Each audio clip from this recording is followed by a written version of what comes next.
Hey, everyone! If you enjoy my quantum audiobooks, you can support me by becoming a Patreon member. Your support helps me keep creating, and you'll get exclusive perks. You can also access my audiobooks directly through Google Drive. Check out the link in the description. Now, let's get started. Shellstown, East Blue. This must be it, the marine base where they're holding Zaro. A young man with waist-length silver hair and a cold, sharp face walked toward the base's gates. A crescent moon was marked on his forehead. When he reached the front gate, he scoffed. He drew the 4-foot-long sword from his hip, and with a single swing, a blade of light shot out and sliced the massive steel gate to pieces.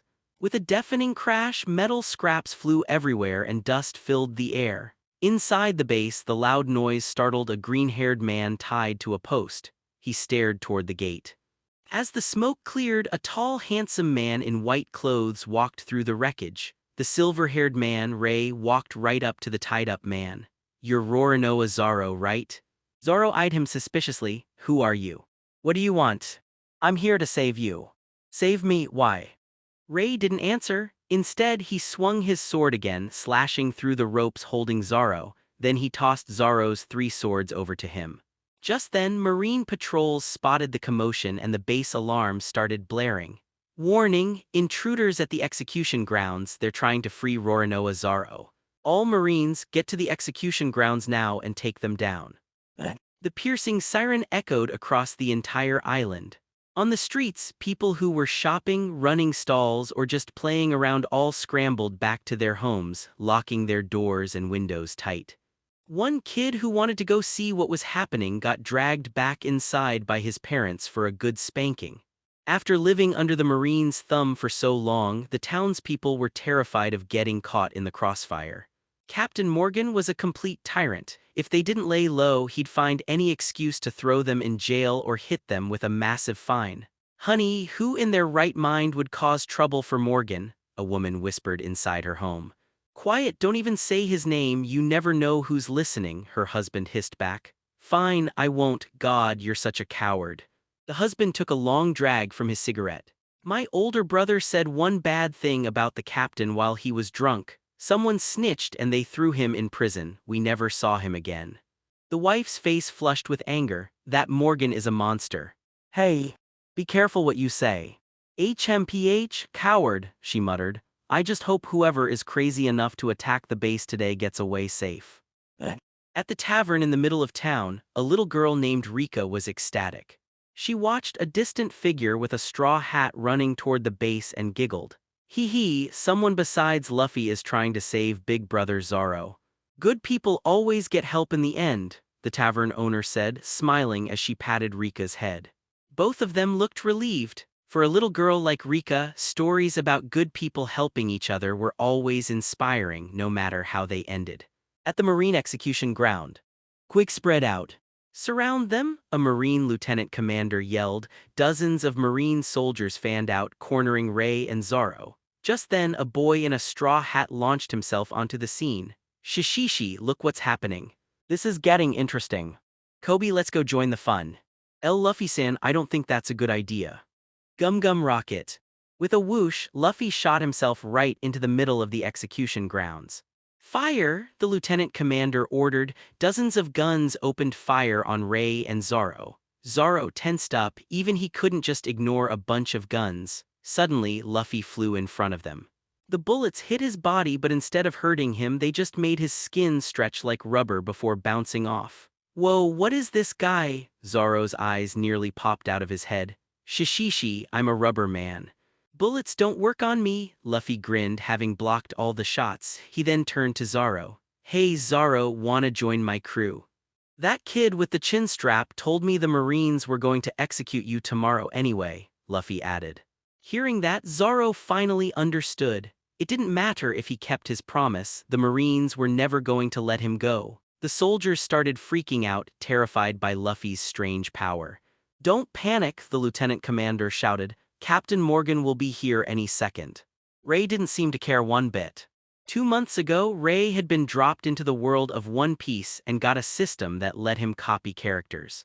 The first card he drew was Sesshomaru, the great demon from Inuyasha.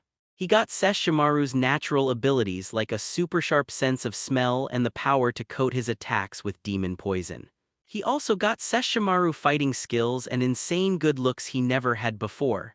After transmigrating, he ran into a bunch of small-time pirates. They were no problem to deal with, but he noticed something weird.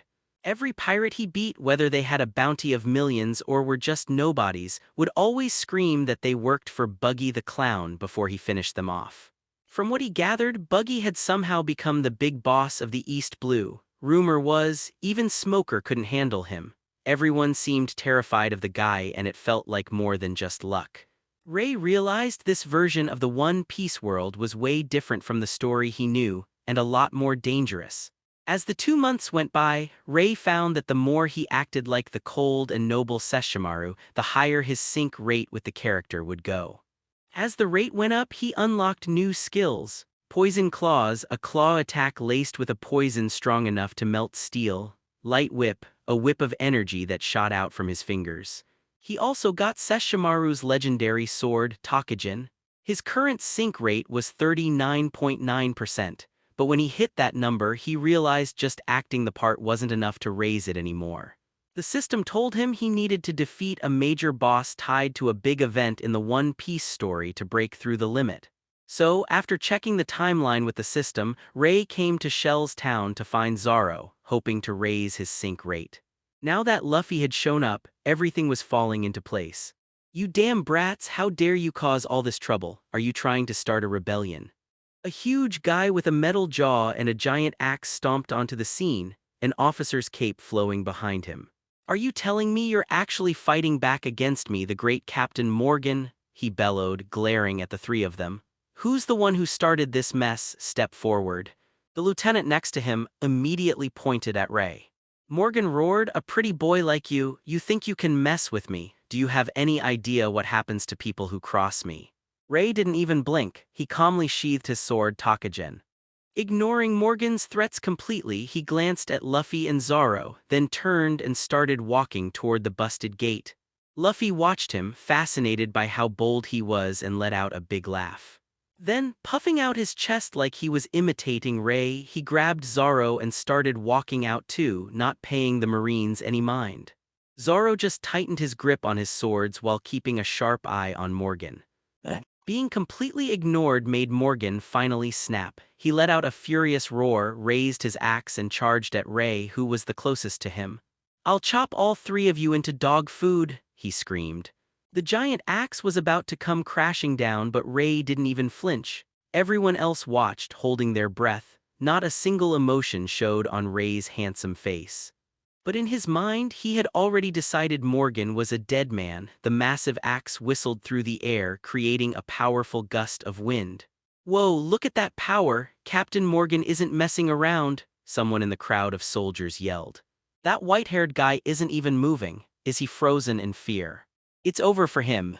The axe was about to land. In a flash, Ray's calm expression vanished. His eyes locked onto Morgan, and his pupils seemed to narrow into cold vertical slits, radiating a terrifying killing intent.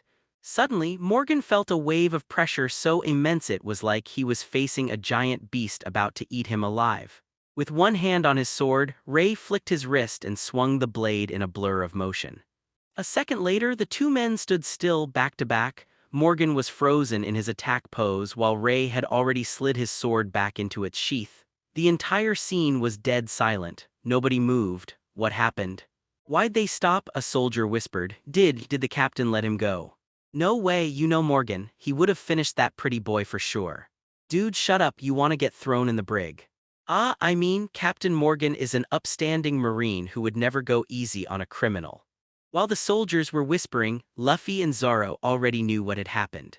Zoro's eyes were glued to a spot dozens of meters away. A tree so thick it would take 3 people to wrap their arms around it now had a perfectly clean slice through its trunk. It was only standing because the cut had been too fast for it to fall. "Is this guy a master swordsman to do that with one casual swing?" Zoro was completely blown away. Luffy, as usual, didn't notice the little details like Zoro did. But after being thrown into the mountains by his grandpa Garp and fighting for his life since he was a kid, his instincts were razor sharp. he could feel it. Ray had won easily, he couldn't help but grin. Whoa, that white-haired guy is awesome. More time passed, but neither Ray nor Morgan moved an inch. The tension was so thick you could cut it with a knife, and soldiers were starting to sweat. Finally, the lieutenant commander broke the silence. Open fire, take them down. Dozens of soldiers aimed their rifles and pulled the triggers. Ha ha ha, leave this to me, Luffy shouted, jumping in front of Ray again. The bullets bounced harmlessly off his rubber body. Guns don't work on him, draw your swords and fight them up close. Just then, Morgan started to tremble. He slowly turned his head, his face filled with pure terror as he looked at Ray. With that kind of strength, why are you in the East Blue? Who are you? God. Before he could finish, a torrent of blood burst from his chest. His eyes rolled into the back of his head and he collapsed. As he fell, Morgan and his giant axe hand split perfectly in two. Captain Morgan! The Marines screamed in horror. Then, with a loud crack, the massive tree behind where Morgan had stood also split in half, crashing to the ground. Seeing that, the soldiers were even more terrified. Oh my God, what kind of power is that? He took out Captain Morgan in a single hit. Wait, he just killed the captain, now what do we do? Lieutenant, give us an order. The lieutenant commander's face was grim. He clenched his fists and yelled his command. All soldiers, attention. At his order, hundreds of Marines snapped to attention, rifles raised. Are they really gonna keep fighting? Zoro muttered, getting ready for another battle. Luffy cracked his knuckles. All personnel, the lieutenant shouted, back to the base, you've all got a half-day off. Zoro and Luffy just blinked. Huh. A moment of silence was followed by an earth-shattering cheer from the Marines. Yahoo! That bastard is finally dead. Ha ha ha, thanks you guys, now we can finally be the kind of Marines who actually protect people. Some of them even grabbed megaphones and started broadcasting the good news all over town. Watching the Marines run off to spread the word, Luffy laughed. Shishishi, looks like they were good guys after all. After that, Luffy invited Ray and Zoro to grab a bite to eat at the tavern where they all officially met, along with Kobe. Ray, of course, kept his cold expression and barely said a word the whole time. Once they finished eating, Zoro looked at Ray and tied his black bandana around his head. Hey, Whitehair, let's have a duel, town square. Luffy's eyes lit up. Ha ha ha, a fight between you two, that's gonna be awesome, you gotta say yes, Ray. Ray glanced at Zoro and gave a slight nod. Zoro's fighting spirit instantly flared up. I'll be waiting for you at the square, he shouted before taking off in a sprint. Isn't that the wrong way? Luffy asked. Yep. Shellstown Square. A huge crowd had already gathered, all talking about the same thing. Did you hear? They're saying Captain Morgan is dead. Keep your voice down, what if it's a trap to catch people talking bad about him? No, my brother is a Marine, he just came home and told me himself. Whoa, so it's true. That's fantastic. Good riddance, the tyrant is finally gone. So who's the hero that did it? I heard it was a handsome guy with white hair, a kid in a straw hat, and the pirate hunter Zoro. The pirate hunter. Okay, if he was involved, I believe it. SHH, all of you be quiet. If this is just a rumor, we're all gonna be in deep trouble. Just as the crowd was about to yell at the nervous guy to shut up, the Marine Lieutenant Commander walked onto a platform. He took a deep breath and decided to make it official. Everyone, I have an announcement to make, he yelled. The base commander, Captain Morgan, is dead. For a second there was silence, then the entire square erupted in celebration. Ha ha ha. That's great news, honey, that monster is finally gone. An old man shouted, laughing and crying at the same time. Cheers and shouts filled the air as people released years of frustration from living under Morgan's rule.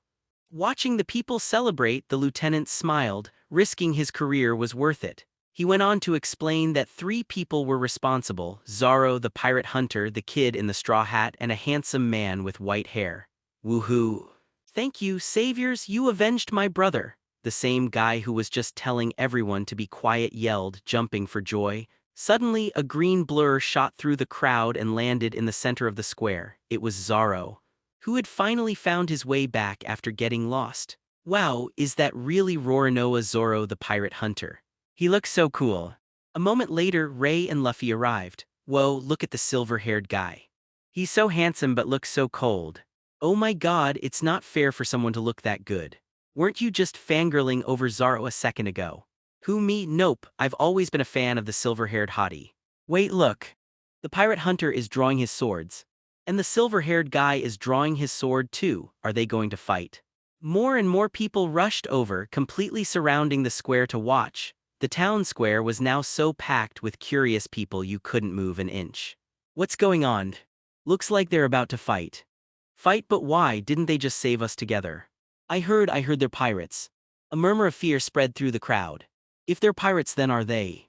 Are they fighting to decide who gets to rule over us now? Oh no, we just got rid of Morgan. Are we going to be enslaved by pirates now? Panic started to set in, and people near the edges of the crowd were already trying to shove their way out. The Marine lieutenant saw what was happening and turned to Kobe, who was standing beside him. What are they doing? Kobe sighed. Zoro-san challenged Ray-san to a duel. Luffy-san thinks it's a great idea and won't stop them. They're putting on a bit of a show. The lieutenant's eyes widened in understanding. Of course, it was a duel between swordsmen. Those sword-crazy guys were always obsessed with proving who was stronger. So childish, he thought to himself. But man, why is my heart pounding?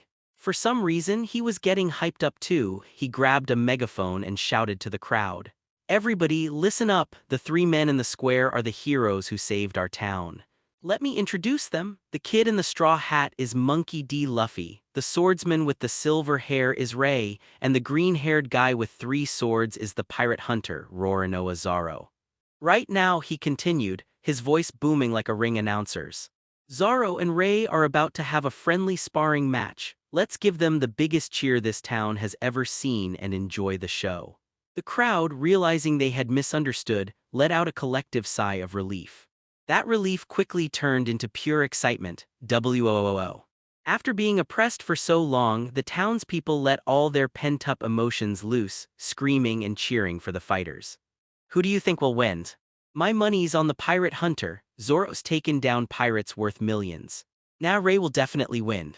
How can you be so sure? Easy, he's way better looking and good looks are justice.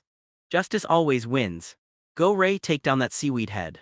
In a matter of seconds, an all-female fan club for Ray had formed. Damn it, my wife just ran over to cheer for that pretty boy, one man grumbled.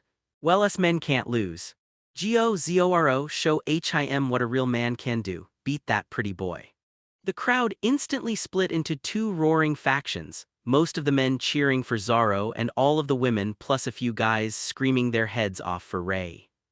Luffy, perched on a nearby rooftop, was grinning from ear to ear. Let the banquet begin, he yelled. Let's eat some meat while we watch the fight. Whoa, the crowd roared back.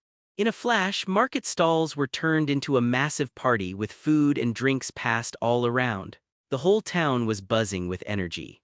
In the center of it all, Ray and Zoro had blocked out the noise, their focus entirely on each other. Zoro tied his bandana, settled into his 3-sword style stance and glared at Ray. Ray, here I come. Ray simply nodded and drew his sword. In the blink of an eye, they clashed. Zoro's attacks were a whirlwind of steel, each of his 3 blades slashing with lightning speed from unpredictable angles. For the most part, Ray was simply dodging. Every swing Zoro took that missed its mark carved a deep gash into the marble ground, making Zoro's fans in the crowd go wild. That's the man I'm cheering for. Power is everything. Take him down, Zoro, the mossed-haired fan club roared. Ray's fans were not having it. HMPH, look at our husband Ray, he's not even breaking a sweat. He's obviously going easy on that green-haired guy. Exactly, husband Ray is the best. Husband Ray, I love you. Hearing the chorus of husband from the women, the men in the crowd collectively groaned in annoyance. Curse you, Ray. Go Zoro, kick his butt. Beat him and we'll build a statue of you. The duel raged on. 3-sword style, tiger hunt, Zoro roared, leaping into the air and bringing his swords down in a ferocious pounce designed to crush any defense. Ray sidestepped the blow and as Zoro landed, swung his own sword down. Zoro twisted his body, barely managing to block the strike with his 3 swords. The moment their blades locked, Zoro felt a shock run up his arms. So strong, my attack did nothing. Frustrated, Zoro shoved Ray's sword away and jumped back. The second he landed, he shot forward again. 3-sword style, ogre cutter. Ray met his attack with another block. The impact was so violent it sent a visible shockwave through the air, stunning the crowd into silence. They're both monsters. But Zoro's the one pushing the attack, Rei's just defending. Haha, Zoro's got this. Pretty boys never win. The two separated again. Zoro took a deep breath to steady himself. Rei, he said, his voice serious, this next one is everything I've got. Rei could sense the frustration in Zoro's voice. For the first time he spoke, then fight properly, I have been serious this entire time. Zoro paused for a second, then a grin spread across his face. All right then, one move decides it. He began to spin his swords, building momentum until they were a blur.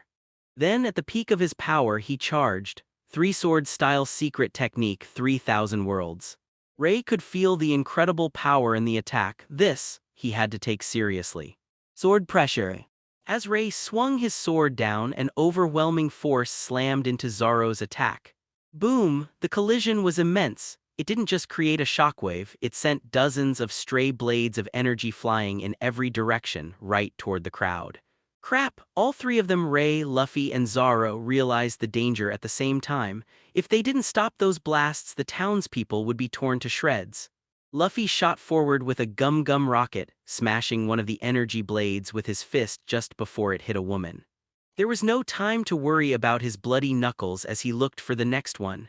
Damn it, I can't get to them all in time. Zoro was just as panicked, especially when he saw one of the blasts heading straight for the little girl Rika. We're both pinned down by the shockwave, we can't move, this is bad. Just then, a white figure flashed past them. The blur not only blocked the blast heading for Rika but then unleashed a volley of faster blue-green energy beams that shot out and destroyed every single remaining stray attack. The cheering townsfolk had no idea they had just been moments from death. That teleportation-like speed and incredible sword skill left Zoro and Luffy speechless.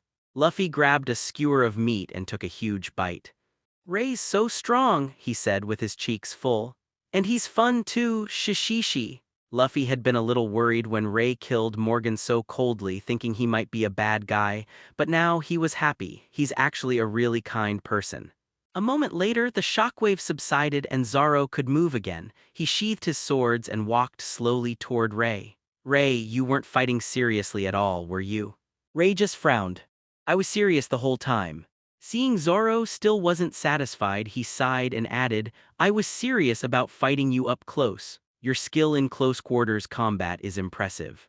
Zoro froze, then burst out laughing. I get it now. Thanks, Rei. It finally clicked. Rei was way stronger than him and could have ended the fight in an instant. But instead, he deliberately fought Zoro on his own terms, matching his close-range style just to help him get better. There's something to learn from everyone, Rei said, turning to walk toward the shore. Besides, are you weak? Zoro watched him go. After a moment of silence, he grinned and shouted with all his might. Rei, I'm gonna get stronger. And one day, I'm going to challenge you again. Even though the duel was over, the crowd was still buzzing, completely captivated by what they had just seen. Rei's overwhelming power, Zoro's unbreakable spirit, and the respect between the two swordsmen, it was a scene nobody in the town would ever forget. Then out of nowhere someone yelled, What are you all staring at? Don't let Rei get away. Huh, what? Holy crap, she's right, Rei, don't go, come party with us. Go get him before he leaves. You'll regret it if you don't. In an instant the square erupted into chaos. A massive crowd of women kicked up a dust cloud as they charged, looking like a full-on cavalry stampede. Rei glanced back at the swarm of fans rushing toward him, frowned, and with a single leap landed silently on a rooftop, leaving the screaming mob below. AHAHAHA, Luffy suddenly roared with laughter. Crisis averted. Now let's get this party started for real. WOOO. As the sun began to set, the town was alive with celebration. Luffy had already made friends with all the kids, making goofy faces and singing terrible songs with them. Zoro was in a drinking contest with a group of old men, his insane tolerance for alcohol earning him roaring cheers. Meanwhile, Rei sat on the highest roof in town, sipping a drink he'd found somewhere. Below him, a crowd of women, now became very bold from the alcohol, were shouting some very inappropriate things up at him. He fought the urge to silence them all with one attack and instead just stared up at the half-moon in the night sky. Suddenly, an impossibly long arm shot through the air and grabbed him by the collar. For a split second, a cold sweat ran down Ray's back. He was yanked off the roof by Luffy. Just as they were about to crash into each other midair, Ray spun, kicked Luffy square in the chest, and sent him flying into a garbage pile 100 meters away. Whoa, Ray is so cool. His smooth landing earned him another round of cheers from the women below. Ignoring their strange squeals, Ray dashed toward the garbage pile. He grabbed the only part of Luffy still sticking out his ankle and took off toward a grove of trees in the distance. A few moments later, pained shouts echoed from the woods. That hurts. Hey, take it easy on me. The sounds of pain made all the men at the party wince while all the women blushed for some reason. After a while, Luffy's screaming stopped and everyone just shrugged and went back to the party. In the grove, a bruised and battered Luffy sat up. His usual goofy grin was gone, replaced by a look of rare seriousness. Ray, he said, his voice steady, join my crew, let's go find the One Piece together. I'm gonna become the king of the pirates, and then I'm gonna achieve my real dream.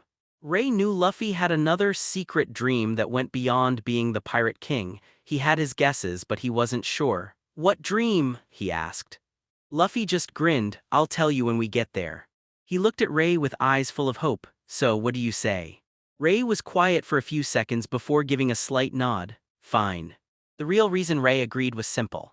To level up his sync rate, he needed to be a part of this world's biggest events. And Luffy, as the main character, was a walking, talking trouble magnet. Sticking with him was the fastest way to get stronger. That said, Ray didn't dislike the simple, honest kid like Luffy. Not yet, anyway. Though his personality was now like Sesshomaru's, Ray had been a human before all this. He didn't share the demon's natural hatred for them. Hearing Ray's answer, Luffy immediately jumped up and cheered. Awesome, let's get back to the party. Before they knew it, the sun was rising, cutting through the darkness of the night.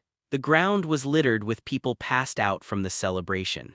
Ray, Luffy, and Zoro, however, were already at the docks. Luffy grinned. Heh, the Straw Hat Pirates are officially a thing. Ray and Zoro both gave small smiles as they watched the sunrise. Then, with matching looks of reluctance, they climbed aboard Luffy's tiny, beat-up boat. Set sail. As the little boat pushed off, the three of them stared out at the horizon, each lost in their own thoughts. Ray smirked, thinking about the system notification that had popped up after he'd officially joined the crew. Major event complete. Meet Luffy and Zoro, join the Straw Hat crew, defeat Captain Morgan. Reward. Sync rate increased. Current Sesshomaru sync rate 40%. Threshold bonus, Poison Claws and Light Whip power increased. New skill unlocked, Azure Dragon Strike. Special reward, Armament Haki. As the notifications faded, a wave of new knowledge flooded Ray's mind. He instantly understood Armament Haki as if he'd known how to use it his whole life. He could feel it now, ready to harden any part of his body at will, but because of his demon energy, his haki felt different, stronger, darker, and way more lethal than the standard version. After getting a feel for his new power, Ray started piecing things together. He was beginning to understand how his system worked. Beating major bosses gave him rewards, and the most important reward was pushing his sync rate past its limits. Acting like Sesshomaru every day would slowly raise the rate, but when he got close to a big number, like going from 39.9% to 40%, he'd hit a wall. Only by beating a boss in a key event could he break through. Breaking through made him stronger, upgraded his old skills, and could even give him new powers from this world like the haki he just got. So his path forward was clear. Step 1, keep being himself, cold, powerful, and noble just like Sesshomaru. Step 2, when he hits a wall, find a major villain to crush. Luckily, he wouldn't have to look far. By sticking with Luffy, the world's biggest villains would practically line up to get their butts kicked. Monkey D. Luffy wasn't called the main character for nothing. Hey, saves me the trouble of hunting them down myself, Ray thought. Joining the Straw Hat Pirates was definitely the right call. Ray's thoughts were interrupted by Luffy. Hey Ray, how come you were able to hurt me with your fists last night? My body's made of rubber, he asked curiously. Ray thought for a moment. He hadn't known haki back then. It was his demon energy that had done the trick. He figured it must have properties similar to haki, allowing it to bypass devil fruit defenses. But he didn't explain that. Instead, he looked at both Luffy and Zoro and asked, "Want to learn how?" "Yes, teach me," Zoro, who had been quiet the whole time, answered immediately, his eyes blazing with intensity. Luffy's face lit up right after. And so, on a tiny boat barely big enough for three, a legend quietly began. Marine Headquarters Bounty Division. A vice admiral sat at the head of a long table. "Next on the agenda," he said, "are the bounties for a new crew that took down Captain Morgan in Shell's town. According to our reports, here's what we have. Straw Hat Luffy, a devil fruit user, seems to be a paramecia. His body is like rubber. Pirate Hunter Zoro, a three-sword style master. He's taken down several million berry pirates on his own. Then there's the white-haired man, Ray. We know he was the one who cut down Captain Morgan in a single strike. What's terrifying is that the leftover energy from his swing sliced a massive tree in half from dozens of meters away. His power cannot be underestimated." Of the three, Ray's feat was the one that made the officers at the table murmur. After a brief discussion, the vice admiral made his decision. Straw Hat Luffy, a bounty of 10 million berries. Pirate Hunter Zoro, a bounty of 9 million berries. White-haired swordsman Ray, a bounty of 20 million berries. If there are no objections, print the posters. As the meeting ended, wanted posters for the three newest threats in the East Blue were sent out to the world somewhere in the East Blue. The summer sun was brutal. Out on the open ocean with no shade, the three of them were baking under the sun. "So hot, I'm so hungry," Luffy whined, his tongue lolling out as he lay sprawled on the deck. "Zoro, is there any food left?" Zoro shot him a dirty look. "You're the one who threw a fit a few days ago, saying you didn't want a big send-off and that we had to sneak away. You're the reason we didn't take any supplies, and now you have the nerve to complain. What kind of pirate captain does that?" Luffy grumbled and started to push himself up to argue, but Ray suddenly held up a hand, his eyes fixed on the sky. A seagull with a white cap was flying in a perfectly straight line toward their boat. Ray put a finger to his lips. Luffy and Zoro immediately got the message. The three of them froze like statues, not even breathing. The second the news bird swooped down to drop its newspaper, Ray's sword was out in a flash. Swish! Half an hour later, Luffy was happily chewing on a roasted bird leg. "Is this really okay?" he asked with his mouth full. "I've never heard of anyone eating a news bird before." Ray, busy eating the breast meat and reading the paper, didn't bother to answer. Zoro just rolled his eyes at Luffy and reached for the other leg, only for a rubbery arm to snatch it first. The swordsman's eye twitched as he glared at his grinning captain. "I'm gonna kill you, you rubber bastard," three-sword style. After the fight was broken up, Ray pointed to their wanted posters in the newspaper. Luffy took one look and flopped face first onto the deck. "It's not fair," he wailed. "I'm the captain, why is my bounty half of Ray's?" Zoro had zero sympathy for Luffy. The difference in strength is pretty obvious. What's there to complain about? He had a point. After just a few days of armament hacky training with Ray, both Luffy and Zoro had a much better idea of how ridiculously strong he was. But Zoro started, "Since we all agreed Luffy is the captain." He trailed off, turning his gaze toward Ray. Ray knew exactly what Zoro was thinking and offered a slight smile. "Don't worry." Hearing that, Zoro let out a quiet sigh of relief. He had been worried that Ray, being the strongest, might not follow Luffy's lead. If they ever got into a tough spot and Ray disagreed with the captain's orders, the Straw Hat Pirates would fall apart before they even got started. Luffy, of course, was completely oblivious to all this. He was still sulking on the deck, drawing circles with his finger and muttering about his bounty. After a few minutes, he suddenly shot up and stared at Ray with a serious expression. Zoro tensed, wondering what his captain was about to do. Luffy pointed a finger at Ray. "I'm gonna work my butt off and get a higher bounty than you within a year, so you better keep training me." Zoro let out another sigh, this time in genuine relief. If Luffy had let the bounty thing cause a rift between them, he would have known he'd picked the wrong captain. Ray just nodded. "Get ready for a beating then, you too, Zoro." And just like that, Zoro's relief vanished. The training began. Iron fist, ow ow ow, that hurts. Steel body, damn it. By the time the sun started to set, Luffy and Zoro were both knocked out cold, snoring on the deck. Ray, on the other hand, was training his haki while thinking about their next stop. Orange Town, that meant their first real enemy was coming up, Buggy the Clown. Ray remembered him as a total weakling from the story, but something told him it might not be that simple this time.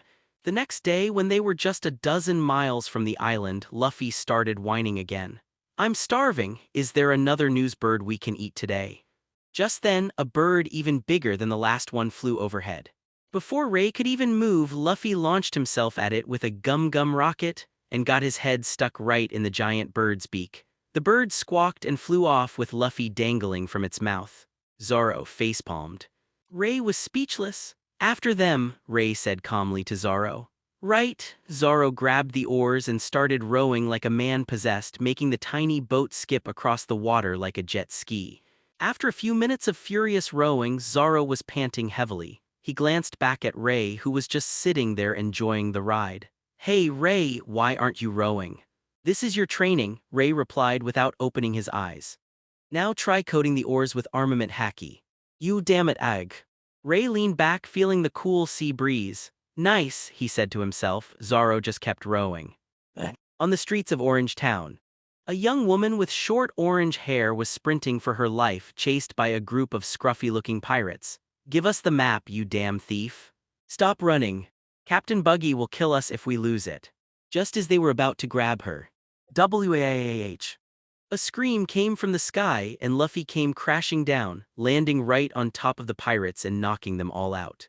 And that's how Luffy met Nami. Back on the shore, Zoro was gasping for air, looking like he was about to collapse. Ray gave him a nod of approval. "Your stamina is decent," he said, "but you only managed to coat the tip of the oar with haki. You've got more work to do." Zoro didn't even have the energy to argue. He just lay flat on the sand, questioning all of his life choices. At that moment, a massive explosion rocked the center of town. They saw a flash of light as an entire row of buildings collapsed into rubble. "That much noise has to be Luffy," Zoro said, managing to find a bit of energy to stand up. "Yeah, go check it out, I'll catch up in a bit," Ray replied. He wanted to look around the island and see if he could find any clues about this new, stronger buggy. "Got it!" Without another thought, Zoro took off running toward the explosion. After he was gone, Ray started his own investigation. Trusting his sharp sense of smell, he picked up the scent of a large group of people hiding out on the western coast of the island and headed that way. Meanwhile, in other parts of the world, their new wanted posters were causing a stir. The bounties weren't huge by Grand Line standards, but for the East Blue, the weakest of the four seas, they were a big deal. In a random bar, a group of pirates were talking about the news. So they got bounties just for taking out a Marine captain. They're pretty bold, picking a direct fight with the Marines. Then again, that Morgan guy was a real piece of work. "Hey, Shell's town is pretty close to Buggy the Clown's territory. You think they're gonna run into each other?" "Haha, now that would be a show. Can't wait for the next newspaper to come out." A silver-haired figure seemed to be taking a leisurely stroll along the coast of Orange Town. But it was just an illusion. With each seemingly casual step, he covered more than 10 meters, gliding across the sand like a ghost. This was, of course, Ray. He knew a fight was coming and he needed to figure out Buggy's real strength, so he wasn't wasting any time. In less than 5 minutes, Ray arrived at the western shore. The entire population of Orange Town was living here in a makeshift settlement of tents and campfires. From a distance, it almost looked like a festival. Ray's sharp sense of smell told him that every civilian was here. The town itself, where the explosion had come from, stunk of pirates, stale booze, rotting meat, and grime. There was no scent of normal life and, more importantly, almost no scent of blood. But what really felt off was seeing the townspeople here, tilling nearby farmland as if the massive explosion from earlier was just another Tuesday. They didn't even seem fazed. They plunder, but they don't kill. Are they trying to farm this town for resources? He wondered. I need to understand what the deal is between Buggy's crew and these people. With that thought, Ray walked silently into the settlement. As Ray stepped past a butcher's stall near the entrance, a dreamy voice called out, "Wow, look at that handsome man." A delicate-looking woman stared at him, her eyes quickly glazing over with a look that was more than a little lustful. "Hey, what kind of voodoo are you using on my wife?" The burly, bearded man chopping meat next to her noticed her expression and pointed his bloody cleaver at Ray. Ray sighed. He was used to being called handsome, but this level of reaction was something new. Sesshomaru, you beautiful disaster, he thought to himself. Just as he was about to ask what was going on, the butcher spoke up. Are you one of Buggy's men here to pick up meat today? Show me the IOU. An IOU, that was interesting. Did Buggy actually plan to pay them back, or was it just for show? Ray shook his head. I was shipwrecked nearby. I saw everyone gathered here and wanted to ask what happened to the town.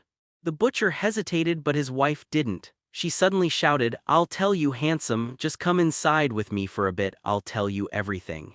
She eagerly reached for his arm.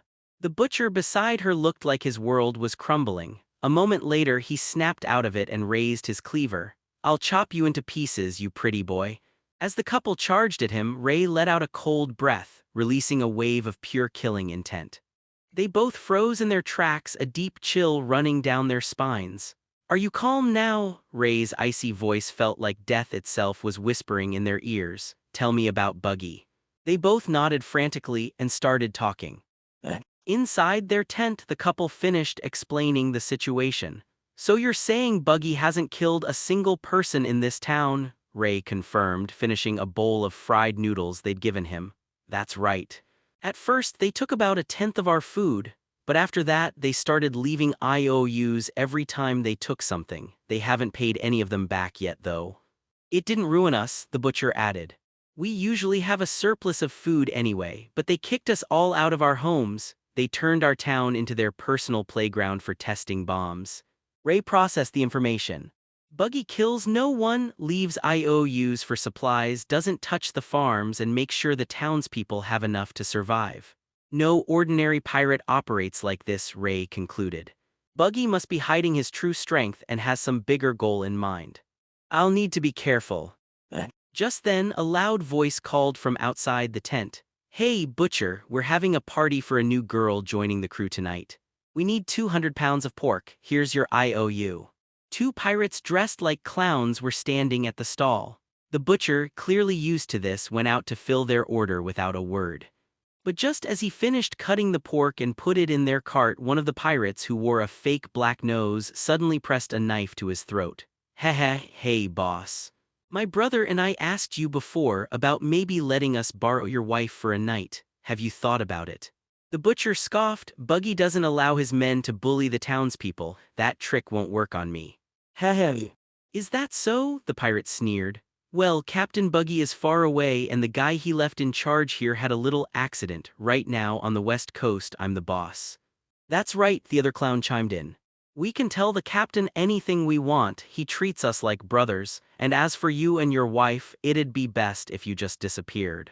Hearing that, the butcher realized this wasn't a joke. These two were serious.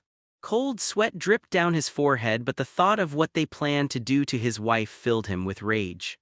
Over my dead body, he roared, I'll kill you both. A scuffle broke out, and a few seconds later the butcher was on the ground, beaten and unable to move. Ha, just lie there and watch, Pigman, we'll deal with you after we've had our fun. Ha, the little lady is in the tent, right? Here I come. The two pirates laughed as they swaggered toward the tent. Inside, the woman was trembling with fear, hiding behind Ray. He gently removed her hand from his sleeve. Don't be afraid, I'll handle this, he said calmly. Your husband is fine, just knocked out. With that, he stood up and walked to the entrance. Just as the two clowns were about to pull back the tent flap, Ray stepped out.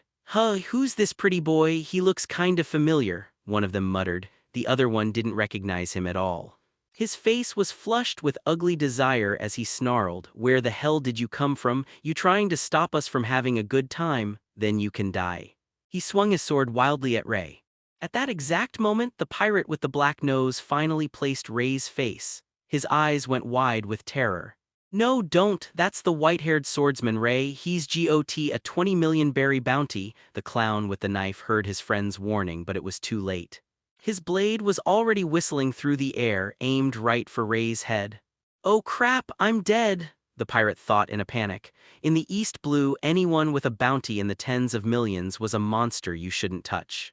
And he had just tried to attack one. Sure enough, there was a flash of green light. The clown froze, his eyes wide with shock. His sword arm went flying and a clean hole was punched straight through his stomach. His black-nosed friend was so terrified he could barely stand, his legs trembling like jelly.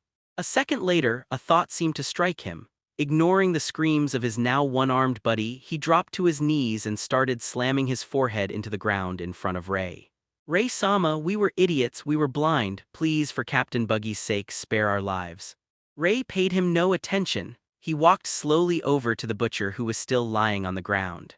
Seeing Ray ignore him, the black-nosed pirate felt a wave of pure terror. He'd been a pirate long enough to know that when you meet someone you can't beat, you swallow your pride and beg for your life. If you don't, you die. He started kowtowing even harder, not daring to stop even as blood streamed down his face. The butcher's wife and the other onlookers could only stare, too scared to make a sound. They had been terrified of these two pirates just moments ago. Now those same pirates were acting like mice cornered by a cat. The sight was shocking. Who is this white-haired man? They all wondered. Ray knelt and lightly tapped a few spots on the butcher's body. Then he stood and glanced back at the still-bowing pirate. With a casual flick of his wrist, another flash of green light shot out. A second arm flew through the air. It was the black-nosed pirates. Ahhhhhh. This time, it wasn't just the pirates screaming. The crowd shrieked in terror too. The noise seemed to annoy Ray. His aura shifted and a wave of killing intent washed over the area, silencing everyone instantly. The air grew heavy and it felt hard to breathe. Without another word, Ray turned and started walking toward the center of town where Buggy was. The black-nosed pirate understood. Ray was letting them live. Gritting his teeth against the searing pain, he grabbed his severed arm and scrambled away, giving Ray a wide berth. As for his friend who was still passed out on the ground, he seemed to have completely forgotten about him. As Ray walked, he felt the pirate retreating and a small smirk touched his lips. "Buggy, how will you handle this?" After all, Buggy's old captain, the pirate King Gall D. Roger, had one absolute rule. You don't harm civilians. Anyone who broke that rule was executed on the spot. If Buggy still followed that rule, it would mean he had inherited Roger's will. And if that was the case, there was no way he was the same weakling from the original story. People who carried Roger's will were never simple. At the thought, Ray's smirk widened. "Buggy, this might actually be fun." Just then, the butcher, who could suddenly move again, grabbed his wife's hand and ran after Ray. "Sir, wait for us." Ray didn't slow down, but since he was only walking, the couple quickly caught up. "Sir, are you going after Buggy the clown?" the butcher panted. "Would you let that pirate go? What if he lies about what happened? Buggy is. Are you worried he'll come after me for revenge?" Ray asked, a hint of amusement in his voice. "And you don't think I can handle him?" The butcher stammered for a moment. "A while ago, I was cutting wood up in the mountains and I saw Buggy fight from a distance. He split a whole mountain in two and then put it back together again perfectly. You're terrifyingly strong, sir, but if you fight him, it's still a huge risk." Ray didn't respond, just kept walking. Seeing this, the butcher sighed. "Then let us come with you. If Buggy knows the truth of what happened, he probably won't cause you any trouble." This made Ray pause. "You're not afraid you'll die?" "What's the point of being afraid? We're just normal people, but we know how to repay a debt," the butcher said firmly. "Besides, Buggy isn't as bad as everyone thinks." Ray gave a faint smile and didn't stop them from following him. He was starting to get curious about who this version of Buggy really was. Suddenly, another massive explosion erupted from the center of town. Ray understood immediately. "Luffy and Zoro must have started the party without me." He picked up his pace. "A little while earlier, with Luffy and the others. To trick Buggy, Nami had tied Luffy up and handed him over to the pirates. Her plan was to steal the map to the Grand Line while they were distracted. Buggy was so thrilled that he decided to throw a party, firing off a Buggy bomb to celebrate. That was the first explosion. In the middle of the party, Buggy ordered Nami to fire another Buggy bomb, this time with Luffy as the target. But when it came down to it, she couldn't light the fuse. A fight broke out. Luffy was still tied up in a cage, and even with his hacky training, he was helpless. Just as things looked bad, Zoro showed up. He tried to take Buggy on one-on-one but got tricked and stabbed in the side for his trouble. Somehow, the three of them managed to load one of Buggy's own special bombs into his cannon and fire it at his base. That was the second explosion Ray heard. With that, Zoro grabbed Luffy's cage and ran for it with Nami. Now, the three of them had made it to the front of a pet food shop. Zoro, thanks to the new hole in his body, had passed out. Nami and Luffy were listening to the town's mayor tell them a story about the shop's loyal dog, Chowchu, who had guarded the store ever since his owner passed away. Just then, a roar echoed through the street. It was Moji the Beast Tamer and his giant lion, Richie. Richie smashed the cage holding Luffy with one swipe of his paw, sending Chowchu flying. Luffy, now free, was also swatted away by the lion, crashing through a house 100 meters down the road. The lion then caught the scent of pet food and started walking toward the little shop. Just as it reached the door, Chowchu, the little dog who had just been sent flying, staggered to its feet. It started barking furiously at the giant lion and charged. The tiny dog was no match for the lion, but it refused to back down, protecting its master's shop with everything it had. It charged again and again until it was covered in bloody wounds and could barely stand, but it still bared its teeth and growled. Luffy climbed out of the rubble and saw what was happening. A fire lit in his eyes and he was about to rush over and punch both Moji and Richie into next week when a hand grabbed his shoulder. He turned his head. "Ray, you're here." Ray nodded, his cold eyes fixed on the scene. "I want to see what this little dog does next." Luffy thought for a second, then nodded back. "Okay." Ray watched the little dog with a calm expression. Chowchu was on the brink of death and the lion, Richie, was about to tear down the pet shop door. Ray wanted to see what the little dog would do. Would it throw away its life in one last, desperate charge? Or would it decide it had done enough and try to save itself? The answer would decide how Ray chose to save it. A few moments earlier, when Ray had first seen Richie swat the little dog away, a strange anger had ignited in his chest. He didn't understand why he was so agitated, but the more he watched, the more that irritation grew, twisting into a cold fury. When he'd stopped Luffy from charging in, he finally recognized it for what it was: instinct. In his old life, before he came to this world, he'd had a little white dog. It had died protecting him, and now he had the power of Sesshomaru, a great dog demon. At that moment, as if hearing his thoughts, little Chowchu summoned the last of its strength. It staggered to its feet and launched itself at the giant lion in a final, suicidal attack. Ray had his answer. As expected, courage alone wasn't enough. Richie swatted the dog away again. Chowchu coughed up blood as it flew through the air, landing right in Ray's arms. Seeing this, Luffy started to panic. "Ray, I trusted you, that's why I stayed back. Don't tell me you don't have a plan."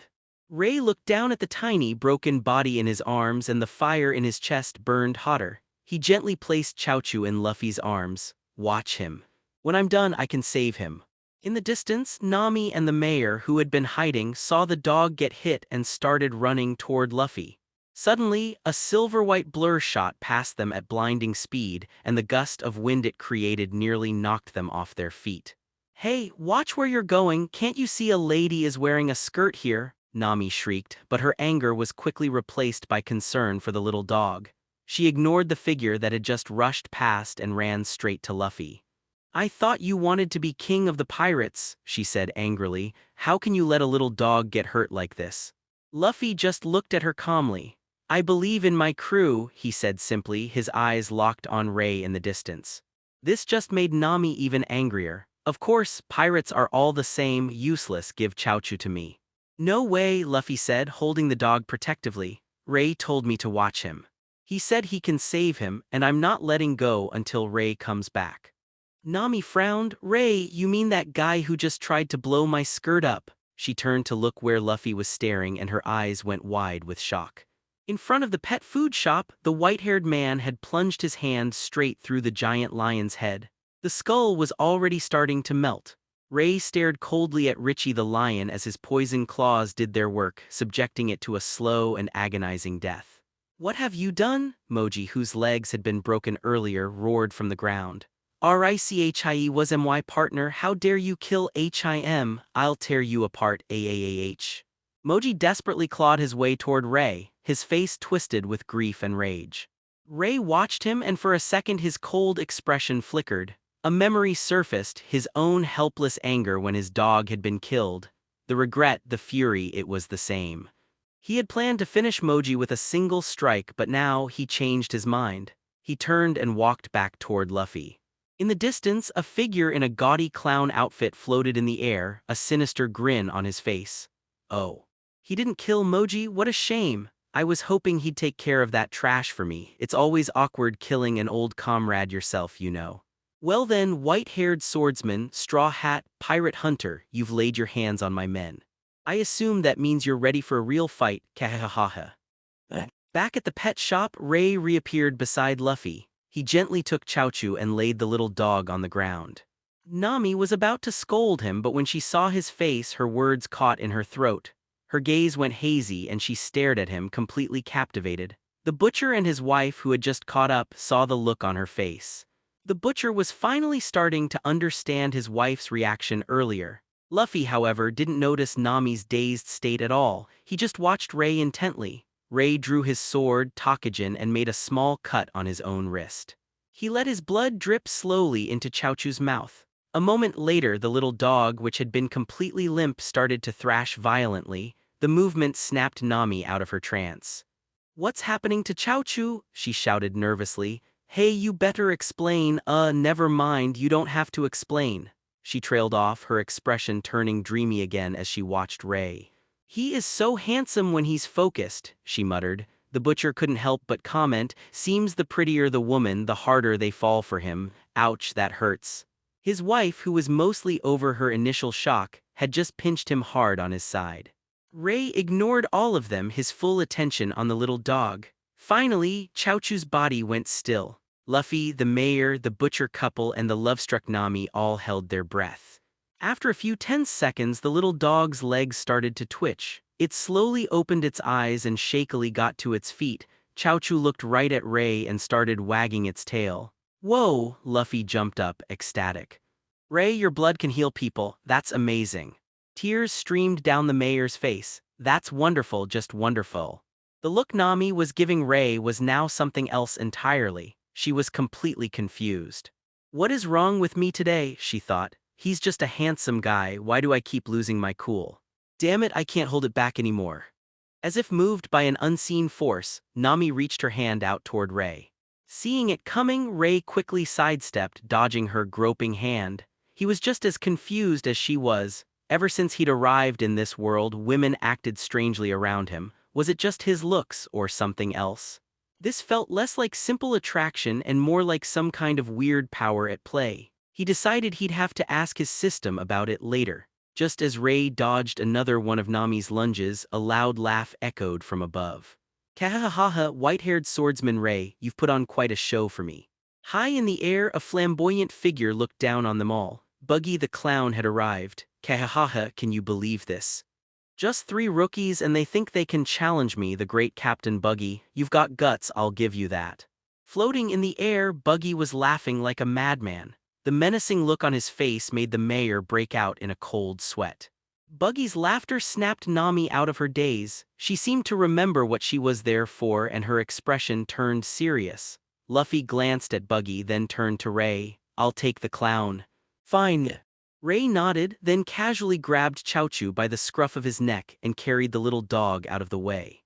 The butcher and his wife were completely baffled. Were they just going to start fighting, just like that? Then why did they even bother coming along? Clearly, this was about more than just those 2 goons from earlier. Just as the butcher was about to try and explain things to Buggy, Luffy had already charged forward. "Come on, you two, don't get caught in the crossfire." At Ray's call, the couple had no choice but to hurry over to his side. "Sir, how strong is your friend?" the butcher asked nervously. "He's not bad." "Not bad? Aren't you worried he'll get hurt?" the woman asked, concerned by Ray's casual assessment. "I'm here, aren't I?" After that short reply, Ray ignored them and started talking to the little dog. "Sit, good boy, shake him, not bad at all." Seeing Ray so relaxed, the couple could only look at each other helplessly. The woman suddenly remembered the mayor was still out in the open and urged her husband to bring him over to safety. But when the butcher returned with the mayor, he found his wife once again staring at Ray with hearts in her eyes, practically drooling. At this point, even the mayor was giving the butcher a weird look. The poor man just sighed, already accepting his fate. Meanwhile, Luffy had already launched a fierce attack on Buggy. Gum Gatling. His fists blurred, becoming a Gatling gun of rubber that completely surrounded Buggy. With a final roar, Luffy's punches slammed into their target, sending the clown flying into a building in the distance. Nami saw her chance. She slipped away into the alleys, heading for Buggy's base. Luffy landed while frowning. He recalled the feeling of his punches. Out of that entire barrage, he felt like only the very last one had actually connected with something solid, Buggy's hand. That strange sensation told him this wasn't going to be an easy fight. Just then, another massive explosion rocked the town. A buggy bomb. The shockwave tore through another row of houses, including the one Zoro was sleeping in and the spot where Ray and the others were standing. As the dust settled, Zoro crawled out of the rubble, letting out a huge yawn. Meanwhile, a silvery white glow had protected Ray and the others from the blast. A closer look revealed that the protective barrier was coming from the little dog, Chaochu. The mayor, who was still trying to process Luffy's rubber arms, was now staring at Chaochu with his jaw on the floor. He was pretty sure he'd never seen anything so bizarre in his entire life. Yet the butcher still looked deeply worried, even after seeing how strong Ray's group was. In the distance, Buggy slowly walked out of the wreckage, followed by his crew, including Kabaji the acrobat, who was balancing on a unicycle. Kabaji flicked his long hair. "Captain, allow me to handle these small timers." Buggy grinned. "You take the pirate hunter, Straw Hat is mine." He then turned to the rest of his crew. "And next time, no one fires a buggy bomb without my order." His sharp gaze made his men sweat, especially the one-armed, black-nosed clown who was the one who had suggested it to Kabaji in the first place. "Yes, Captain." "It won't happen again," Kabaji called out, stepping forward. "Kehahaha, fine, I'll let it slide this time. Now let's take care of these rookies who were stupid enough to challenge us." "Yeah," the crew roared. With that, Kabaji charged toward Zoro on his unicycle while Buggy slowly advanced on Luffy. The black-nosed clown saw that only Ray's group was left open and eagerly pointed, sending the rest of the crew charging in their direction. Zoro smirked as Kabaji pedaled toward him. Ignoring the sharp pain in his side, he tied on his bandana and settled into his three-sword style. Luffy had warned him that Buggy was mysteriously strong, so he should be careful with his men.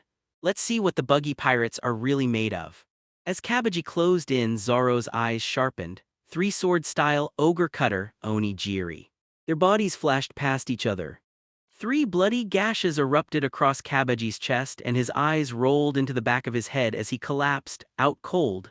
Zoro sheathed his swords, his lips twitching in annoyance. This is really pathetic.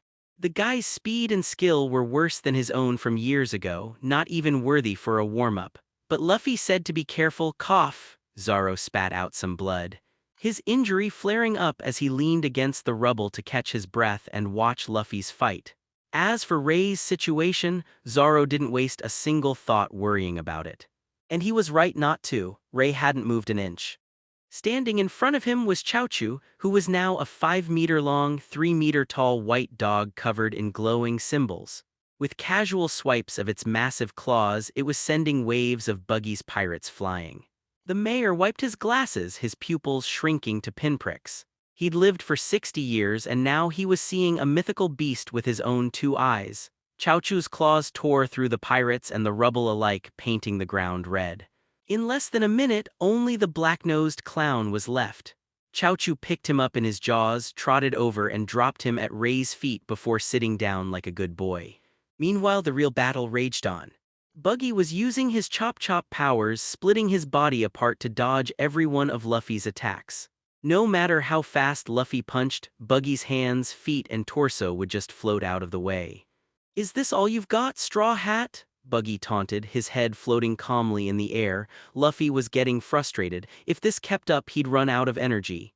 "I've seen enough of what you can do, Straw Hat," Buggy declared. "Now it's my turn. Prepare to lose."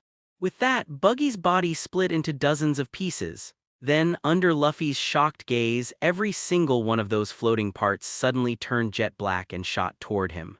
"Armament Haki!" Zoro and Luffy shouted at the exact same time. Dozens of black, Haki-coated body parts screamed toward Luffy. At the last possible second, Luffy redirected a punch, his arm stretching out to grab a distant building. He used the elastic recoil to launch himself high into the air, narrowly dodging the deadly storm of fragments.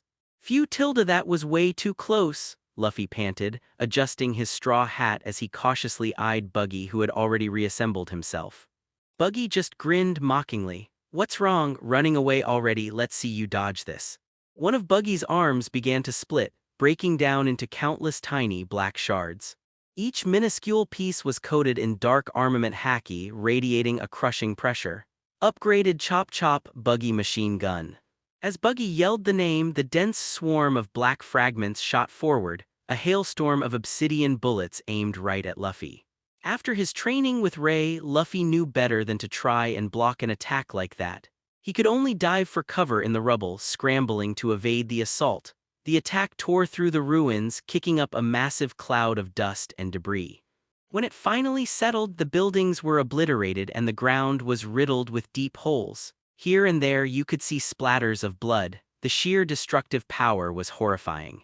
Zoro, watching from the sidelines, scanned the battlefield, his brow furrowed. There was no sign of Luffy. Kahahaha, well, Straw Hat, did I turn you into minced meat? Buggy laughed, retracting the fragments and reforming his arm. But there was no answer from the ruins, only an eerie silence. Minutes ticked by, still nothing. Even Zoro started to feel a knot of worry in his stomach. Buggy sighed, his smirk fading. If you couldn't even handle that, how do you ever expect to become the Pirate King? He muttered to himself. You don't deserve to wear that hat. He turned his gaze toward Ray. All right, white-haired swordsman, you're next. But just as he did, his eyes went wide. Why do you have the straw hat? Buggy's pupils contracted. Luffy had been wearing that hat just a moment ago. This could only mean he'd given it to Ray. If the kid wasn't dead, then where was he? Why couldn't he sense him? Buggy scanned the area around Ray, but he couldn't find a single trace of Luffy. While Buggy was lost in thought, a black fist suddenly shot out of an alley to his left. It slammed squarely into his face, sending him flying. Before Buggy could even hit the ground, Luffy was on him. Gum Black Gatling. Fists coated in armament haki rained down on the fallen clown like a machine gun. Where the hell did he pop out from? Zoro thought, his eyes wide. And since when could he use haki like that? Ray, watching this, allowed a faint smile to touch his lips. He had to admit, Luffy had a real talent for fighting. As the smoke cleared again, a massive crater had been formed in the ground. In the center of it lay Buggy the Clown. Did we get him? Luffy panted, collapsing to the ground. He was covered in his own blood from Buggy's earlier attack, and using haki in a real fight for the first time had completely drained him. Ray took in the scene and gave an order to Chaochu, who then escorted the speechless mayor and butcher couple to a safer distance. He then walked over to Luffy. Sir, the butcher suddenly shouted. Buggy the Clown still hasn't used that crazy ability I told you about, be careful. Ray nodded. He could already sense that despite the beating he'd taken, Buggy's life force was still stubbornly strong. He reached Luffy and placed the straw hat back on his head. Your turtle breath technique is getting better, Ray said, offering a rare bit of praise. Ha, I get it, you learned how to hide your presence, Zoro said, finally catching on as he walked over. I wouldn't have used that trick if he wasn't so strong, Luffy grumbled. I'd rather just fight him head-on. Ray knew that a straightforward brawler like Luffy would hate using stealth tactics. But in that critical moment, he'd chosen to hide. When the power gap is too big, charging in recklessly just gets you killed. This was reality, not some manga where the hero always gets a last-minute power-up. Luffy's willingness to adapt his fighting style showed that he valued his crew's lives and his own more than his pride. After all, if he lost, could a badly injured Zoro or a non-fighter like Nami have survived? This realization made Ray respect Luffy even more. Before Luffy could catch his breath, an eerie laugh echoed from the crater. Ka-ha-ha-ha. Clever trick, Straw Hat. Giving your hat to Ray made me think you were hiding near him, but you snuck all the way around to the other side. Very well played. Buggy rose from the pit, laughing like a maniac. Blood trickled from his mouth, but otherwise he seemed completely unharmed. But now you get to face the consequences of making a fool of me, he roared, his aura shifting dramatically. I, the great Captain Buggy, am furious. Both of his arms split into swirling rings, each one coated in black armament haki. Luffy struggled to his feet, trying to muster the strength to fight back. Zoro immediately jumped in front of him, swords drawn, sweat dripping from his forehead as he tried to figure out how to possibly block what was coming.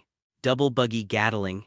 A storm of black shards, denser and faster than before, surged toward them. At that moment, Ray made his move, sword pressure. In a flash, Ray drew his sword, Takajin, and met the storm of haki-coated fragments head-on. Boom! The collision was terrifying. The shockwave it created was so powerful that the very ground split apart, sending chunks of rock flying in every direction.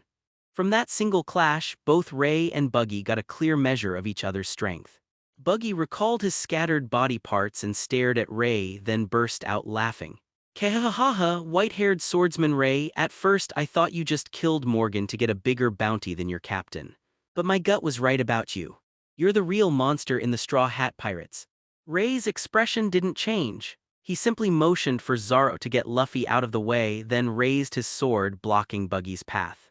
Former crewmate of the Pirate King, Ray said, a faint, dangerous smile playing on his lips as a dark, demonic energy began to swirl around him. Show me what you've got. A true battle was about to begin suddenly. Ray stopped. He could see that Buggy was already injured from his fight with Luffy. Heal up first, Ray said, his voice flat. I'm not fighting an injured man. Buggy froze for a second, surprised, but he didn't refuse. He walked over to his unconscious crewmates and rummaged through their pockets for some medical supplies. After patching himself up, he looked at Ray. I need 20 minutes to be back at my best. Agreed, Ray nodded. With that, Ray ignored the resting clown and walked over to the one-armed, black-nosed pirate. He grabbed the pirate, who was now conscious but couldn't move, and tossed him near Buggy. Buggy frowned. What's this? You want me to patch him up too?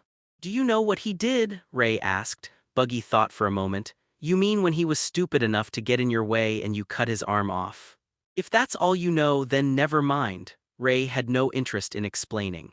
He was curious how Buggy would handle his rogue subordinate, but it wasn't worth wasting his breath. Hearing that, Buggy instantly realized his subordinate must have lied about what happened. Worse, the idiot had probably done something Buggy had strictly forbidden. A cold glint flashed in Buggy's eyes, but for now he held back. We'll deal with this after our fight, he said, glancing at Ray. Fine.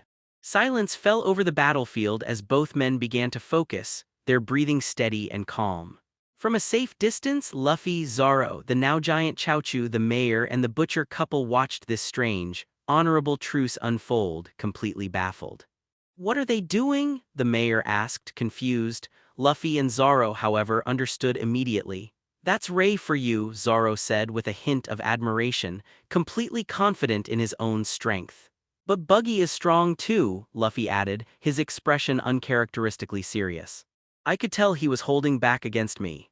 Why does that mean Ray is confident? The mayor asked. Zoro sat down on a nearby rock. Letting your opponent recover to their full strength before a duel, that's the way of a true warrior. It means you're so sure you'll win that you don't need any advantages.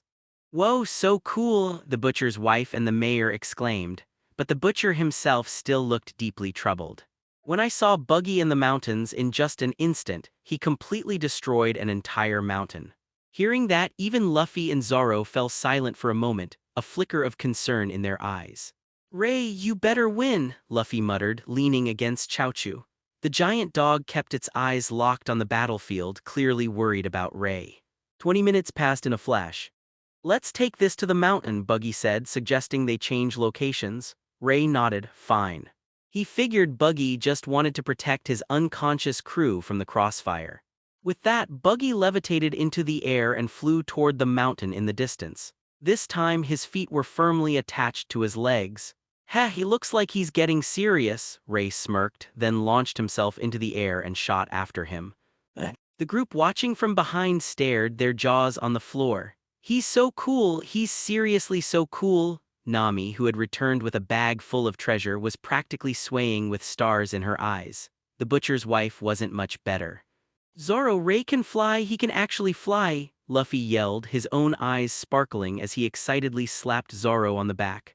Ow, that hurts, you idiot, Zoro smacked Luffy on the head before his own expression turned serious. While Ray flying was a shock, he was more worried about Buggy. If what the butcher said was true, this was going to be a tough fight. They're too far away now, the butcher said, his voice full of worry. It would take us an hour to run over there.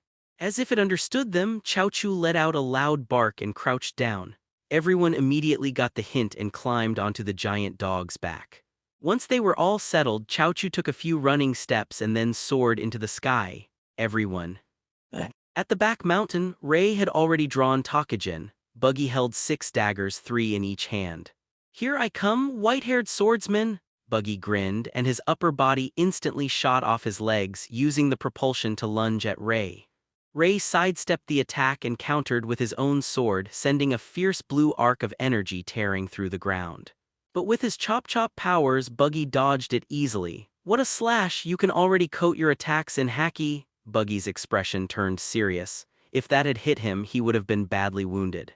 He instantly abandoned his old strategy of splitting into tiny pieces. He could sense Ray's haki was stronger than his own. The machine gun trick he'd used on Luffy wouldn't work here. Kahahaha? "It's been a while since I've had a real hand-to-hand fight. Let me show you what Rayleigh taught me." With that, Buggy charged, his haki-coated daggers striking from bizarre angles. He used small splits in his body to constantly change his trajectory, making his attacks wild and unpredictable. Even Ray was having trouble keeping up. Buggy was clearly on another level from Luffy, especially when it came to observation haki. He was dodging every single one of Ray's slashes. So this Buggy could probably dodge a slash from Hawkeye, Ray thought. If he can predict my attacks, then I'll just have to attack everywhere at once. Ray flashed backward and swiped his claws forward. Poison Claw's meteor shower. A terrifying rain of green energy claws shot from his fingertips, blanketing the area around Buggy. Each claw strike melted the very rock it touched, forcing Buggy to focus all his energy on dodging, not daring to let a single one graze him. On a distant hilltop, the newly arrived group gasped. The side of the mountain was now a dead, corroded wasteland. "Luffy, Zoro, did you know Ray's poison was that crazy?" "Zoro, that's ridiculous." "Mayor. Terrifying." "Nami and the butcher's wife, so cool." "Chaochu woof woof." The butcher, however, just stared, his brow furrowed deeper than ever. Just as Buggy was scrambling to avoid the poison claws, Ray's cold voice cut through the air. "Azure Dragon Strike?" Ray's expression was ice cold. He pressed his sword downward and a violent storm of energy gathered around the blade. A colossal azure dragon formed from countless slashes of pure power roared to life in the sky. It was 100 meters long, a terrifying beast of destruction that charged forward, annihilating everything in its path. Even from a distance, Luffy and the others could feel its overwhelming pressure, making their hearts pound in their chests. Buggy, who was already struggling to deal with the poison claws, knew he had no hope of dodging an attack this massive. The chilling feeling of certain death washed over him. "Damn it. I have to try." Buggy gritted his teeth, and in an instant his entire body was coated in black armament haki. "Chop chop, you bastard, Rhea!" he roared, ignoring the searing pain of the poison claws as he unleashed his full power, sending his own body parts flying out to collide with the Azure Dragon. The two attacks met in a catastrophic explosion. Azure blue energy erupted in every direction, tearing apart the already cratered and corroded ground. The entire mountain was simply erased, flattened into a barren plain. On another hilltop far away, Luffy and the others could only stare, their faces filled with pure disbelief. "Is that kind of power even possible for a human?" Nami whispered, her heart racing as she looked at the disaster zone where a mountain used to be. "I've still seen so little of the world," Luffy muttered, his usual grin completely gone. He realized with sobering clarity that he was nowhere near the level of either Ray or Buggy. "There are probably tons of guys like them out on the sea. I have to get stronger." The resolve in his heart hardened like steel. Zoro could feel the unrestrained sword energy still lingering in the air. He finally understood the massive gap between himself and a true master. "I thought I could just sail out and challenge Hawkeye. How naive I was." His gaze sharpened as he looked toward the battlefield, his decision made. The town mayor had fainted long ago. The butcher's wife clung to her husband's arm, terrified. The butcher himself just frowned, a single thought running through his mind. Where was that mountain-splitting power Buggy used before? This was different. As the smoke cleared, the battlefield was a scene of utter devastation. In the center of it all stood Buggy, covered in blood, his skin cracked and broken. He was severely injured. Ray landed gently about 10 meters away, watching him calmly. If you hadn't managed to split the initial force of my attack, Ray said, you'd be in much worse shape. Buggy swayed, struggling to stay on his feet. I should thank you, he coughed. If you hadn't pushed me to the brink of death, I never would have been able to pull that off. I've tried to awaken my chop-chop power so many times, he continued, but I always failed. Like with that mountain, I used it for practice. Every time I split it, it would snap back together almost instantly and the backlash would nearly kill me. Hearing this, Ray finally understood. The butcher hadn't seen a display of controlled power, he'd seen a failed experiment. Buggy wasn't effortlessly splitting and restoring the mountain, he couldn't control it at all. He really is the luckiest man alive, Ray thought, almost laughing out loud. Everything he does accidentally makes him look like a monster. So why did it work this time? Ray asked. Buggy was silent for a moment, then looked up at the sky. Maybe I just got lucky. He looked back at Ray. You won, I've got nothing left, what are you going to do with me? Ray's cold gaze made Buggy shiver. HMPH. You don't have any killing intent toward me, so I won't kill you, Ray replied simply. Keha, cough cough, you're an interesting one, white-haired swordsman, Buggy laughed, coughing up more blood. Ray turned to leave, but Buggy called out to him again. Hey, if I hadn't split your attack, would you have still done it? Would you have detonated all that power yourself? Without turning back, Ray started to walk away. The answer is the same, he said calmly. The only thing that would have changed is how badly you were hurt. He paused, then added, Buggy, as you are now, you're no match for me. I hope we get to fight again someday. With that, he flew into the air, heading back toward Luffy and the others. Watching him go, Buggy smirked. Definitely, he whispered. As Ray disappeared from sight, he closed his eyes and a memory came flooding back. Buggy, you'll never awaken your fruit's true power if you keep running away, Rayleigh, the Dark King, yelled. A devil fruit is tied to its user's spirit. If you're a coward, it'll only be good for escaping. Now brace yourself. Rayleigh swung his sword, sending a terrifying beam of energy straight at a 13-year-old Buggy. Rayleigh-san, stop, I'll die, Buggy screamed, frozen in fear. With a sigh, Rayleigh sent out a second slash to cancel out the first. Buggy, the crew is about to disband. How will you survive on your own if you stay like this? I'm great at running away, I could have dodged that. That's too reckless. If I had added, let him be, Rayleigh, the Pirate King, Gall D. Roger said, placing a hand on his shoulder. Everyone has their own way of living. He turned to Buggy. No one will be there to save you anymore, Buggy. So use your own strength to chase your dreams. Got it, Captain Roger. Besides, I was a great swimmer before that damn Shanks tricked me, Buggy complained, all his fear forgotten as he ran to Roger's side. The memory faded. Buggy lay on the flattened ground, staring at the sky as tears streamed from his eyes. Captain Roger, I miss you so much. I didn't want to bring shame to your name, so I tried to get stronger. But every time I tried to awaken my power, I felt this overwhelming fear, like I was going to be torn apart. I'm still so scared of dying. I'm scared that if I die, I'll lose all my precious memories of our time on your ship. He was silent for a long time. Captain, I just met a man with white hair. His attack made me feel death right in front of me, and in that moment I suddenly wasn't afraid anymore. I'm one of your crew, a crewmate of the Pirate King. How could I possibly be afraid of death? Just you watch, I'm going to make the whole world remember the name Buggy the Clown. I'll prove to everyone that no one who sailed with the Pirate King is weak. From now on, I will never hesitate again. Thank you, Ray. By now, Ray, Luffy, and the others had made their way back to the center of town. After witnessing Ray's terrifying power firsthand, everyone's attitude toward him had changed. Well, everyone except for Luffy, who was still bouncing around like a hyperactive monkey. Zoro stepped forward.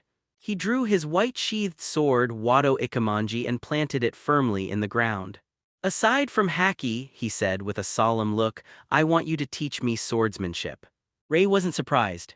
Zoro's whole reason for being out here was to become the world's greatest swordsman. Of course he'd want to learn from someone stronger. Ray simply nodded. Seeing this, Luffy rushed over excitedly. Ray, me too.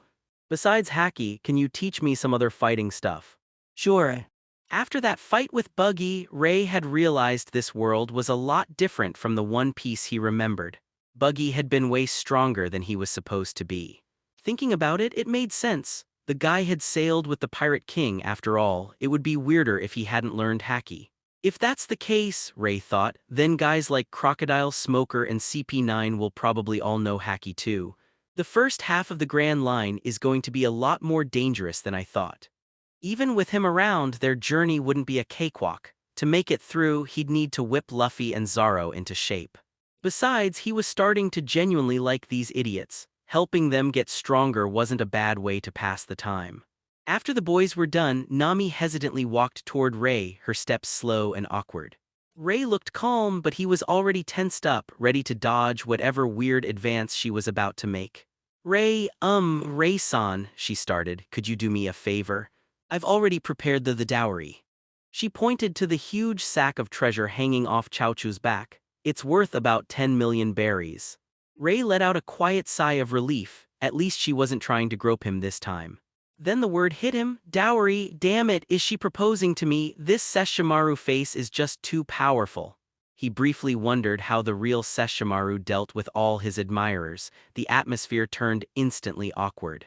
Zoro just stared, completely baffled by how shameless this woman could be, but then Luffy's one-track mind saved the day. Wow, that's so much money, he yelled. What do you need Ray's help with? He started drooling as he stared at the bag of treasure. Man, think of all the meat we could buy with that. Ray, you gotta help her, then we'll be rich. Just like that, the awkward tension vanished. Encouraged by Luffy, Nami took a deep breath. It's about my hometown and a crew of fishman pirates.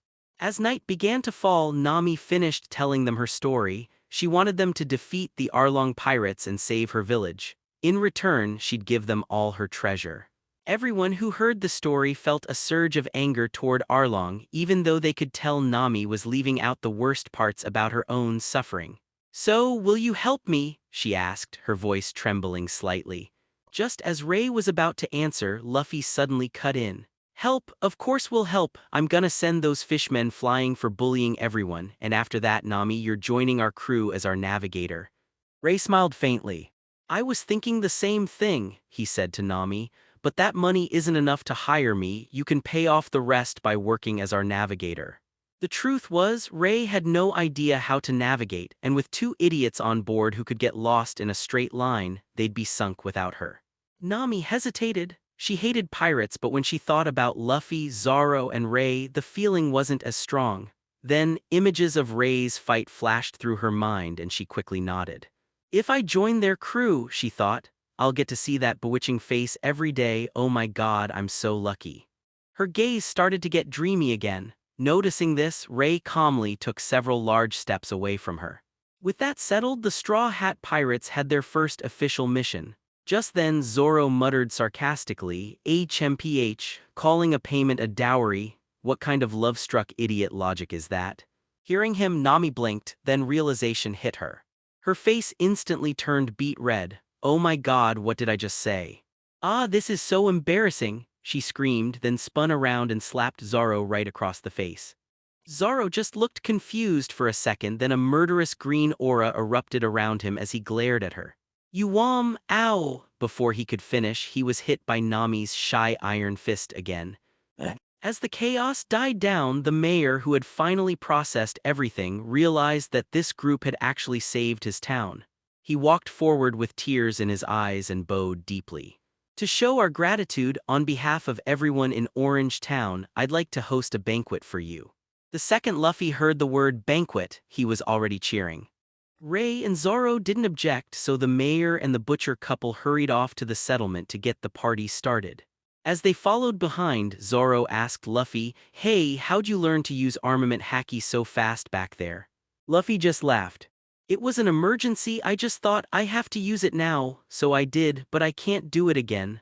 Watch. He tried to harden his arm, but the black coating only covered about half of his hand. Seeing that, Zoro sighed in relief. Okay, so you're not that much more talented than me. Ray watched them with a faint smile. After the banquet, he said, his voice cutting through their chatter, the training continues. Got it, they both replied. Night fell and the party began. In the center of the settlement, bonfires lit up the sky and the delicious smell of roasted meat was everywhere. Luffy, Zoro, and Nami were stuffing their faces and drinking happily with the townspeople. Even Chaochu had a piece of meat in his mouth, playing chase with the kids.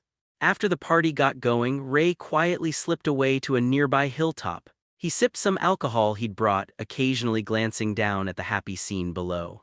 Not bad, he thought. This is actually pretty beautiful. In the war-torn world he came from, he'd never seen anything so peaceful. Just then, a body crashed onto the ground beside him with a dull thud. It was the one-armed, black-nosed clown. He was dead. I found out what he did, a voice said from the shadows, so I executed him. Buggy the Clown slowly walked into the firelight. Mind if I have some of that? He asked, reaching for Ray's flask. Ray frowned and slapped his hand away. Yes, I mind. Kahahaha, so uptight, pirates are supposed to share their booze. Just like back on the Oro Jackson with Captain Roger. As Buggy spoke, he got a distant, nostalgic look in his eyes. It would have looked cool if it were anyone else, but with Buggy's silly grin, it just looked creepy. You shouldn't be chained to the past, Ray said, noticing Buggy's dazed expression. Yeah, I know, if I hadn't met you I probably never would have moved on, so thanks for that. Meh. What now? Buggy paused, then pointed down at the celebrating townspeople. I'm gonna go apologize to them. He then snatched Ray's flask, took a huge swig, and threw the empty container on the ground, completely ignoring the thunderous look on Ray's face before leaping down the hill. I'll kill you, Buggy! Ray shattered the now-contaminated flask with a single sword stroke and was about to unleash an Azure Dragon Strike before he took a deep breath and stopped himself. Next time we fight, he muttered, I'm chopping you into a million pieces. Down below, Luffy was letting the curious townspeople stretch his rubbery cheeks while he simultaneously stuffed his face with meat. Nami was in a drinking contest, and to everyone's surprise, she was winning. Zoro was being his usual self, quietly drinking everyone under the table. Then, a familiar laugh cut through the noise. Kahahaha, looks like you're having fun. Mind if I joined? The party instantly went quiet. Zoro's hand went to his swords. Luffy stood up, his expression serious. What do you want? Nami shouted, trying to sound brave. Ray is right here. You want him to kill you for real this time. Buggy landed gracefully and held up his hands. Relax, relax, just look at how the locals are reacting. Confused, the three of them looked around and heard the mayor yell out. Fine, Buggy, but you're signing an IOU for this meal. Yeah, and you owe us for all the property damage, another person shouted, and for your goons scaring all of us. Buggy just grinned and laughed. Kahahaha, no problem. Any other debts, just name 'em, I'll sign IOUs for everything. The townspeople didn't seem to distrust him at all. They just shouted back, then get over here and drink already. Coming. Luffy, Zoro, and Nami were completely bewildered. What was going on? Were they all friends? The townspeople weren't scared of Buggy at all. Only Ray, watching from the hill, wasn't surprised. The butcher had already told him that Buggy wasn't your typical pirate. Maybe this was just how Roger's crew was, and just like that, Buggy joined the party. After a few more rounds of drinks, a very tipsy Buggy climbed onto a rooftop and shouted down at the crowd. I Buggy am sorry. His voice was so loud that the party gradually quieted down. I sailed with the Pirate King, he slurred, but I was a coward. I wasn't confident enough to be an emperor in the new world like Shanks. I was afraid if I couldn't make a name for myself, I'd bring shame to the captain. So I holed up here in the East Blue, hiding in Captain Roger's hometown. Burp, Buggy let out a drunken hiccup. I'm a pirate. I had to take over some territory, so I took over Orange Town. I told myself that by being here I was protecting you from other, worse pirates. Kahahaha, but damn it, that was just a cowardly excuse. Mayor Butcher. Everyone, I Buggy am sorry for all the trouble I've caused you. With that, he bowed deeply to the entire town. The townspeople just looked at him with disdain. What a lightweight, someone yelled. Look at all that nonsense he's spouting. Buggy ignored them and kept talking.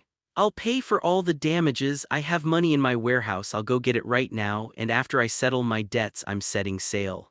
From now on, Orange Town is under the protection of the future Emperor of the Sea, the great Buggy-sama. No pirate will ever dare to mess with this place again, kahahaha. He staggered off toward his old base, completely unaware that his so-called money was now hanging off the side of a giant flying dog. Buggy's speech got Luffy all fired up.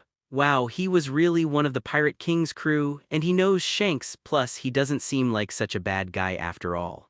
Zoro took a sip of his drink and turned to Nami. Looks like Buggy still doesn't know you robbed him blind. What's the plan? Nami thought for a second, remembered she had Ray on her side and put her hands on her hips. I'm a thief who steals from pirates. Stealing a pirate's treasure is my job, therefore that bag of gold is my hard-earned salary. It's perfectly legal income and I'm definitely not giving it back. Luffy and Zoro stared at her. It sounded logical, but something about it felt off. Ray, who had rejoined the group, settled the matter in one sentence. That's Nami's commission for hiring us, it has nothing to do with Buggy. Luffy smacked his forehead. Oh right. Then he started grinning. Shishishi, alright guys, before Buggy figures out what really happened, let's get out of here. Agreed, Nami chimed in, still a little worried. Ray didn't see any reason to run, but he had to admit sneaking away like this was pretty funny, so he didn't object. And so, turning down the townspeople's pleas for them to stay, the four of them ran to the shore, borrowed one of Buggy's ships and set sail under the starry night sky. When Buggy finally staggered back to his base, he found all his treasure gone. The shock sobered him up instantly. After a moment of stunned silence, he realized what had happened. They'd robbed him blind. A furious roar echoed through the empty warehouse. Buggy flew back to the party, only to find the sun was already rising and everyone was gone. When he heard that Ray and the others had sailed away hours ago, his face twisted in rage and his blue pigtails stood straight up on his head. With no other choice, Buggy and his entire crew were forced to start working to pay off his mountain of IOUs. Damn you, Ray, he grumbled while using his chop-chop powers to help repair a roof. So what if I drank your booze? You stole 10 million from me, you bastard. Whatever, he sighed, I'll just treat it as training, it's not like I can beat him right now anyway. Suddenly, Buggy's lips curled into a smirk. He had a brilliant idea. Two of his subordinates who had broken his rules happened to have bounties on their heads, the one-armed clown and Moji the beast tamer. Buggy couldn't bring himself to execute an old comrade like Moji, but handing him over to the Marines for a cash reward. That was a different story. Well, you two brought this on yourselves, he muttered. Ray, this isn't over, next time we meet I'll chop your head into 1,000,000 pieces. After venting, Buggy obediently went back to hammering nails. Out at sea, 4 people and a dog were crammed onto a sailboat that was much bigger than their last one. Unfortunately, its sail was still proudly displaying the Jolly Roger of the Buggy Pirates. Luffy wanted to tear it down, but without a sail they'd be dead in the water. So for now, they had to look like a very weird branch of the Buggy Pirates. We need a real ship, Nami said, having fully embraced her role as navigator. This thing will never make it to the Grand Line. Everyone agreed. There's a small island to the south, she said, studying a chart. Maybe we can get a ship there, we've got 10 million berries, so that should be enough. As soon as the words left her mouth, she instinctively went to check on the treasure in the cabin, then paused. Hey, does this bag look a little lighter to you guys? Before she could inspect it, Luffy casually explained what had happened. Oh yeah, I saw Orange Town needed a lot of money to fix everything, so I left about half the treasure for them before we left. What?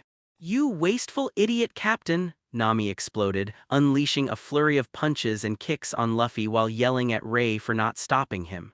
Ray, who was sitting sideways on the edge of the boat, just smirked as he watched Luffy get pummeled. Sailing with these guys is really fun, he thought to himself. He lay down on the deck, petting Chaochu with one hand and tucking the other under his head as he closed his eyes. A system notification pinged in his mind. Ding. Congratulations, host, for defeating Buggy the Clown. Reward, observation hacky. Fusion progress increased by 2%. Current Sesshomaru Template fusion rate 45%. When fusion rate surpasses 50%, exclusive rewards will be unlocked. The system was about to go silent, but Ray stopped it. Hold on, explain why women keep acting so weird around me. This problem was seriously starting to affect his quality of life. The issue stems from the Sesshomaru Template's hidden attribute, supernatural charm. Detailed explanation. Sesshomaru possesses maximum charm stats, making him irresistible to female demons. In the One Piece world, this translates to a powerful attraction for human women. The inappropriate touching upon first encounters is likely due to a minor system bug. This effect weakens as they get to know you. Solutions. Wear a mask. Use violence against every new woman you meet to instill fear. Convince the entire world you are a murderous psychopath. Reluctantly accept reality. Accept reality and enjoy it. Before Ray could get angry, the system vanished. He just snorted. At least now he knew what the problem was. He'd just have to avoid meeting new people. After the system disappeared, knowledge of observation hacky flooded his mind. He could now sense an opponent's presence, their next move, and even glimpses of the future. Hey, looks like I have something new to teach those two. Ray opened his eyes and watched his three chaotic crewmates for a moment before standing up. You two, training time. Zoro and Luffy immediately stopped messing around and got serious. What about me? Nami asked, her heart starting to beat a little faster as Ray walked over. Can you teach me something too? Ray noticed that her reaction to him was already a lot less intense. That was a relief. You can start with physical conditioning, he said. Nami, give me 500 push-ups to warm up. Luffy, Zoro, we're starting with hacky endurance training. To his surprise, Nami immediately agreed. After seeing the battle with Buggy, she wanted to get stronger too. The other two, full of fighting spirit, quickly started screaming in pain. Ow, youch. Nami, midway through a push-up, glanced over at them. She swallowed hard and some of her enthusiasm started to fade. 3 days later, Syrup Village. A boy with a long nose had just finished his daily prank of yelling, "Pirates are coming." Just then, one of his little followers came running up, shouting in a panic, "Captain, bad news. Pirates are really here this time." The long-nosed boy and his friends thought he was joking. He wasn't. The ship's flag had the mark of the Buggy pirates. On board were 3 men, 1 woman, and a small dog. Ray gazed at the distant island, memories surfacing. This was Syrup Village, Usopp's hometown, so the enemy here is just Captain Kuro, he thought. That guy is way too weak. After a moment he was certain. The enemies on this island were no match for his crew. They could handle this without him. It would also be a good chance to see what Chaochu could do now that he had been transformed by Ray's blood. 2 days after Buggy's defeat, the news had spread. Since Buggy had been the big boss of the East Blue for over a decade, his defeat sent much bigger shockwaves through the world than Morgan's. Naval Headquarters, Bounty Division. A green-haired vice admiral was wrapping up a meeting. Just as he was about to announce the final decisions, a commander burst into the room and whispered something in his ear. "What? Buggy was defeated?" the vice admiral exclaimed, his brow furrowing in deep thought. The other officers in the room immediately erupted into discussion. Buggy wasn't as simple as his bounty suggested. He was the one keeping the balance in the East Blue's underworld. Exactly, we kept his bounty low on purpose. We let him rule the sea so that any hot-headed rookie pirates would challenge him first, and he'd crush them for us. It kept things stable. Of course, we always knew we could take him down if he ever got out of line. And he never did anything too crazy, so the system worked. This was the unspoken rule of the East Blue. And now someone has broken it. Even for us, taking down Buggy would have been costly. So who the hell actually beat him? The officers debated back and forth, all of them dying to know who had managed to topple Buggy. Finally, the green-haired vice admiral stood up. The ones who defeated Buggy, he announced, are the same pirates who killed Captain Morgan last week, the Straw Hat Pirates. The room was filled with disbelief. They have that kind of power. Buggy was way stronger than Morgan. I'm more interested in how they beat him. Was it a group effort or did one of them actually manage to take him down alone? That last question was on everyone's mind. The vice admiral had been wondering the same thing. Their intel suggested the strongest member was the white-haired swordsman Ray, who had killed Morgan in a single strike. However, eyewitnesses said that when he dueled the pirate hunter Zoro, he didn't seem to have a huge advantage. It was a shame the island was too remote to have any video den mushy. It's more likely they ganged up on him and used some kind of trick, the vice admiral concluded. He'd also heard rumors that they had just recruited a new female member. That guy was on the Pirate King's crew. There's no way a rookie could beat him one-on-one. With that in mind, he made his decision. All right. We're raising the bounties for the entire Straw Hat crew. Here are the new numbers. Once again, wanted posters were sent flying to every corner of the world. East Blue in a random tavern. A group of burly pirates were drinking and laughing. You think that new Straw Hat crew will run into Buggy? Ha ha ha, I hope not for their sake. If a rookie crew meets Buggy, their journey is over before it even starts. Heh, we saw what that guy can do back in the day. It's crazy to think he's just hanging out in the East Blue. Yeah, but he doesn't kill civilians and even leaves IOUs. He doesn't act like a pirate at all. I heard he's got a secret deal with the Marines. Wonder why he never became a warlord. Probably just a government dog. Hey, you wanna die, don't say that crap out loud and get us all killed. Just as a fight was about to break out, a skinny man ran into the tavern holding a newspaper. Guys, big news, that clown Buggy, he's been defeated. Hi. Buggy's defeat might not have made waves in the Grand Line, but for anyone in the East Blue who knew his true strength, the news was absolutely shocking. Marine Base Logtown, a white-haired man with 2 cigars jutting from his mouth stood frozen, his eyes wide with disbelief. Buggy the Clown was defeated by the Straw Hat Pirates, Smoker growled. Damn it. I was supposed to be the one to catch him. He took a deep drag from his cigars. Does this Straw Hat crew really have that kind of power? Beside him, a bespectacled Marine, Chief Petty Officer Tashigi, studied the newspaper. Captain Smoker, she said, pointing to a detail in the report. It says here they used allied forces and strategy. I doubt their strength is anywhere near Buggy's. Capturing them should be easy. Smoker let out 2 streams of smoke. Doesn't matter who they are, he declared. If they're pirates, they get brought to justice.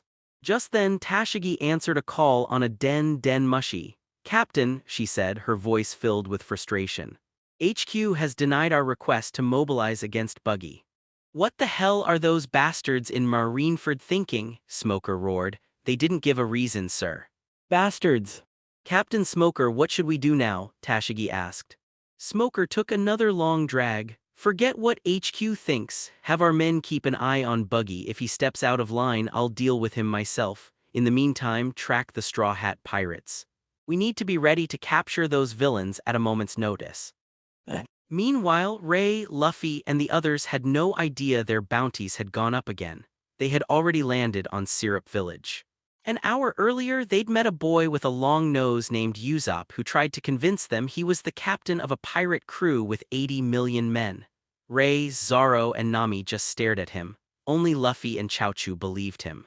Ray briefly regretted saving the little dog. Its intelligence was clearly on par with a husky's. Now the 4 of them and the dog were eating at a small restaurant. Luffy asked Usopp if he knew where they could get a ship. When the mansion on the hill was mentioned, Usopp panicked, made up an excuse, and ran off. Ray knew Usopp didn't trust them yet and was afraid they'd cause trouble for his friend Kaya.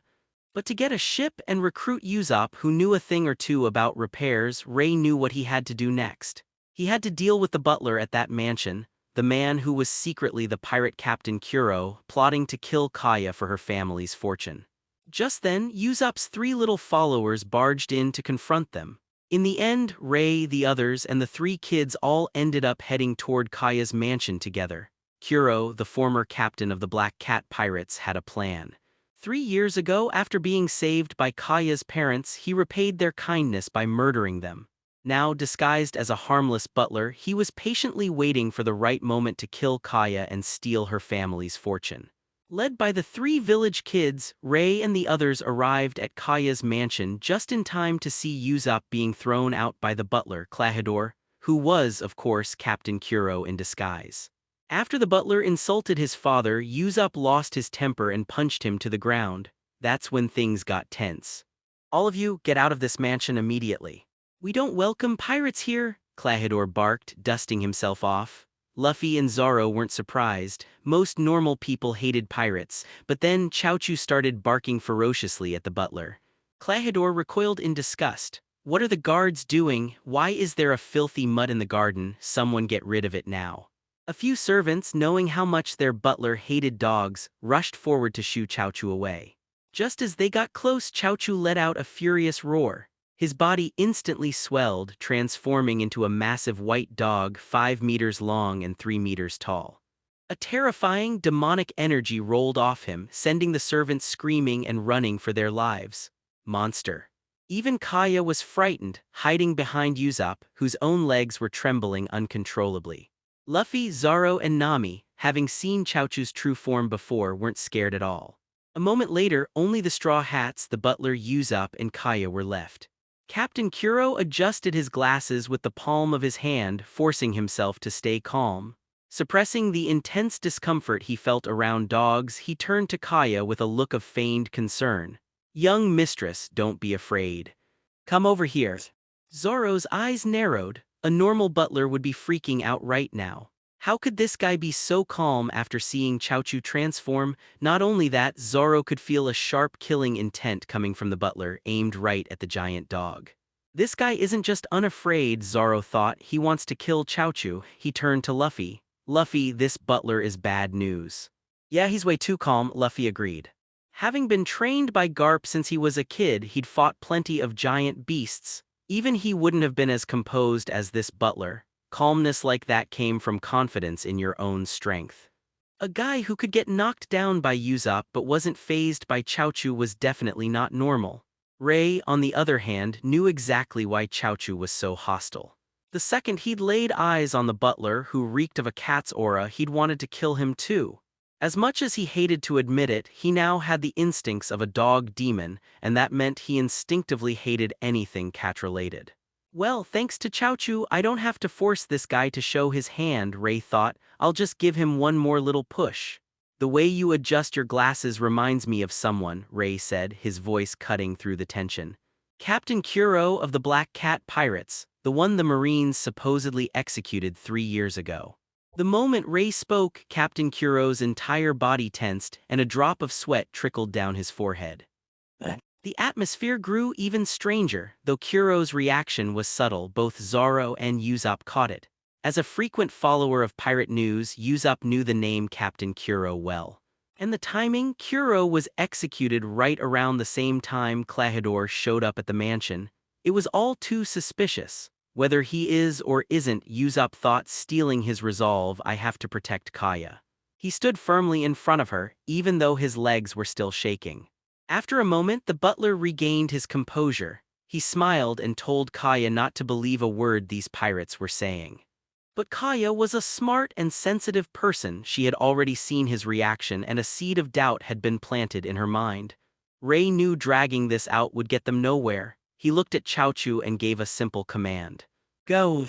Without hesitation, Chaochu lunged at the butler, his massive claws swiping through the air. "That thing is trying to kill me," Kuro thought, his survival instincts taking over. "I have no choice." In an instant, the frail old butler vanished. He reappeared several meters away, having moved with superhuman speed. His terrifying, almost invisible movement shocked everyone. "Was the butler always that fast?" Luffy asked Usopp. "No way," Usopp said, his suspicions now confirmed. "If he was that fast before, my punch never would have landed." Seeing his speed, even Kaya could no longer deny the truth. "Klahadore, what was that?" she questioned, her voice trembling. Kuro knew the jig was up. His mind raced as he dodged another one of Chaochu's attacks. "The dog is strong," he analyzed, "but it's not as fast as I am. I can beat it. But those 3 behind it, they're not normal. I should retreat for now, gather my crew, and come back. Kaya's fortune will be mine." A sinister smile spread across his face. He activated his signature technique, the silent step, and vanished from sight. Zoro glanced at Ray. "You're not going after him." Ray just smiled faintly. "He'll be back," he said.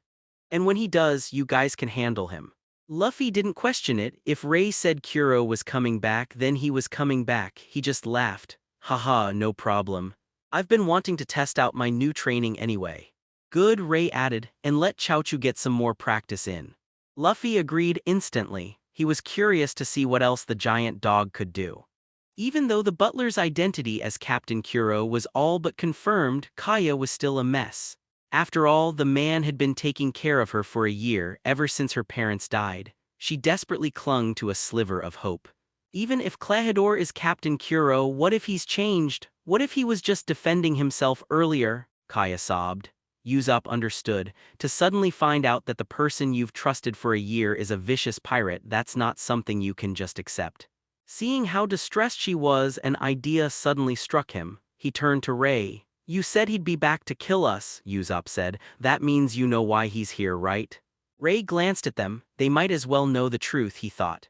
"It'll save me a lot of explaining later." He turned to the giant dog. "Chaochu, take Usopp and Kaya and follow that butler. Make sure you're not seen. Zoro, you go with them. Keep them safe." Ray could have just made up a story about hearing Kuro's plan from some other pirate, but he didn't feel like wasting the energy. It was better to let them see the truth for themselves. Just then Luffy, who couldn't stand being still, piped up, "I wanna go too."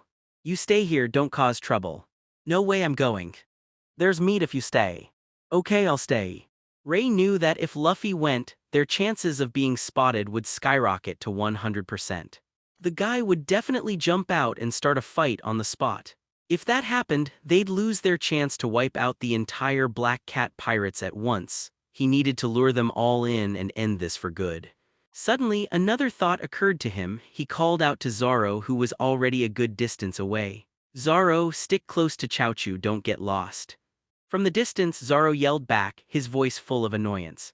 "Got it." As it turned out, Captain Kuro never left Chaochu's sight. Thanks to Ray's blood, the dog's sense of smell was now so powerful it could track a scent from 10 kilometers away. Right now, Chaochu was leading Usopp and Kaya, hiding them on a seaside cliff. Down below, Captain Kuro and his first mate, the hypnotist Django, were openly discussing their entire plan. Kaya and Usopp heard every horrifying word.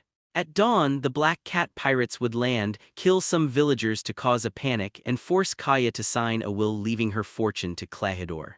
Then they would kill her too. The entire village would become a slaughterhouse. "What do we do? What do we do?" Usopp muttered, pacing back and forth in a panic. Kaya, after a moment of grief, wiped away her tears. She forced herself to be calm and think. Just as they were at a complete loss, Chaochu, who had shrunk back to his small dog form, tugged on her skirt.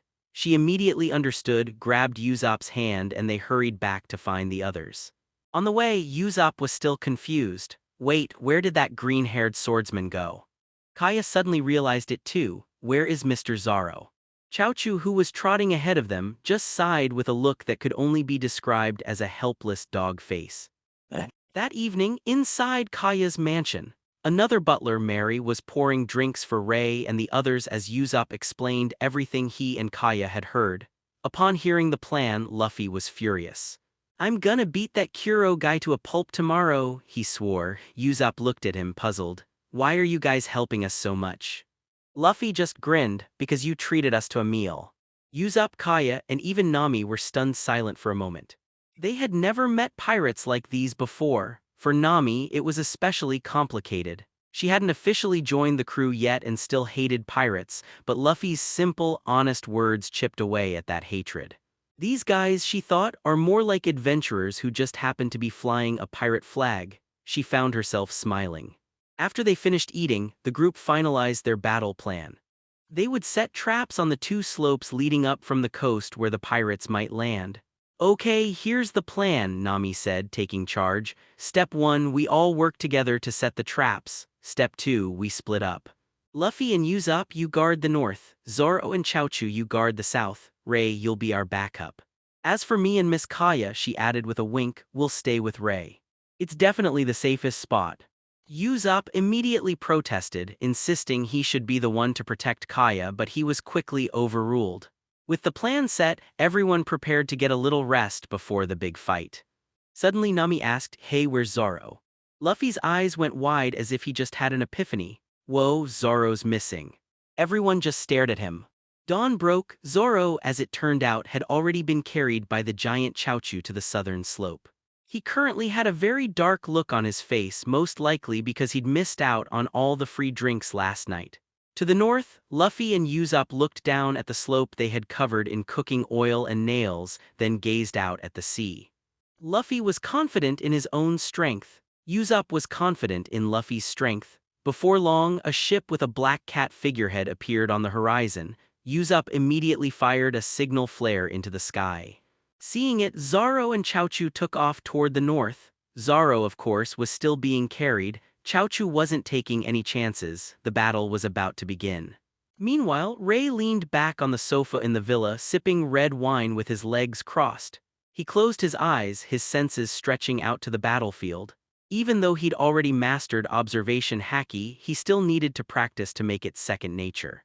In his mind's eye, he could see about 50 people at the northern coast of the island. 4 of them had auras that were slightly stronger than the rest. 2 of those auras felt distinctly unpleasant, cat-like. Those had to be the Nayabin brothers. The third was the hypnotist, Django, and the strongest, of course, belonged to Captain Kuro. On their side, aside from Usopp's pitifully weak aura, the other two humans and one giant dog were more than a match for the enemy. Yep, nothing to worry about, he concluded. He smiled faintly and opened his eyes, about to take another sip of wine. Just then, Nami picked up a wine glass and clinked it against his in a toast. In an instant, Ray teleported several feet backward, causing Nami's glass to clink against empty air. "What is wrong with you?" he asked, annoyed. Nami just huffed. "It's your fault for looking so cool just now. I couldn't help myself." Then she paused, noticing something odd. Kaya was just staring out the window, completely unfazed. That's weird, Nami thought. With Ray's maxed out sex appeal, she should be acting just as crazy as I am. "Kaya," Nami asked, "don't you feel anything when you look at Ray?" Kaya, who had been anxiously watching the coast, snapped back to attention. She glanced at Ray, then immediately looked away, her face bright red. "I only like Usopp," she said stiffly. Nami got it. Ray got it too. The girl was using self-brainwashing to distract herself. "Learn from her," Ray told Nami. "Don't let your instincts control you." Nami blushed and shot back, "I don't have a crush on anyone. What am I supposed to distract myself with?" Ray just turned and walked toward the door. "Let's go watch the fight." "Use that to distract yourself." He was starting to realize that his new face meant he probably couldn't be alone with women anymore. With Ray in the lead, the two girls followed him toward the northern part of the island. "So," Nami whispered to Kaya, "how did you stop yourself from jumping him the first time you saw him?" Kaya's face turned an even deeper shade of red. "I was hiding behind Usopp at the time," she stammered. "I just pretended to be scared and touched him for a while instead." At the coast, the Black Cat pirates had all disembarked. Led by Kuro, Django, and the Nayabin brothers, they glared up at the small group waiting for them on the slope. They had already seen the traps and knew their plan had been discovered. Django frowned at the oil and nails covering the path. "Captain Kuro, there's no way the whole crew can charge up that." Kuro smirked coldly, his eyes filled with murder. "Can't you use your hypnosis? You have 5 minutes to clear that slope. Otherwise, I'll handle it myself." Django and the Nayabin brothers broke out in a cold sweat. When Kuro said he'd handle it, he meant he'd kill everyone, the enemy and his own men. Hypnotizing the crew to clear the traps would get some of them hurt, but that was a lot better than being slaughtered by their own captain. Django made his decision. He pulled out his pendulum. "Listen up, everyone, look at me. When I say 1, 2, Django, you will all gain unstoppable strength." The crew roared. Kuro just watched, a cold smile on his face. He knew his threat would work. This way, he could clear the traps and wear down the enemy at the same time. 2 birds, 1 stone. The hypnosis took hold. 46 pirates, veins bulging on their foreheads and their eyes rolled back into their heads, charged blindly up the slope. Zoro sensed their auras suddenly spike. "Luffy," he warned, getting serious, "even a lion uses its full strength to catch a rabbit, be careful." But Luffy didn't answer. Zoro turned and his jaw dropped. Luffy was roaring right alongside the pirates. His muscles were bulging and his eyes were rolled back just like theirs. He was charging straight at the enemy. "Are you kidding me?"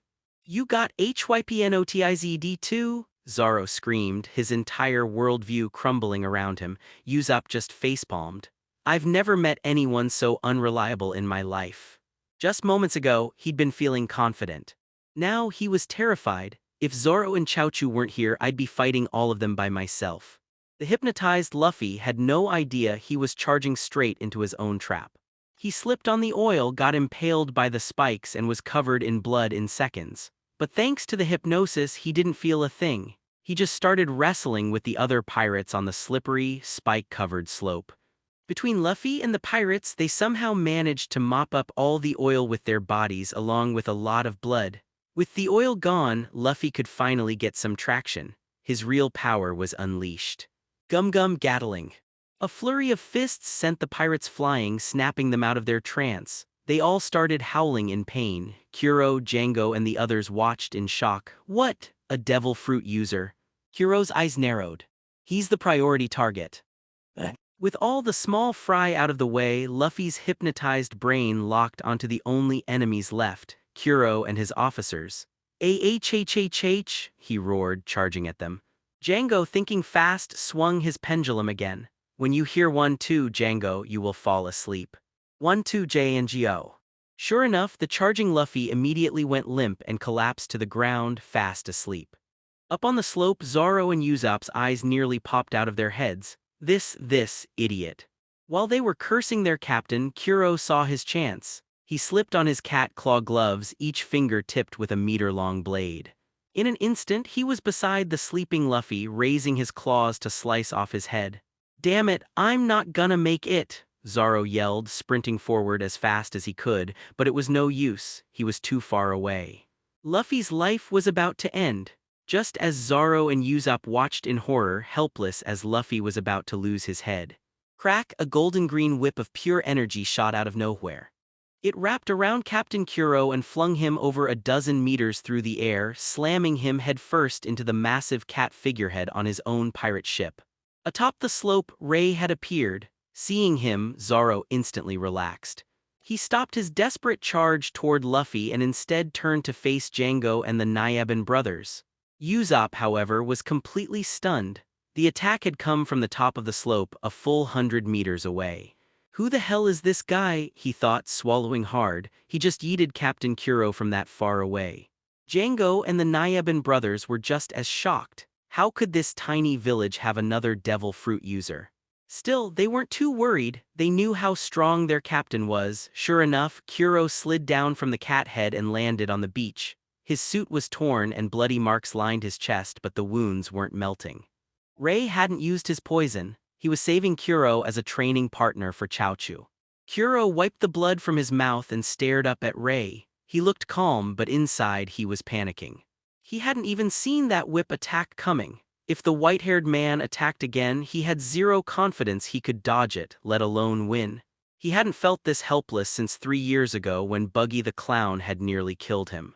It was after that near-death experience that he'd decided to fake his own death and live a quiet life. "No, I can't go back to that. I've worked for 3 years to build this peaceful life. There's no way there's another monster like Buggy in the East Blue," he told himself, trying to calm his racing heart. "I must have just been too focused on Straw Hat to notice him. My instincts have gotten dull.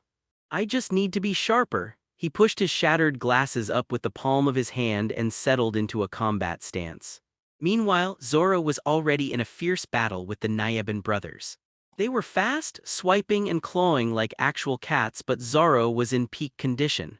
He quickly gained the upper hand, easily deflecting their attacks while ignoring Django's attempts to interfere from the sidelines. Captain Kuro, having successfully psyched himself up, glanced back up the slope. He ordered his remaining men to charge, then followed right behind them, activating his signature silent step. He moved without a sound, a silent predator using his men as a distraction to get close enough for a killing blow. Usopp, Nami, and Kaya watched in terror as 40 pirates roared and charged right at them. They all scrambled to hide behind Ray. Ray just sighed, grabbed the sleeping Luffy's ankle and swung him like a giant, rubbery club. Whack! The unconscious Luffy, stretched out like a whip, smashed into the charging pirates, sending nearly half of them flying with a single swing. At that moment, Ray's eyes flickered. He stopped swinging and spun, delivering a sharp kick to the empty air beside him. Captain Kuro, who had been completely invisible a second before, suddenly appeared, his eyes wide with shock as Ray's foot slammed into his stomach. "God!" A mouthful of blood sprayed from Kuro's mouth. His body curled up like a shrimp before he was sent crashing back down onto the beach, kicking up a massive cloud of sand. Django, who had been trying to harass Zoro, stopped dead in his tracks, his jaw hanging open. The man he viewed as a god of slaughter, Captain Kuro, had just been effortlessly crushed. Django suddenly felt like he'd walked into a death trap. He stumbled back, leaning against the pirate ship as he took in the whole battlefield. The Black Cat pirates were being toyed with. It was a one-sided massacre. "We're the mice now," he thought, a wave of despair washing over him. He knew it was over. If he was going to die, he might as well face it calmly. Ray glanced down at Kuro, who was struggling to get up again. He then looked at Chaochu. "Handle him." With a fierce bark, Chaochu transformed back into a 5-meter-long giant dog and charged down the slope. Kuro immediately used his super speed to engage the beast, but he was shocked. The dog was now just as fast as he was. He could barely dodge its attacks. Even when he used his silent step, Chaochu could pinpoint his exact location with its incredible sense of smell. "Ha ha ha, our captain is being toyed with by a dog," Django muttered, a bitter smile on his face. He was completely overwhelmed with despair. "Before I die, I'd at least like to know who these people are." As if the heavens heard his plea, a news bird suddenly appeared, hovering right over his head. A newspaper fluttered down from its beak. "Ha, at least I get to read the news before I die," Django chuckled grimly. He picked up the newspaper, he scanned the contents, his pupils instantly dilated. His breathing grew rapid and shallow. There, on the front page of the East Blue section, was a glaring headline: "Straw Hat Crew DEFEATS Buggy Pirates." Below the headline were photos of Ray, Luffy, and the others. And right next to them were their new wanted posters. The newspaper headline was simple: "The Straw Hat Crew defeated Clown Buggy in Orange Town. The reign of the East Blue's overlord has ended." It is suspected that the entire crew worked together to defeat Buggy, whose current whereabouts remain unknown. To Django, it didn't matter if they'd ganged up on him or not. 3 years ago, the entire Black Cat pirates had challenged Buggy, and Buggy had wiped the floor with all of them by himself. Captain Kuro was nearly killed. So even if the Straw Hats had teamed up to beat Buggy, it still meant they were on a completely different level. And if one of them had beaten Buggy one-on-one, Django couldn't even bring himself to imagine it. Either way, the Black Cat pirates were finished. Meanwhile, Captain Kuro was getting desperate. Chaochu was completely countering his speed, and he couldn't land a single hit. He was sent flying by another swipe of the dog's massive paw, landing right next to Django. "Captain Kuro, you have to see this," Django said, holding out the newspaper. "The Straw Hat Crew, they—" "Shut up," Kuro snarled, his eyes wild with fury. "That damn mutt, I'm going to chop it to pieces." He closed his eyes, and his body began to sway as if he were drunk. "Shakashi!" In an instant, Captain Kuro vanished. Django's face went pale, and he immediately started sprinting in the opposite direction. He knew that once Kuro used that technique, he attacked everything that moved, friend or foe. "Even with Shakashi, there's no way he can win," Django muttered to himself as he ran. "Whatever, if he won't listen, that's his problem. I'm getting out of here." Shakashi was Kuro's signature killing technique. He moved so fast that even he couldn't keep track of where he was going, blindly slashing at anything and everything around him. It was why his own crew was still terrified of him. Right now, everyone on the beach was in his kill zone. Ray, watching from the slope, finally looked a little interested. Well, at least this might give Chaochu some trouble. On another part of the battlefield, Zoro had already won. The two cat brothers were on the ground, panting and covered in wounds.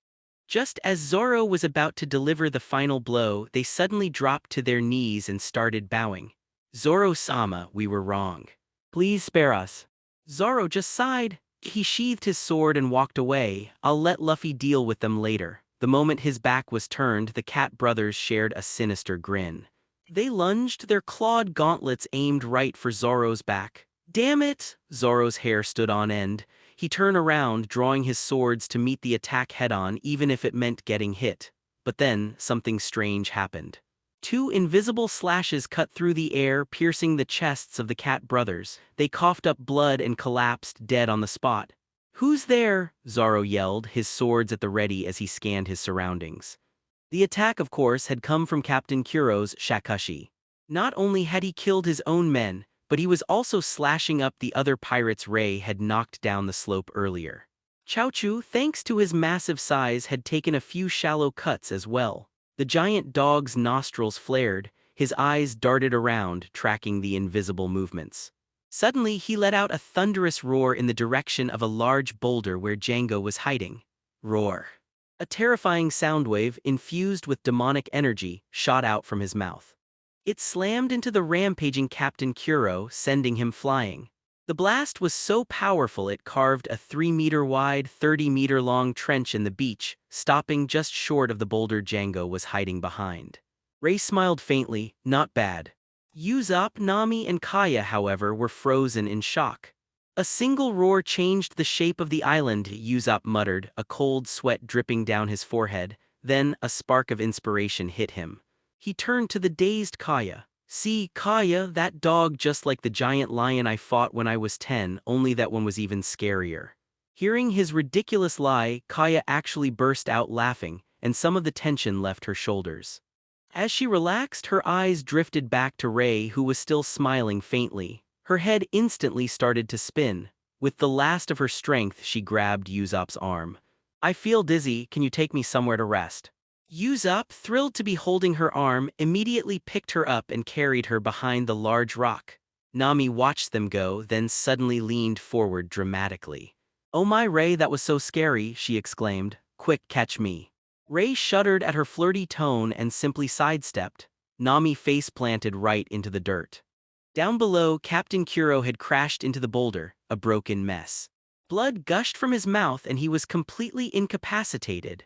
Django, who had been hiding behind that same boulder, slowly walked over to his fallen captain. Then, right in front of Kuro's eyes, he unfolded the wanted posters. White-haired swordsman Ray, 30 million berries. Straw Hat Luffy, 20 million berries. Pirate Hunter Zoro, 15 million berries. The terrifying numbers made Kuro break out in a cold sweat. Even Zoro, the one with the lowest bounty, was in the same league as him, and the white-haired man was worth 30 million. Impossible, 30 million is Buggy's bounty. No one in the East Blue should be worth that much. Django just let out a bitter chuckle and unfolded the rest of the newspaper. With his one good hand, Kuro adjusted his glasses and focused on the headline. When he finally read the words, his jaw dropped but no sound came out. A single phrase echoed in his mind. "I completely misjudged them." Then his eyes rolled into the back of his head and he lost consciousness. The battle was over. The Black Cat pirates had 30 dead, 10 critically injured, and 20 who could barely move. About 95% of that damage had been self-inflicted, courtesy of their former captain. The rest was Luffy's fault. On the Straw Hat side, the injuries were as follows. One person lightly wounded by his own nail trap, currently sleeping it off. One dog with a few scratches, almost fully healed. And one person nursing a bruised ego from a lust-induced faceplant, still grumbling about it. It had felt like a fierce battle, but the whole thing was over in less than 15 minutes. The sun was now rising, bathing Syrup Village in a gentle, golden light. For the villagers, it was just another beautiful morning. For the Black Cat pirates, it was the harshest, darkest dawn they had ever seen. Usopp and Zoro had tied all the surviving pirates together in a big circle. In the center sat a catatonic Captain Kuro, staring blankly into space, and a despairing Django who was just laughing bitterly to himself. 5 minutes passed in silence, broken only by the sound of Luffy snoring. The scene was getting extremely awkward.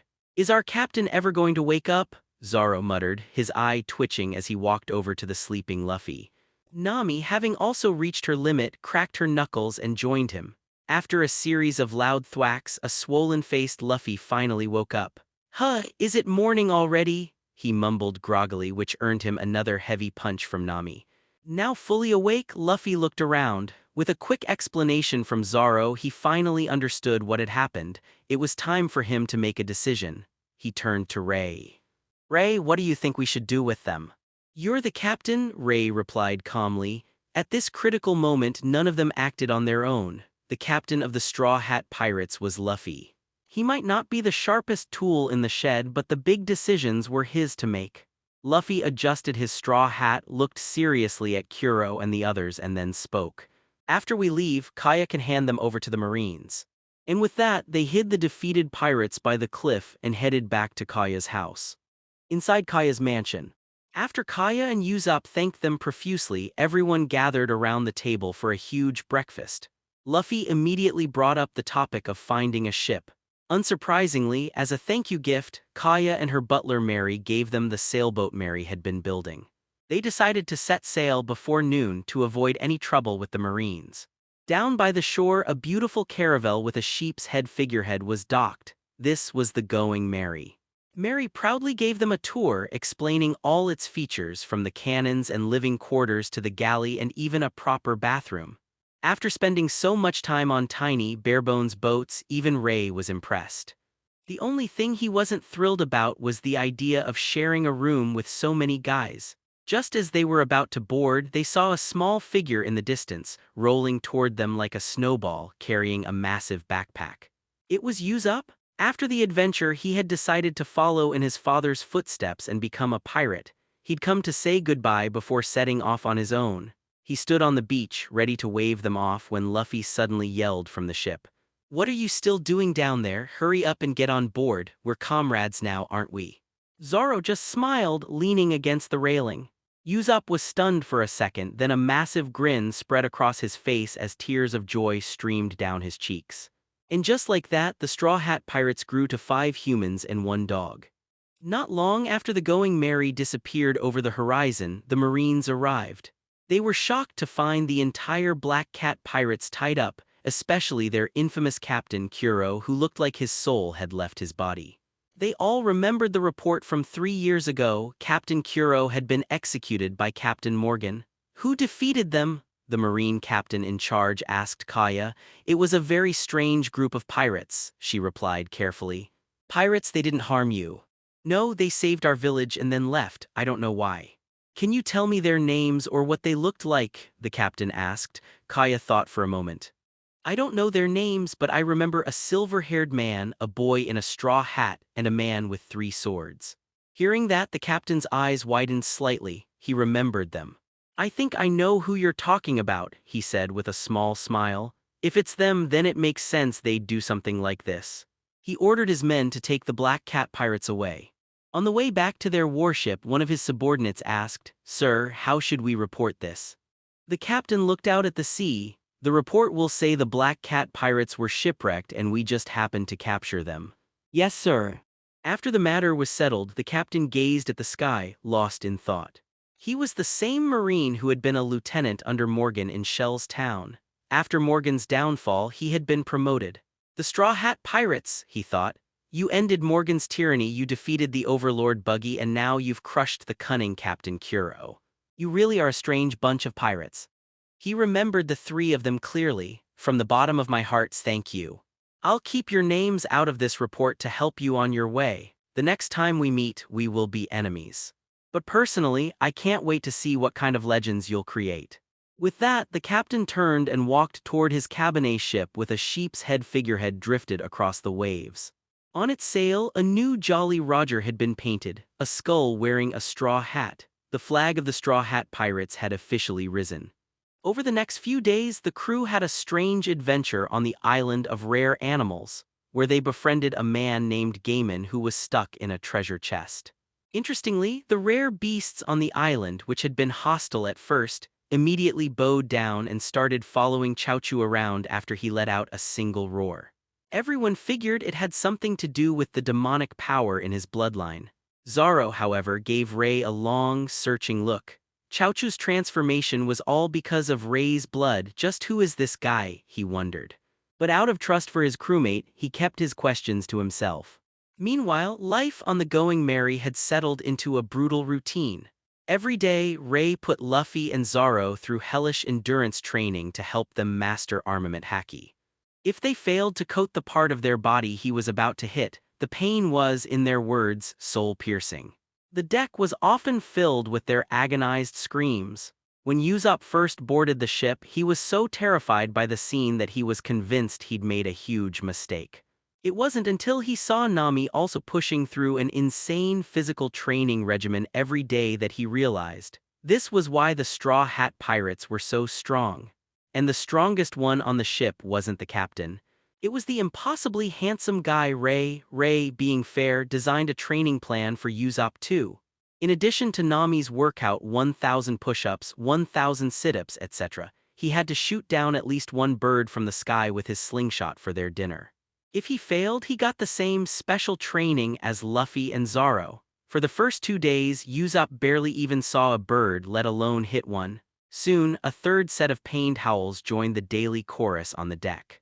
Nami and Chaochu, the only 2 who hadn't been beaten up by Ray yet, found the whole thing hilarious. Today, the sun was bright and the sea was calm. Zoro was trying to cut through a giant metal hammer, part of Ray's training to cut steel. Luffy had just finished his reaction training, which basically meant getting beaten up by Ray without being allowed to fight back. Though covered in bruises, Luffy was still full of energy. He and Usopp were on lookout searching for birds. "Huh, is that a news bird?" Luffy said, peering through a telescope. Usopp was overjoyed. Any bird would do. Hitting it meant he wouldn't get a beating tonight. "Where is it?" he asked excitedly. "It's in the 1959 direction," Luffy replied with a dead serious expression. "All right, leave it to me. Wait, what the hell are you even talking about?" Usopp smacked Luffy on the back of the head. "Okay, calm down, around 8 o'clock, right?" he muttered, aiming his slingshot. As the bird got closer, Luffy suddenly remembered the feast he'd had after catching one before, and drool started dripping from his mouth. He shot up to the crow's nest, ready to pounce. Just as the hardworking news bird reached their ship ready to drop off the paper, Usopp fired.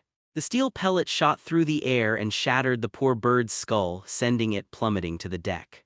Its promising career of delivering news was over. Luffy was already grabbing its still-warm corpse. "Let's go cook this thing," he yelled, and he and Usopp ran off to the kitchen. Nami, having finished her workout, walked onto the deck and picked up the fallen newspaper. "Hey, we're in here. It's an article about us defeating Buggy." Oh, Zoro paused his training and walked over. "Ray's at 30 million, Luffy's at 20 million, and I'm at 15 million. HMPH. Why am I falling further and further behind Ray?" He scowled, then went back to swinging his sword at the hammer. "Whoa, I'm worth 20 million, Luffy yelled, running out of the kitchen and snatching the paper. "But Ray is way stronger than Buggy. How come they have the same bounty? That's not fair." Ray just shrugged, completely indifferent. He knew the Marines had probably assumed they'd ganged up on Buggy. Besides, based on the strength Buggy had shown, he was worth way more than 30 million anyway. "Listen up," Ray said, turning to the crew. "From now on, pirates worth tens of millions are just small fry. You all need to get stronger." Luffy and Zoro nodded seriously. Usopp and Nami, however, started trembling. "We'll be counting on you three to protect us then," they shouted in unison. All they got in return was an icy glare from Ray. Nami nervously stuck out her tongue, and Usopp didn't dare say another word. Luffy's serious mood lasted for about 5 seconds. "Shishishi," Usopp shot a bird. "We're having meat for dinner." Hearing that, everyone's mouth started watering. The reason was simple. On their very first day at sea, Luffy had eaten every last piece of meat they had in the fridge. They hadn't had any in days. "Shishishi, I'll go cook," Luffy announced, rolling up his sleeves. Suddenly, Ray had a vivid flashback to a story he'd once read about Luffy nearly burning a ship to the ground. With a crack of his light whip, he sent Luffy sprawling. "If you can't cook," he said coldly, "don't make trouble." "Are you going to cook, Ray?" Nami asked, her heart fluttering at the thought of watching a handsome man in the kitchen. Ray just snorted. "I can't, Nami, you do it." "Nami." An hour later, the roasted bird was gone, its skeleton being happily gnawed on by Chaochu. The 5 of them sat around the table for a meeting. "Usopp. First, our meals are not balanced. Zoro, second, our captain eats too much. Nami, and finally, none of us can actually cook." Luffy frowned for a long time, then slapped his head. "I've got it. We need to find a cook." Ray nodded. "If we keep heading this way, we should run into a floating restaurant called the Barady." Luffy's face lit up. "Shishishi, all right, next stop the floating restaurant." "We're gonna find ourselves a cook?" Life at sea is supposed to be boring and repetitive. Of course, that rule doesn't apply when Luffy is around. Outside of the brutal training sessions, he spent every day running around the ship, hunting for birds and fishing. Just as Ray and Zoro were waking up from a nap, the sound of cannonballs exploding nearby jolted them awake. It turned out Luffy and Usopp were having a firing competition. To his credit, Usopp had a real talent for it, easily blasting boulders hundreds of meters away. As Ray watched the familiar scene, a small smile touched his lips. He could sense 2 people hiding right under that boulder. They had to be Johnny and Yasaku, Zoro's old bounty hunter buddies. Those poor bastards, Ray thought, feeling a rare moment of sympathy. 10 minutes later, a furious Johnny stormed their ship and challenged Luffy to a duel. Luffy, of course, defeated him easily. It was only then that Johnny recognized Zoro and explained the misunderstanding. He and a dying Yasaku had been hiding under that rock when they were suddenly bombarded.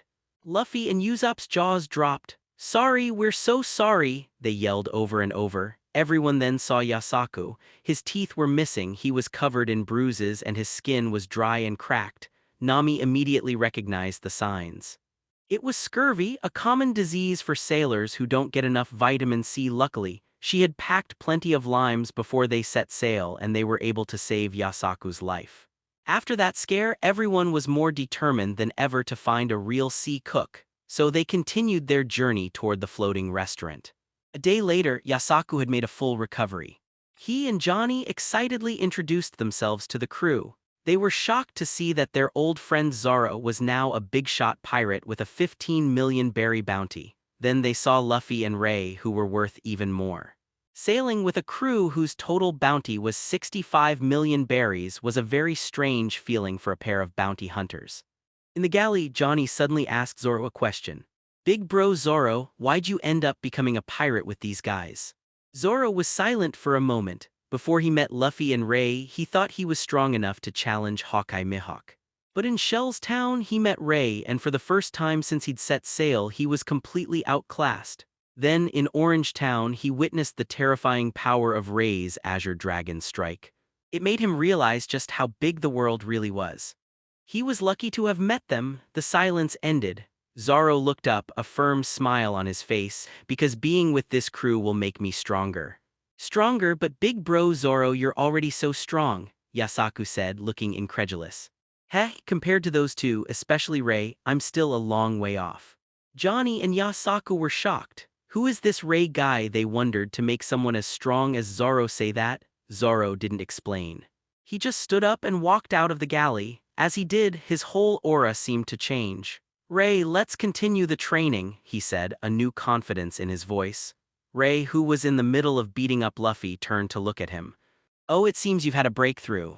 Zoro had been too impatient lately, frustrated by the massive gap between him and Ray.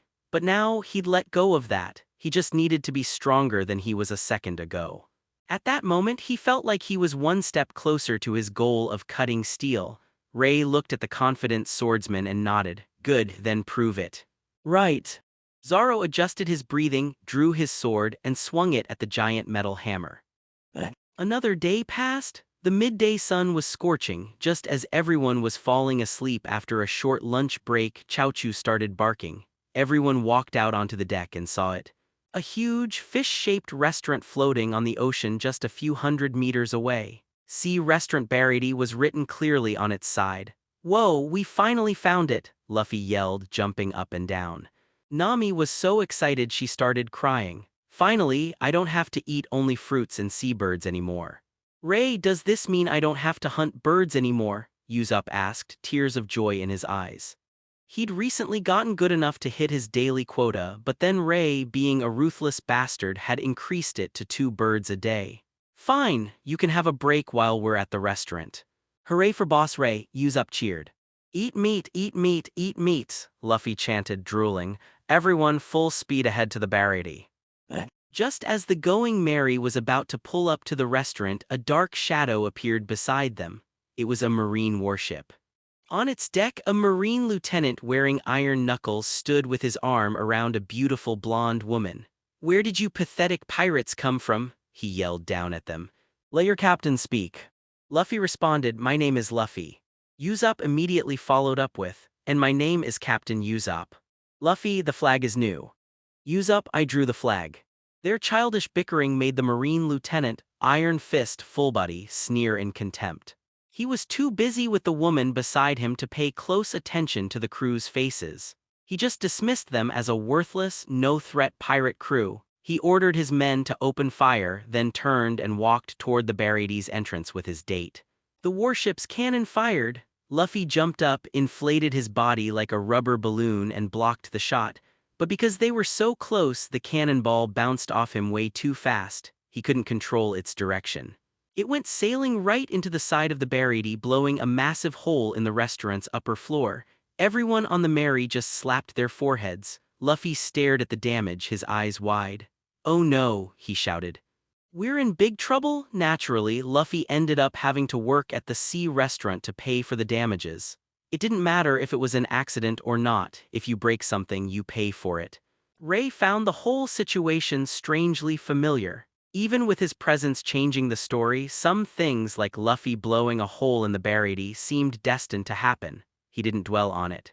All he had to do was keep getting stronger. The timeline was still on track. That meant Jin and Don Krieg would be showing up soon, and with them, Zoro's greatest challenge yet, Hawkeye Mihawk.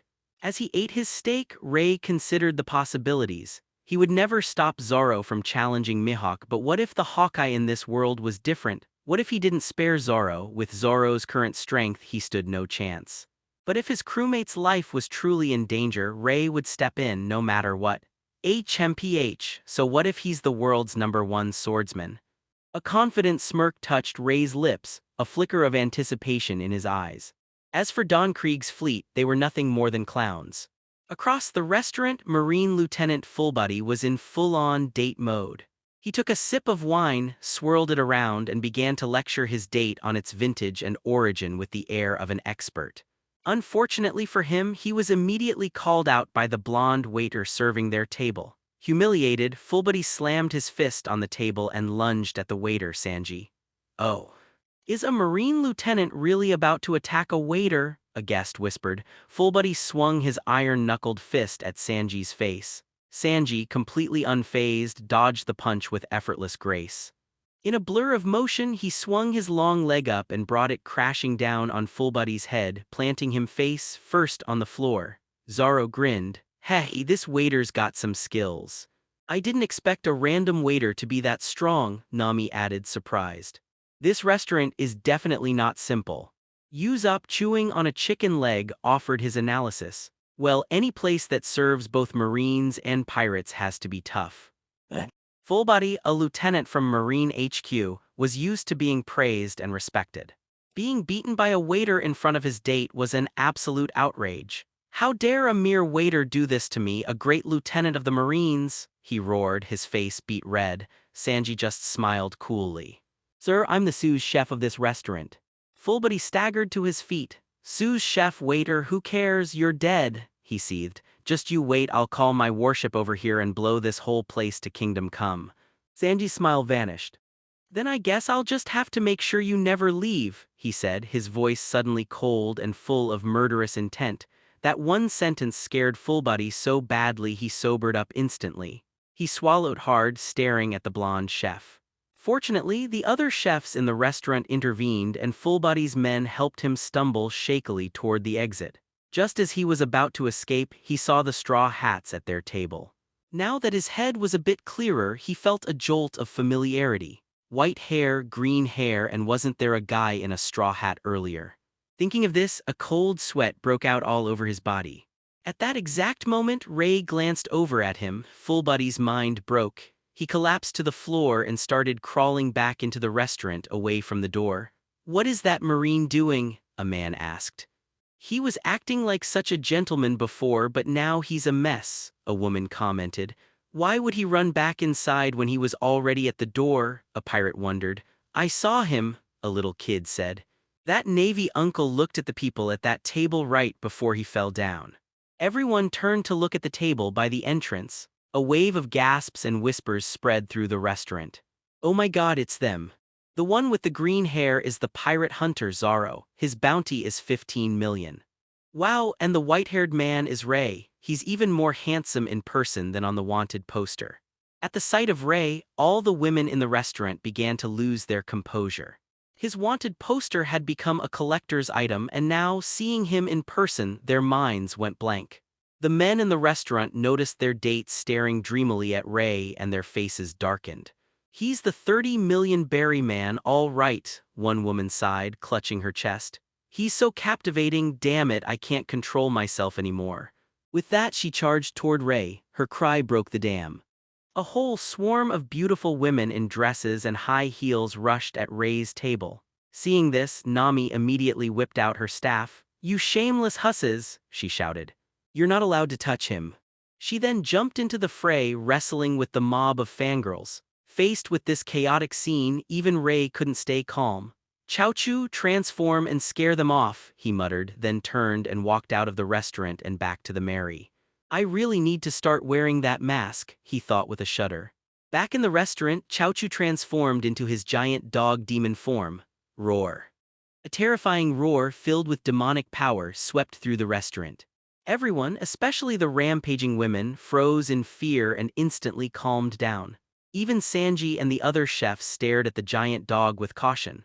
Then, just as quickly as he had transformed, Chaochu shrank back down into a harmless-looking little white dog. The sudden contrast left everyone speechless. As the silence settled, everyone finally understood why Fullbuddy had been so terrified. The Straw Hat Pirates had defeated the overlord of the East Blue, Buggy the Clown. With Ray's bounty-matching buggies, most people assumed their crews were on the same level. A lowly marine lieutenant like Fullbuddy never stood a chance. Just as the awkwardness was peaking, Zoro spoke up. "We're just here to eat. You can all go back to what you were doing." Hearing that, Fullbuddy's eyes darted around and he quickly had his men drag him away. Back on his warship, he finally breathed a sigh of relief. "Lieutenant," a subordinate reported, "the prisoner we captured from the Krieg pirates, Jin, just escaped. Should we search the restaurant?" "Do you think I haven't been embarrassed enough today?" Fullbuddy snapped. "Just let him go. Get us out of here now." He took a deep breath. "Those were the Straw Hat Pirates and I just shot at them." He remembered his instructor telling him that the one person he must never mess with in the East Blue was Buggy the Clown. And these guys had beaten Buggy. In fact, he'd heard a rumor from a resident of Orange Town that Ray had beaten Buggy in a one-on-one fight. "If they hadn't let me go, I'd be dead today," he shuddered, glancing back at the Going Merry. He happened to see Ray, now wearing a black and white patterned mask, staring right at him. Fullbuddy's legs, which had finally stopped shaking, turned to jelly again. "Faster!" he screamed at his men. "Get us away from here." "Lieutenant, did you spill wine on your pants?" a subordinate asked. "Why, yes, I spilled the wine."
Inside the restaurant, things returned to normal. As Sanji worked, he kept a wary eye on the straw hats, especially Zoro. After all, a 15 million berry bounty made him a big deal in the East Blue. Zoro noticed the cook's unfriendly stare and glared right back. The more I look at this cook, the more annoying he gets. Tusk, this green-haired mosshead looks like he's asking for a beating. Their eyes met, and you could almost see the sparks fly between them. Just as the tension was building, Nami started tidying up her clothes which had gotten messed up during the earlier scuffle. In an instant, Sanji forgot all about Zoro. His eyes turned into literal hearts and he practically floated over to Nami. He bent down, took her hand and looked at her with passionate eyes. "I am the luckiest man alive. I didn't realize there was such a beautiful lady in our restaurant. May I treat you to a meal?" When Nami heard the offer, she immediately nodded with a sweet smile. Sanji was overjoyed, blowing kisses in her direction. Zoro, Usopp, Johnny, and Yasaku just stared, completely unimpressed. At that moment, Ray, now wearing his black and white mask, walked back into the restaurant. Nami instantly dropped Sanji's hand and ran over to Ray. She put her hands on her hips, looking for praise. "Hee hee, I just stopped those crazy fangirls from touching you. Pretty impressive, right?" Out of politeness, Ray gave a slight nod. Nami's eyes lit up with hearts. Sanji's face twisted into a mask of pure jealousy. Zoro, Usopp, Johnny, and Yasaku all burst out laughing, slamming the table. "Hurry up and get me some food. Anything." A thin man in a striped tracksuit and a turban stumbled into the restaurant, waving a pistol around. Patty, one of the chefs who looked like Popeye, immediately went to greet him. But when Patty found out the man had no money and that he was Jin from the Krieg pirates, his friendly demeanor vanished. He beat Jin to a pulp and threw him out of the restaurant. Sanji, who had been trying to flirt with Nami again, frowned at the scene. He excused himself and walked into the kitchen. A little while later, Luffy, who was moving supplies on the second-floor balcony, saw Sanji sneak out the back with a plate of food for the dying Jin. "I'm a cook," Luffy heard Sanji say. "If someone's hungry, I feed them, that's all there is to it." At first, Jin refused to accept the charity, but then Sanji said, "Eat.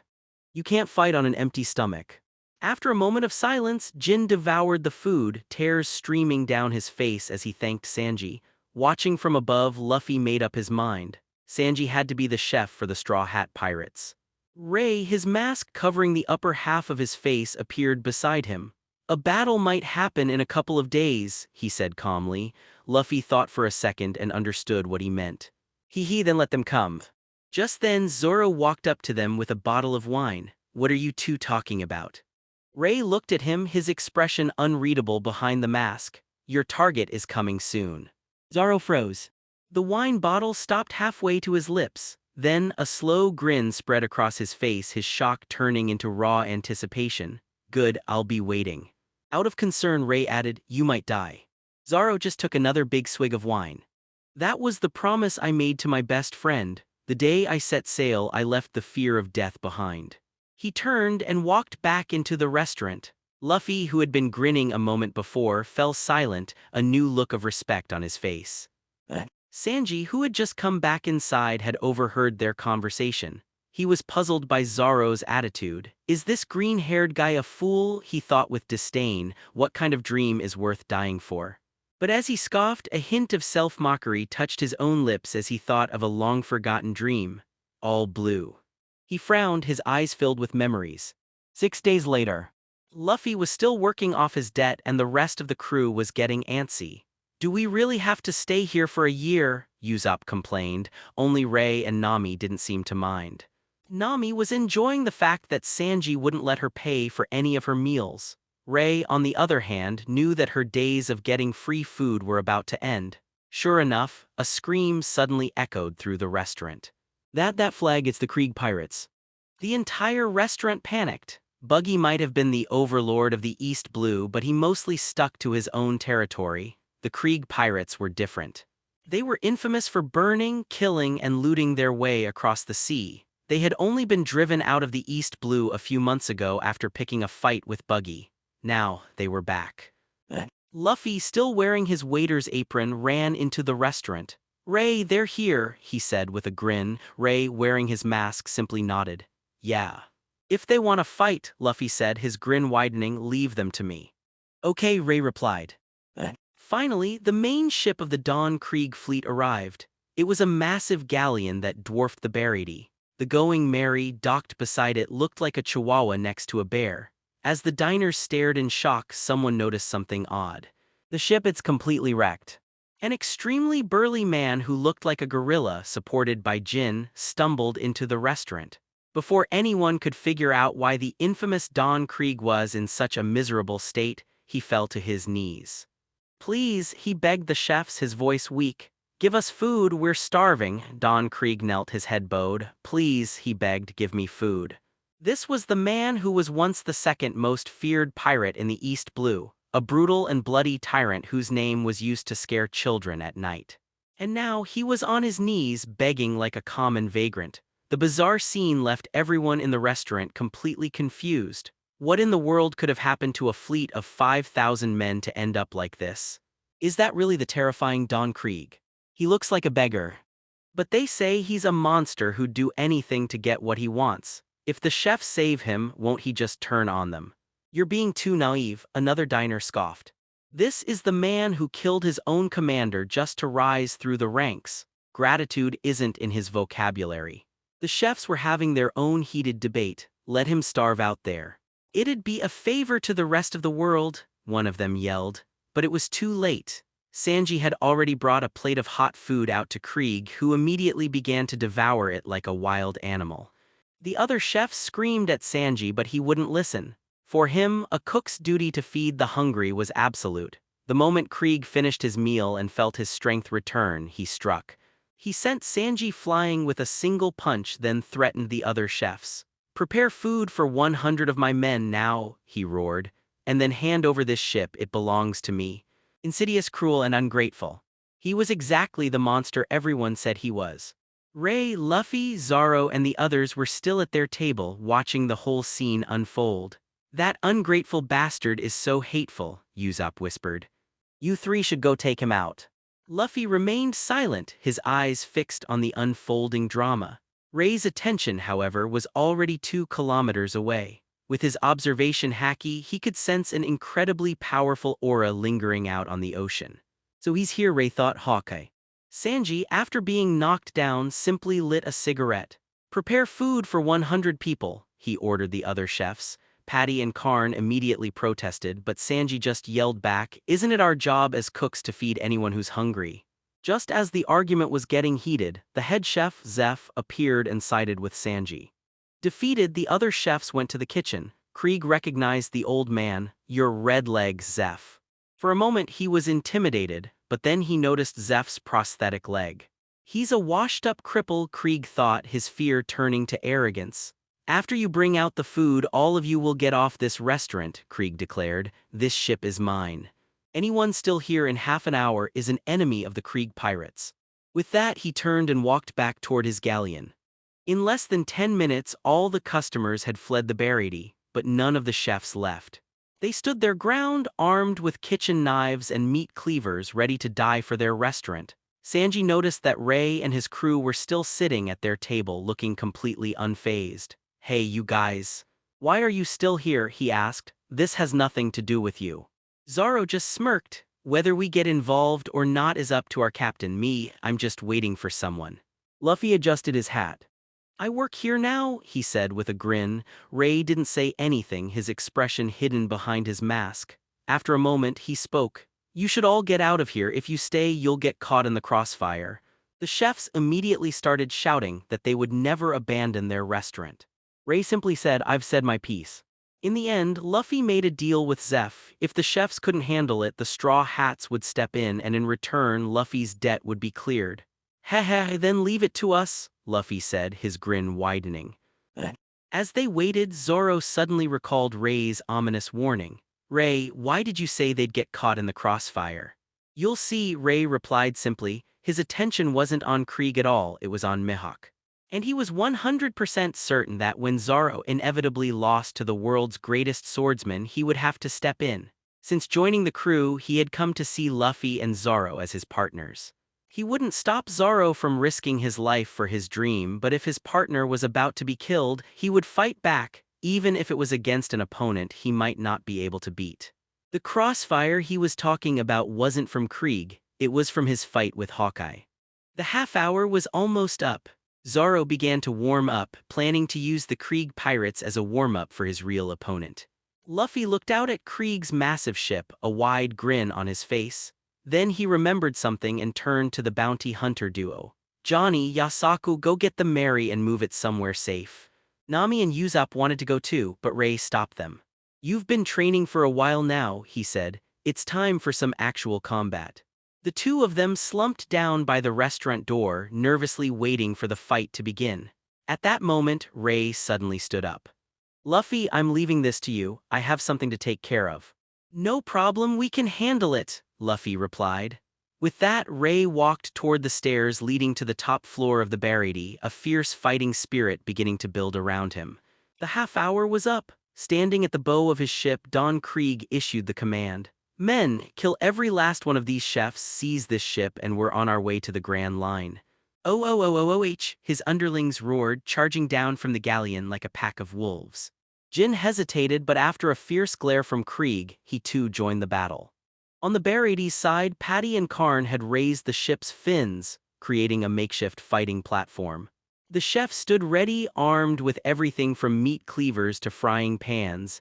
The two sides clashed instantly. Despite looking tough, the chefs were quickly overwhelmed. Ha ha ha, you're just cooks, one of the pirates mocked. We're pirates. We live for this. Patty and Karn exchanged a look and retreated into the restaurant. Sanji watched, holding back. The enemy's officers hadn't made a move yet and he needed to save his strength.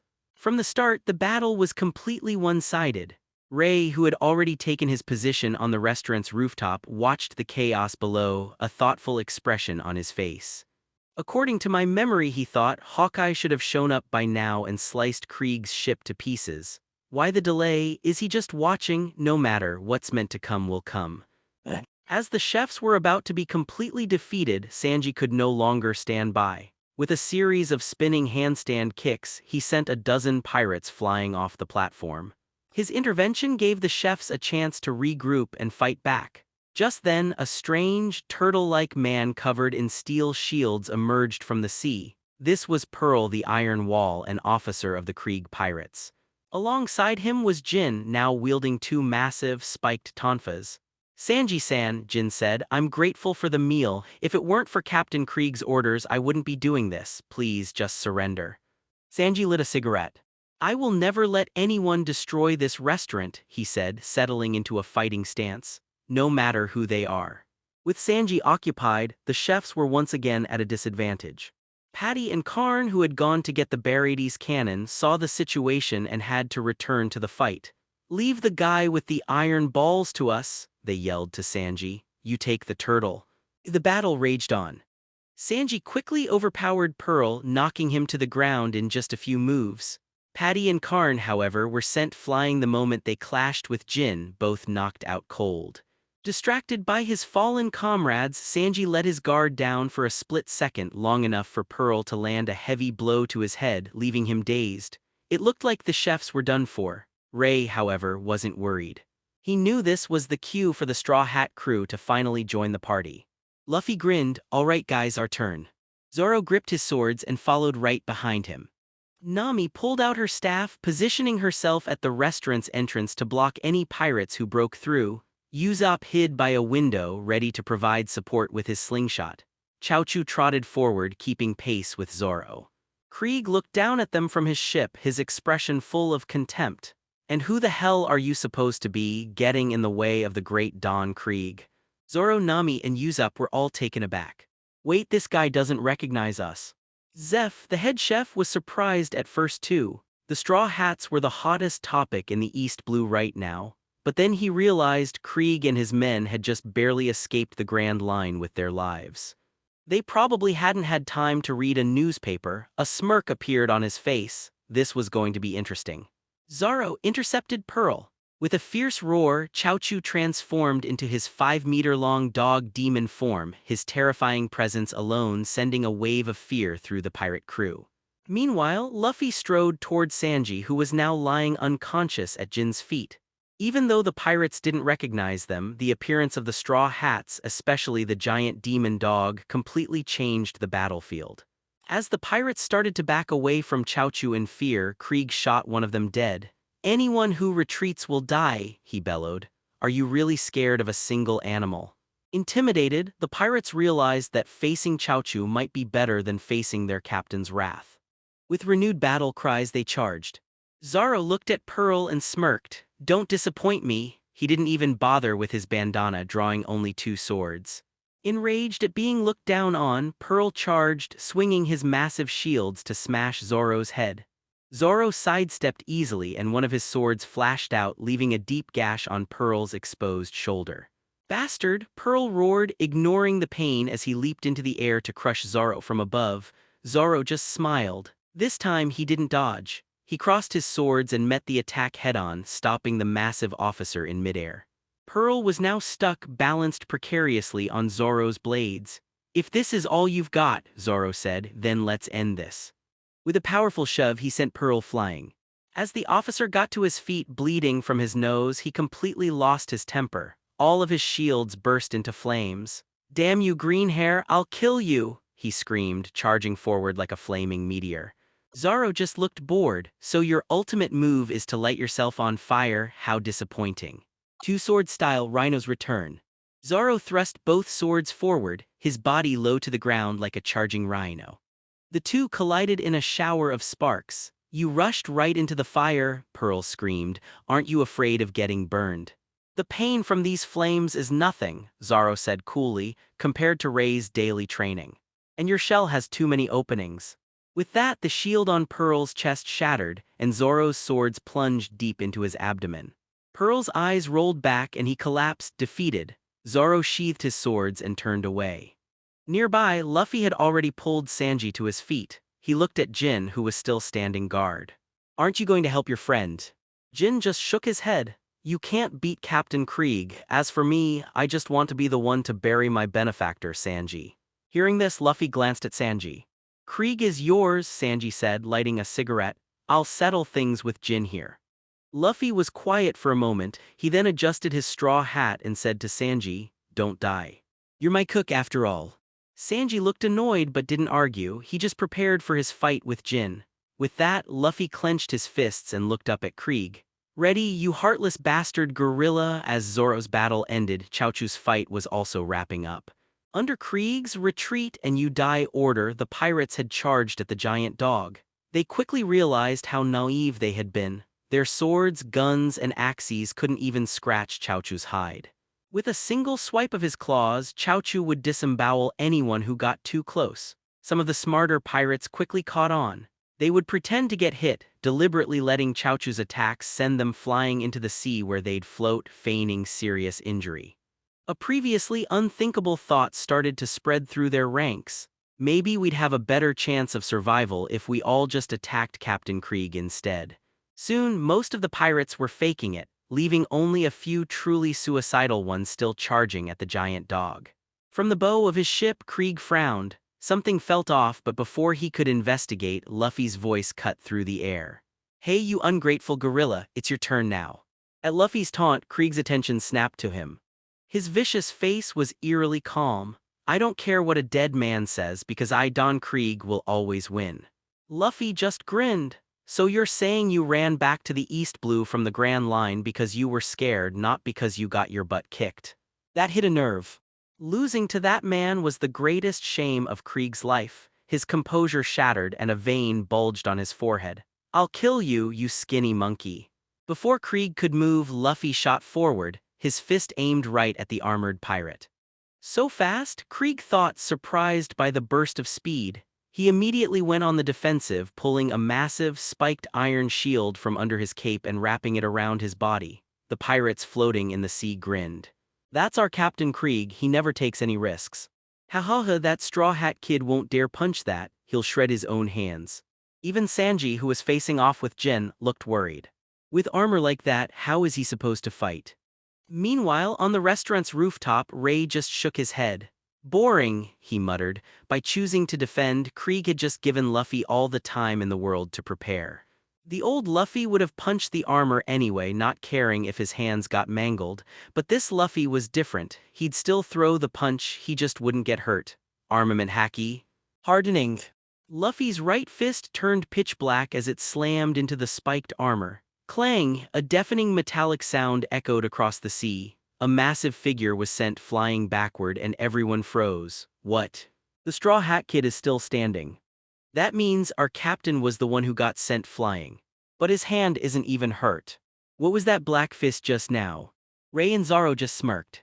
This version of Krieg never stood a chance. Luffy stood on the ship's bow, looking disappointed. Your confidence doesn't match your strength at all. A moment later, Krieg staggered to his feet, barely conscious. Are you made of metal? He roared, confused and furious. How are you not hurt?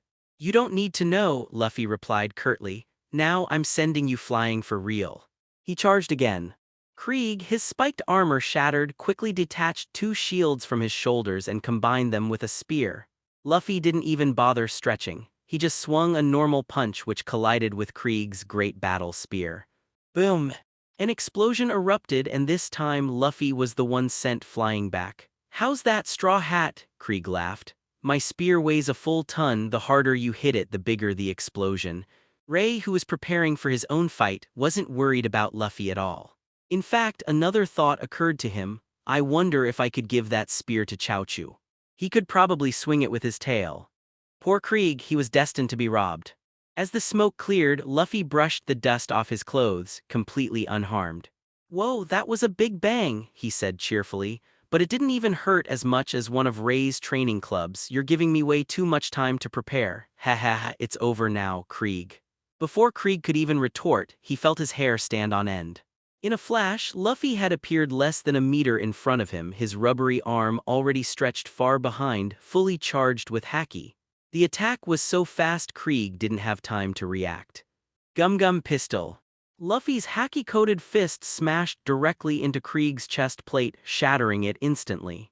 Krieg's eyes rolled into the back of his head as he was blasted off the ship and into the sea. The watching pirates were so shocked they forgot they were supposed to be pretending to be injured. Their mouths hung wide open. No way, absolutely no way. Captain Krieg, the man who's never been injured, lost just like that. Who the hell is this Straw Hat Kid? Ignoring them, Luffy rocketed back up to the rooftop and landed next to Ray. Awa, I was hoping he'd put up more of a fight, he complained. I need a real enemy to get stronger faster. Take your time, Ray replied. You'll master it eventually. As he spoke, Ray's gaze fixed on the horizon. A small, coffin-shaped boat was getting closer. Hawkeye was coming. Because the fight between Luffy and Don Krieg had ended so quickly, Sanji and Jin had only exchanged a few blows before he saw his captain get blasted off the ship. Seeing this, Jin immediately broke off his attack and dove into the sea to save him. The pirates' assault on the Baratie was over just like that. Sanji pressed a hand to his chest where Jin had landed a solid hit and walked over to Redleg Zeph. Old man, did we win? Zeph was about to say yes, but then he frowned. Something was wrong. On Krieg's side, only Jin was left and he had clearly lost the will to fight. So why did Ray and Luffy on the roof and Zoro on the platform still look like they were ready for a battle? Nami and Usopp, seeing that the fighting was over, let out huge sighs of relief. You guys did great, Usopp announced proudly, his hands on his hips.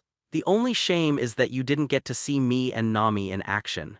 Exactly, Nami chimed in, slinging her staff over her shoulder. The moment Sanji heard her voice, he rushed over, his eyes turning into hearts.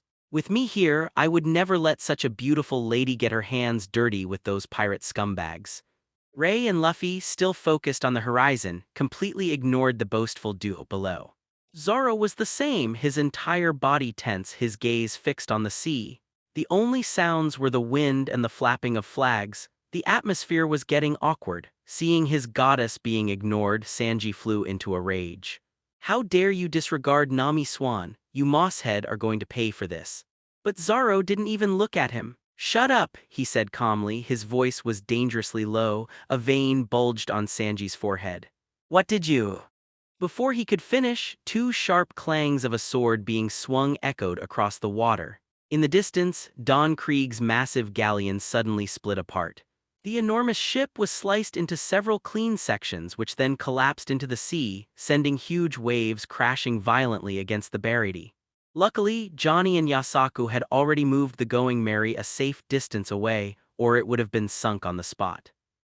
Amid the churning waves, Zoro's body, which had been perfectly calm a moment before, began to tremble with uncontrollable excitement. His heart pounded in his chest. He slowly tied his black bandana around his head, his grip on his swords tightening as an intense fighting spirit burned in his eyes. From the rooftop, Ray noticed his friend losing control. "Zoro," he called out softly, "stay calm." Though Ray's voice was quiet, it cut through the noise and reached Zoro's ears. Zoro gave a slight nod and took a deep breath. His heartbeat gradually steadied, but the fire in his eyes remained. The sea slowly calmed, leaving the wreckage of the giant ship floating on the surface. The surviving pirates from Krieg's crew who had been hiding in the water broke out in a cold sweat. "And no way, he chased us all the way to the East Blue. A slash that terrifying, it can only be him. Look, that tiny boat, that giant sword, it's him. We're done for. We're completely done for." The pirates watched in despair as the small, coffin-shaped boat drew closer. Finally, one of them couldn't take it anymore. He swam frantically toward the barrier, screaming like a child, "It's Hawkeye. The man who destroyed our entire fleet is here. Someone save us." Zeph instantly understood. From the very beginning, Ray, Luffy, and Zoro hadn't been focused on the Krieg pirates at all. Their attention had been fixed on one man. The warlord, the world's greatest swordsman, Hawkeye Mihawk. But why would he be here? Zeph wondered. He stepped forward to greet the newcomer. What brings the world's greatest swordsman to a small place like the East Blue? Mihawk glanced at Zeph for a second before his gaze shifted to Zoro and the rest of the Straw Hats. He stepped off his small boat and onto a piece of floating wreckage. "I was bored," he replied simply. Krieg, who had just been pulled from the water by Jin, overheard him. "Then why did you hunt us down?" he roared. "To pass the time." Hearing that his 5,000-man fleet was destroyed simply because this man was bored, Krieg snapped. He shoved Jin aside and charged at Mihawk, his face purple with rage. "I won't lose. I am the strongest." Mihawk just frowned. "Step aside, I've lost interest in you." But Krieg, driven mad by the humiliation, ignored the warning. "Fool," Mihawk sighed, drawing the small knife from his necklace, ready to end Krieg's life. At that moment, a green blur shot past Krieg. Zoro's twin swords flashed, slashing Krieg's legs and sending him crashing to the ground. Then, Zoro flipped his sword and brought the hilt down hard on the back of Krieg's head, knocking him unconscious. Jin immediately rushed over and dragged his captain away. "Impressive skill," Mihawk remarked, watching Zoro. "He wasn't worthy of fighting you," Zoro replied, his voice as calm as he could make it. "The one who will challenge you is me." With that, he clenched his white-sheathed sword, Wado Ikamanji, between his teeth. "Three-sword-style swordsman Roronoa Zoro at your service." "What? He's that Roronoa Zoro. No wonder Pearl got wiped out so easily. They say he's the strongest pirate hunter in the entire East Blue." The surviving pirates from Don Krieg's crew were stunned. But what happened next shocked them even more. Is the pirate hunter actually challenging the world's greatest swordsman? "Who do you think will win? They both look crazy strong." "Dude, be realistic. I'm from the East Blue too, so I want to root for Zoro, but the other guy is literally the best in the world." "Yeah, but I still want to see Hawkeye lose." "Damn, now that you mention it, me too." Maybe it was because Mihawk had slaughtered so many of their friends, or maybe it was just East Blue pride, but the pirates suddenly started cheering for Zoro. "Go Pirate Hunter, beat Hawkeye." Luckily, Krieg was still unconscious. If he'd seen his own men cheering for a pirate hunter, he probably would have had a stroke. "Shut up, you scum," Zoro snapped, annoyed by the sudden cheering section. "This has nothing to do with you." He turned his focus back to Mihawk, his gaze hardening. "You don't seem busy, accept my challenge." Mihawk took a proper look at the serious young man before him. "And why do you challenge me?" Zoro just grinned. "To be the strongest." Mihawk scoffed. "A foolish goal. You may have a reputation in these waters, but you must recognize the vast gap between us." "I can feel the gap," Zoro replied, raising one of his swords toward Mihawk. "But I have to challenge you, to become the strongest and to keep a promise I made to a friend." He settled into his fighting stance. "Now that you're in front of me, I can't take a single step back." Mihawk could sense the unbreakable resolve in the young man's voice. He knew that even if he refused, this man would attack him anyway. A faint smile touched his lips. "Very well, I accept your challenge," he said, pulling the small dagger from his necklace. "But first, let's see if you can get past this."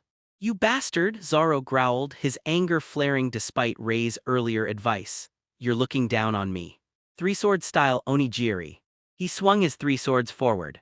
The technique was designed to cross the blades at a single point and then unleash an explosive, multi-directional slash. No one had ever blocked it except Rei, and now Mihawk. Just as Zoro's three blades converged before he could unleash the second part of the attack, Mihawk pressed his tiny dagger against that precise intersection point. All of Zoro's forward momentum was instantly nullified. He was completely stuck, unable to move. So fast, so strong, and so precise. Zoro's eyes widened in shock. To counter him like that, Mihawk had to be better than him in every single way. No wonder he was so arrogant. But the shock quickly cooled his anger, and he remembered his training with Rei. Ogurjiri. On the deck of the Going Merry, Rei had done the exact same thing, stopping Zoro's attack with the very tip of his sword, Takijin.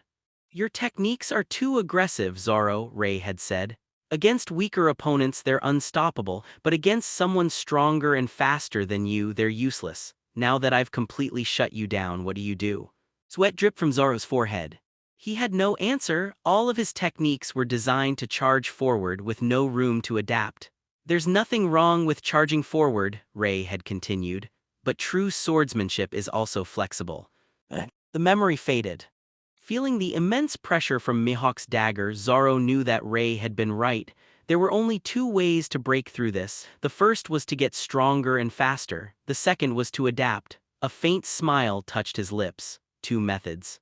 "Then I'll just have to do both. One gorilla, two gorilla," he roared, his arm muscles bulging with explosive power. Then, using that sudden burst of strength, he didn't push forward.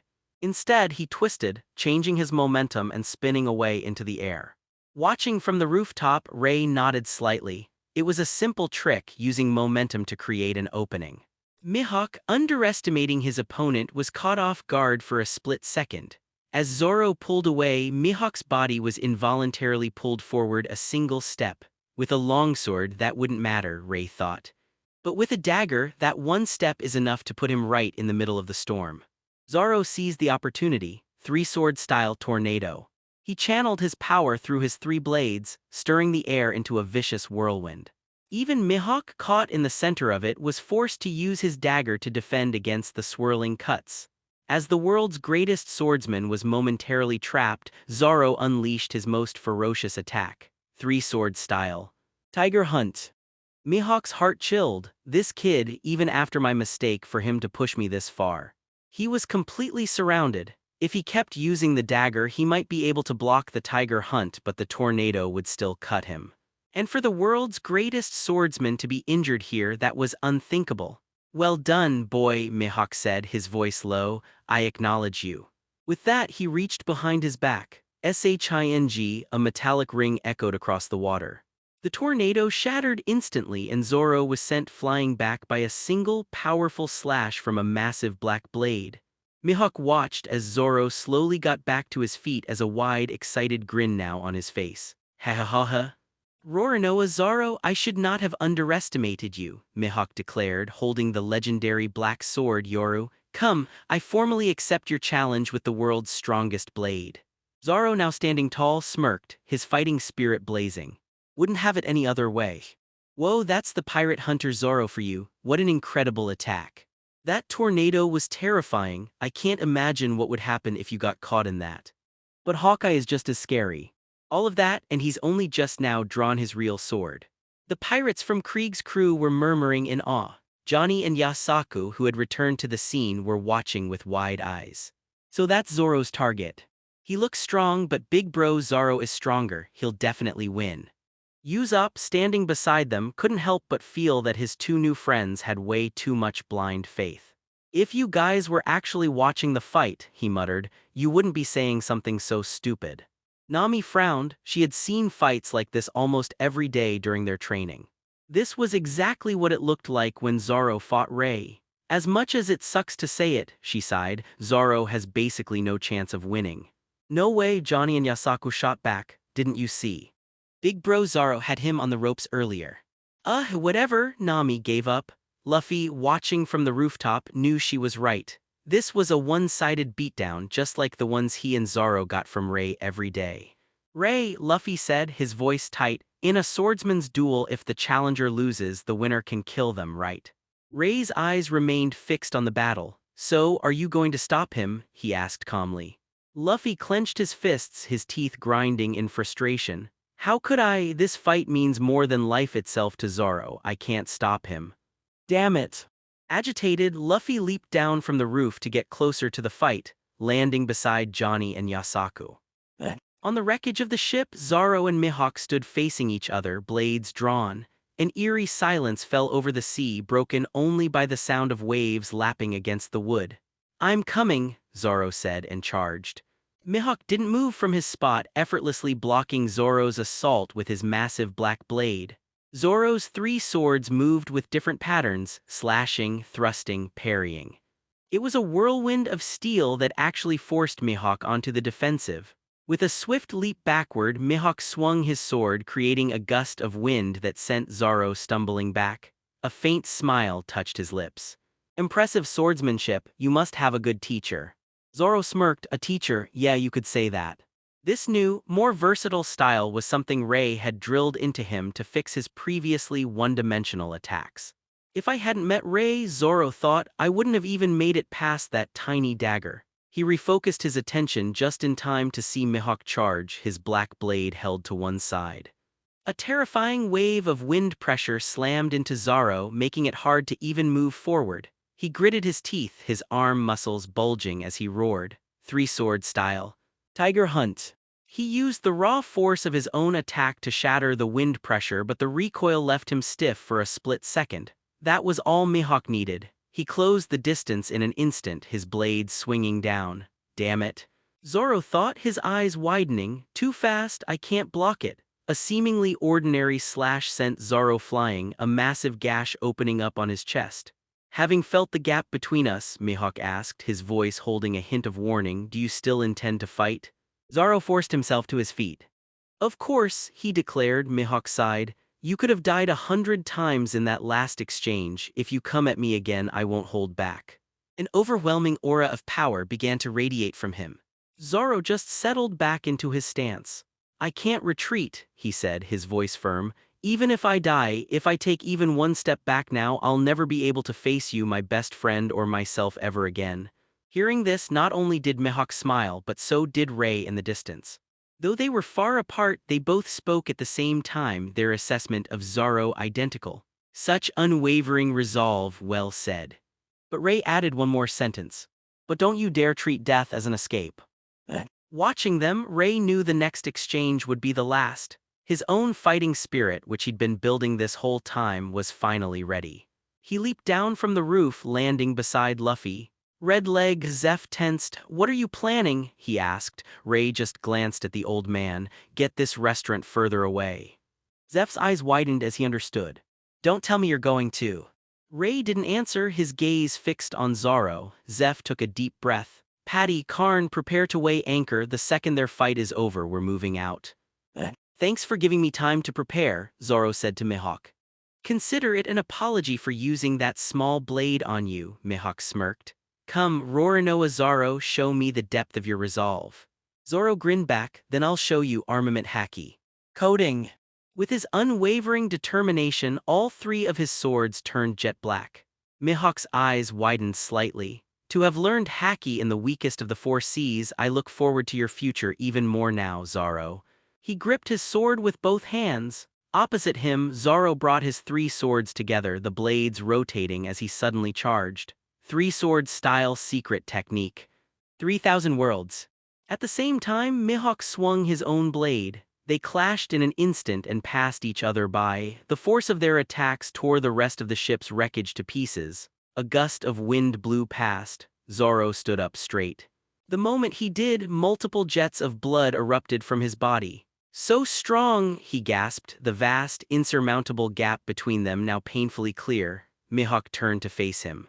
Your technique was so powerful, it was difficult for me to control the strength of my counter. Zoro just laughed, a bitter, self-deprecating sound. Powerful, I never thought a man like you would try to comfort the loser. With those words, the haki faded, and the two swords in his hands shattered into pieces.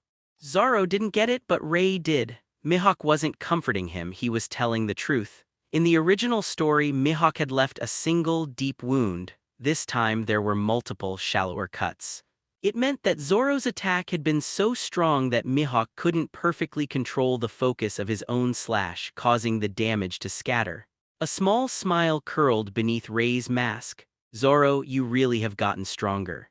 On the splintered deck of what remained of Don Krieg's galleon, Zoro slowly, deliberately sheathed Wado Ikemanji. The pure white scabbard felt heavy in his hands, a stark contrast to the shattered hilts of the two swords he had lost, their blades now resting at the bottom of the sea. The act was one of finality, a ritual of acceptance. His dream for now was as broken as his steel. With his weapons secured, he turned not in retreat but in defiance. He spread his arms wide, his chest bared and vulnerable, presenting an open target to the man who had so effortlessly dismantled him. His voice, though strained, rang with unwavering conviction. Come at me. Dracul Mihawk, the world's greatest swordsman, stood impassively, his golden, predatory eyes narrowing slightly. What is the meaning of this? He inquired, his tone a flat, curious monotone. A faint, almost serene smile touched Zoro's lips, an expression of profound and painful acceptance. A swordsman, he declared, each word a testament to his creed, should never bear scars on his back. It is a swordsman's greatest shame. To turn and flee, to allow a blade to strike him from behind, would be a betrayal of his path, his promise to a childhood friend, and the very dream that had driven him across the sea. To die facing his conqueror was the only honorable end. For a long moment, the only sound was the gentle lapping of the waves against the hull. Hawkeye remained silent, his gaze fixed on the young, green-haired man.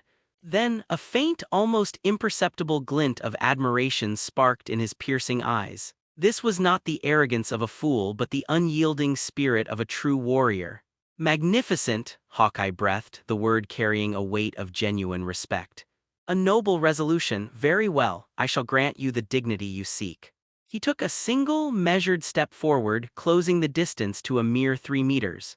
He raised his colossal black blade, Yaru, its polished surface reflecting the terrified faces of the onlookers. The crucifix-shaped hilt glinted in the sunlight as he positioned the sword for a final, decisive strike. The hearts of everyone watching seized in their chests.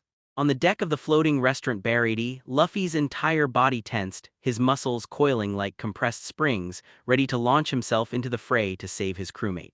The air grew thick with dread. In the next moment, Hawkeye's slash descended like a silent, deadly arc of black energy that promised to cleave Zoro in two. Just as Luffy propelled himself forward, a second sound sliced through the air, a whisper-thin hiss, faster and sharper than Hawkeye's own attack. A silver streak of light shot past Luffy's side, so swift it seemed to bend the very air around it. Luffy jolted in mid-motion, his eyes wide with disbelief as he recognized the source. Ray. You. The two slashes, one a torrent of obsidian power, the other a flash of silver precision, collided directly in front of Zoro's chest. The resulting impact was not a clang of steel but a deafening detonation of pure energy. A violent shockwave erupted from the point of impact, blasting Zoro backward, tumbling him across the deck like a ragdoll, saving him from certain death but leaving him battered and bruised. Before he could even process what had happened, a figure materialized beside him in a blur of motion. It was Ray. Seeing Zoro out of immediate danger, Luffy's coiled tension finally released. He stumbled back a step, his breath coming in ragged gasps. Good thing Ray was here, he muttered, a bead of sweat tracing a path down his temple. Or else Zoro would have been done for. Nearby, Johnny and Yasaku, Zoro's loyal companions, collapsed to their knees, tears of relief streaming down their faces as they thanked the heavens that their big brother had been spared. The suffocating atmosphere that had gripped the onlookers finally began to dissipate. Only Sanji wore a deeply troubled expression. He calmly lit a cigarette, the flare of the match illuminating his furrowed brow. Taking a long drag, he addressed the group. Hey, are swordsmen's duels allowed to be interrupted by outsiders? His personal code, deeply ingrained from his time with Zeph, screamed that this was a violation. A duel, especially one of honor, was a sacred pact between two combatants. Yuzup clutched his forehead in concentration.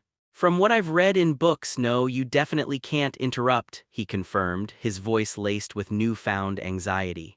Nami, standing beside them, wrung her hands. What happens if someone does interrupt? She asked, her voice trembling slightly. Yuzup could only shrug helplessly. Who knows? The epic tales and fairy stories never cover that part.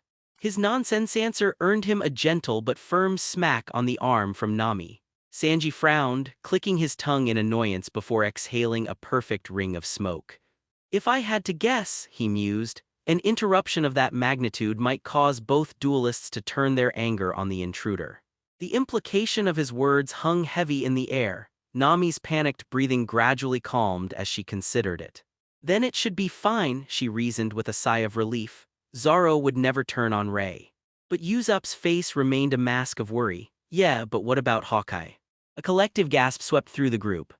The relief they had felt just moments before evaporated, replaced by a fresh wave of terror. Oh no, Usopp whispered. If Hawkeye gets angry, will Ray be able to handle him? Even the normally carefree Luffy found his brow creased with deep concern. The power they had just witnessed was on a scale he had never imagined. Back on the ravaged deck, Zoro painfully pushed himself to a sitting position. He glared at his savior, his eyes blazing not with gratitude but with a profound sense of resentment. Ray, he growled, his voice raw with emotion, what you just did, you trample on my dignity as a swordsman. Ray let out a weary sigh. In a flicker he was beside Zoro again. Before Zoro could utter another word of protest, he felt a slender, pale hand reach out behind him. He didn't have time to react. A sharp, stinging pain exploded at the back of his head as if he'd been struck by a cannonball. His protest was cut short as his vision swam and the world dissolved into blackness.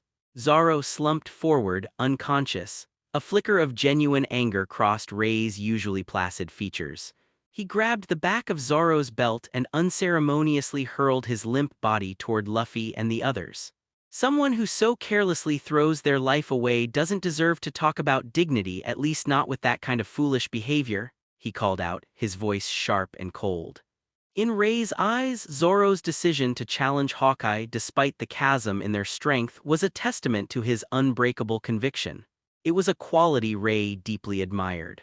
But what followed, the act of spreading his arms and welcoming death, was not a display of dignity. It was a flight from a shattered belief, an act of surrender that was utterly worthless and meaningless. True dignity, Ray believed, belonged to those who clawed and fought to live another day, to carry their ambitions forward no matter the humiliation. Throwing your life away at the first sign of absolute defeat. What kind of swordsman's dignity was that? If Ray had been in that situation, he would have resisted with every fiber of his being, even if it meant groveling in the dirt, just to survive and grasp a future where he could grow stronger. How could a dead man fulfill his promise to a fallen friend? How could a corpse achieve his ambition to stand at the pinnacle of the world? Ray had knocked Zoro out to force him to cool his head and confront this harsh reality. Zeph, take the ship farther away, Ray's voice carried clearly across the water to the Barady. The old chef didn't hesitate. Patty, Karn, get this restaurant moving, full steam away. It was only then that Luffy and the others understood the true meaning behind Ray's earlier, seemingly casual warning. If you don't move the ship away, you'll get caught in the crossfire. From the very beginning, Ray had anticipated this outcome. He had known Zoro would lose, and he had planned to step in and face the world's strongest swordsman himself. Even as the Barady churned through the water, putting distance between them and the confrontation, not a single person took their eyes off the two figures standing on the wreck. On the deck, Ray's demeanor shifted. His gaze, once calm, suddenly sharpened into a pair of lethal blades locking onto Hawkeye. The casual air vanished, replaced by an aura of immense power. Hawkeye, in turn, felt a thrill of excitement course through him. His lips curved into a predatory smile. You interrupt a duel without permission, he noted, his voice laced with dangerous amusement, and now, instead of waiting for me to come after you, you are challenging me. Ray scoffed a cold, dismissive sound. No one is worth me taking the initiative to challenge. Consider this me simply venting my anger. With that declaration, the battle-intent ray had kept coiled within him erupted skyward like a geyser. The sheer force of his will was so potent that his waist-length silver-white hair began to flutter and writhe as if caught in a gale despite the stillness of the air. Hawkeye felt the crushing pressure of this aura and his excitement bloomed into full-blown battle lust. "So it seems you are the boy's teacher," he mused, his hawk-like eyes gleaming. "The East Blue truly never ceases to yield unexpected surprises." Ray shook his head. "I merely provided some temporary guidance. Whether you did or not is irrelevant now," Hawkeye said, his smile widening. "Allow me to confirm one last time, do you truly intend to fight me? Given the power you've just displayed, I will not hold back, nor, I suspect, can I afford to." It was a clear and final warning. "No matter," Ray replied, his voice flat. "Let us begin." In one fluid, seamless motion, he lifted his blade, Takajin, its ethereal blade pointing directly at Hawkeye. "Good, come at me, young warrior," Hawkeye boomed, all pretense of boredom gone.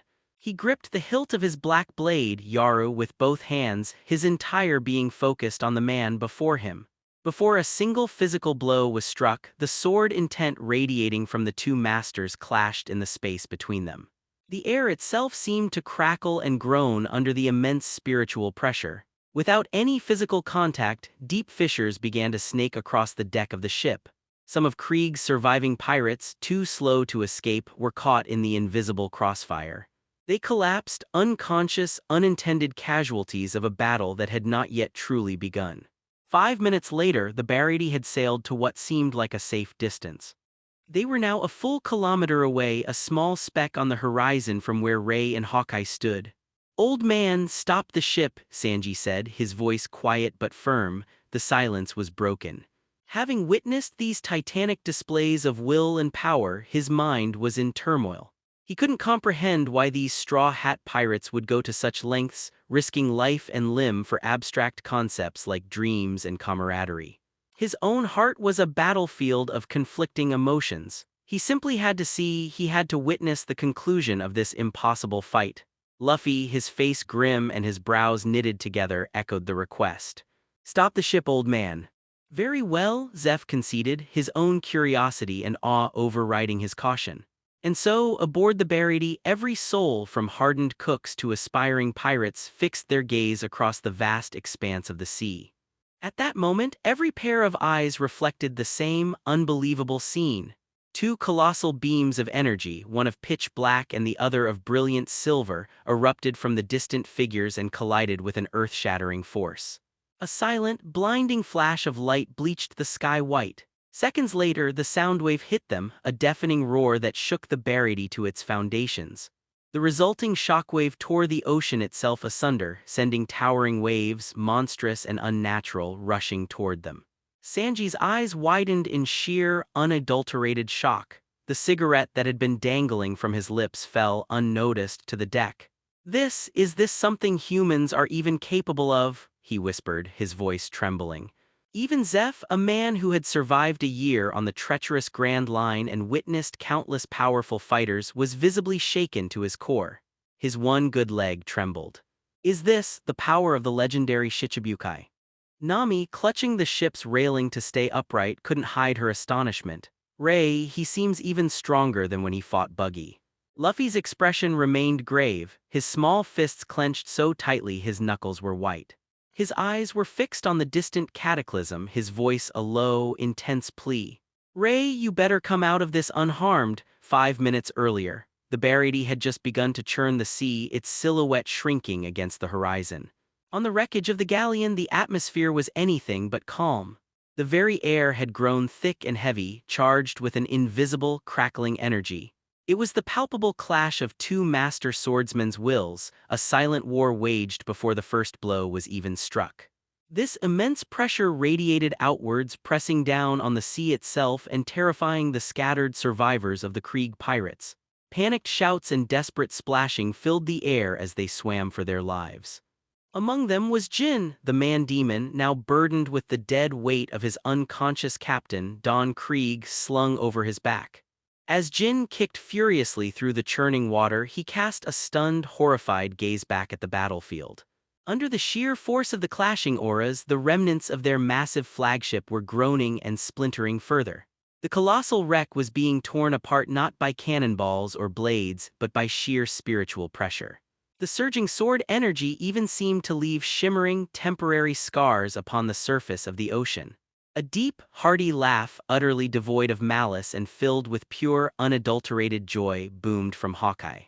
"It has been too long," he declared, his golden eyes alight with a fire that had long lain dormant. "Far, far too long since I have faced an opponent who could meet my spirit with such force." In that invisible clash, Ray had already sensed the exhilaration building within the world's greatest swordsman.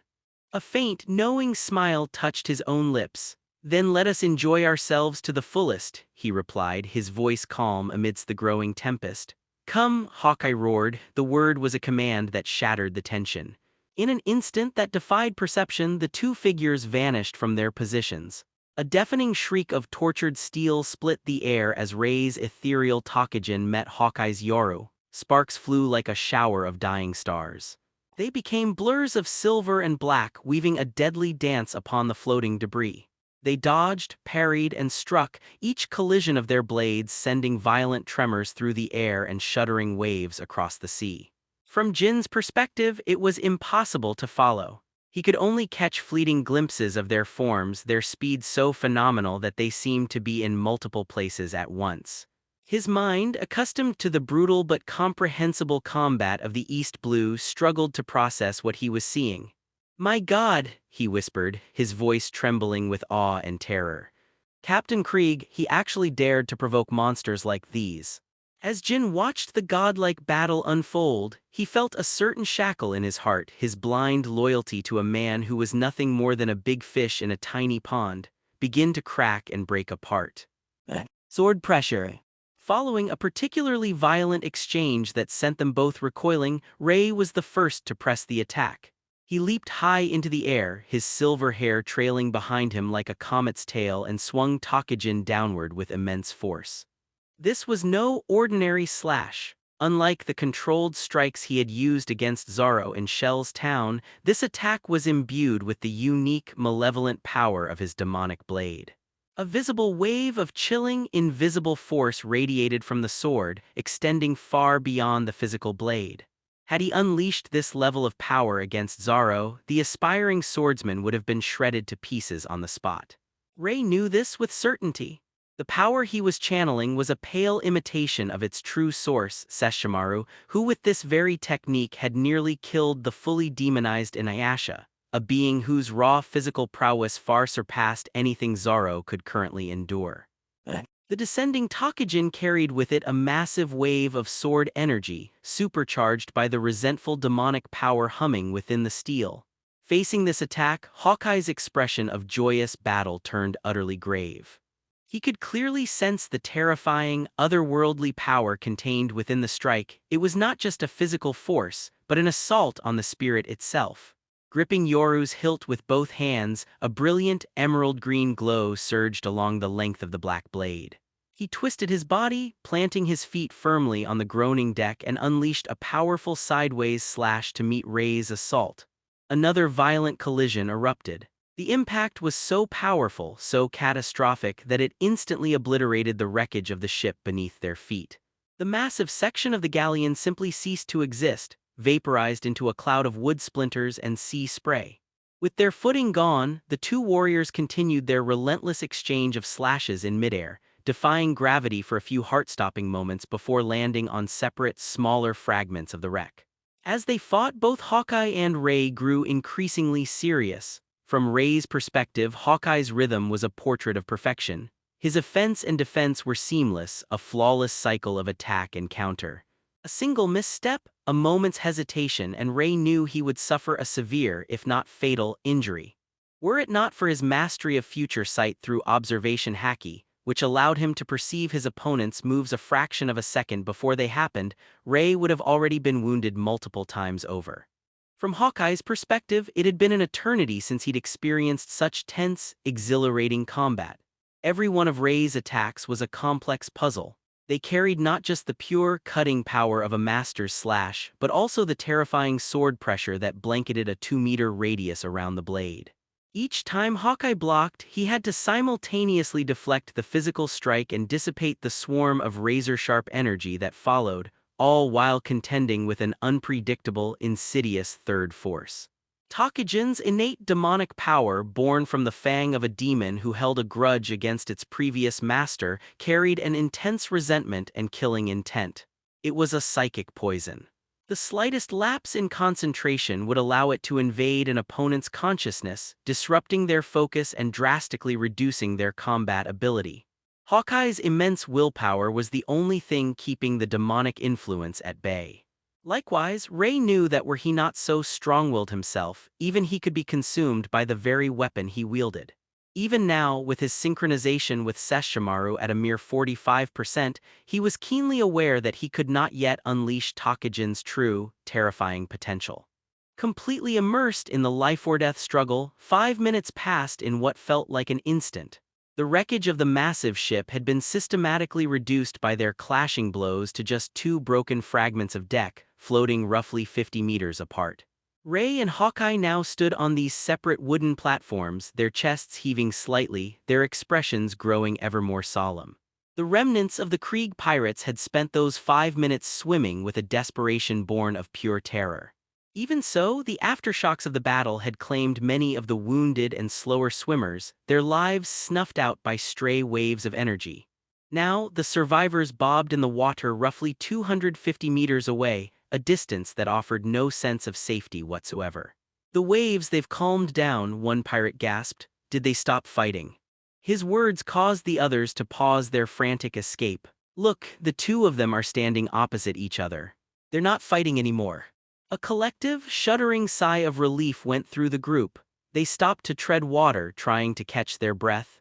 Even Jin, whose formidable strength was taxed from carrying the massive weight of Don Krieg, had only just managed to reach this spot. Gazing at the 2 distant figures, his eyes held not just shock but a glimmer of something new, anticipation, a yearning. "Are all the people on the Grand Line monsters like this?" he wondered aloud. At that moment, a new, terrifying image was reflected in his pupils. From Ray, a brilliant serpentine form of pure Azure energy coalesced, an Azure Dragon Strike. From Hawkeye, an unbelievable aura of green light erupted, forming a towering sword projection that seemed to pierce the very heavens. The 2 ultimate attacks were launched. A terrifying explosion followed immediately as the dragon and the sword aura collided, forming a visible sphere of blinding light no less than 50 meters in diameter. Simultaneously, dozens of smaller, scythe-like sword slashes, each nearly 3 meters long, scattered in all directions from the epicenter. Many of them shot straight towards the exhausted Krieg pirates. Jin's eyes went wide with horror. "Stop staring," he roared at the others. "Dive now." Gripped by a deer-in-the-headlights fear, most of the pirates only began to evade at the last second, swimming frantically on the surface. Only a handful heeded Jin's advice and submerged deep beneath the waves. A moment later, the sea around them was sliced to ribbons. The number of survivors in Don Krieg's once mighty pirate crew dwindled once more. The collision between Ray's Azure Dragon Strike and Hawkeye's ultimate slash affected everything within a 300-meter radius. The last remnants of the massive ship vanished completely. The surface of the sea was riddled with deep, clean cuts as if carved by a giant's razor. But before the ocean could even begin to heal its wounds, an even more terrifying explosion erupted from the point of impact. Enormous, world-ending waves surged outward, racing across the sea. It was these very waves that the Barady, now a kilometer distant, was bracing for. 1 minute later, the sea, as it always does, returned to a state of relative calm. To the ocean, no matter how severe the damage, time would eventually restore its placid surface. On the deck of the Barady, however, the storm of emotions was still raging. Everyone was reeling from the cataclysmic battle they had just witnessed. Sanji, his hands trembling slightly, lit another cigarette, his mind lost in thought. "If I had power like that, power that could shake the very sea, could I find the all-blue?" Luffy, Nami, and Usopp stared solemnly at the now empty, placid patch of ocean where the fight had taken place. "Where's Ray? Where's Hawkeye?" Usopp stammered. Why have they disappeared? The three grew increasingly agitated, their fear for Rei's safety mounting. Nami, in particular, was breathing rapidly, her chest rising and falling in a dramatic rhythm of anxiety, a sight that unintentionally drew the gaze of every male on deck. Sanji's grave, philosophical expression instantly morphed into that of a slack-jawed lecher, and a thin trickle of red liquid dripped unconsciously from his nose. But Nami's worry ran deeper than just concern for a friend. Their next destination was her hometown, a tragic village crushed under the heel of the tyrannical fishman, Arlong. Rei, she thought, her heart aching, you promised you would help me defeat Arlong. The calm sea indeed showed no sign of anyone. This was because Rei and Hawkeye had already relocated to a spot beneath a massive, arching rock formation, a full kilometer away from the epicenter of their final, devastating explosion. Rei had simply flown there, while Hawkeye had propelled himself through the air by creating footholds with precise, powerful slashes of his black blade, Yoru. Hawkeye sheathed the colossal sword on his back with a single, fluid motion. A faint, satisfied smile curled his lips as he looked at Rei, his eyes alight with respect and anticipation. Here it seems we will not be able to determine a true victor, he stated.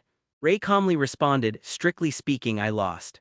In terms of pure swordsmanship and raw power, Hawkeye was indeed considerably stronger than Rei was at this stage.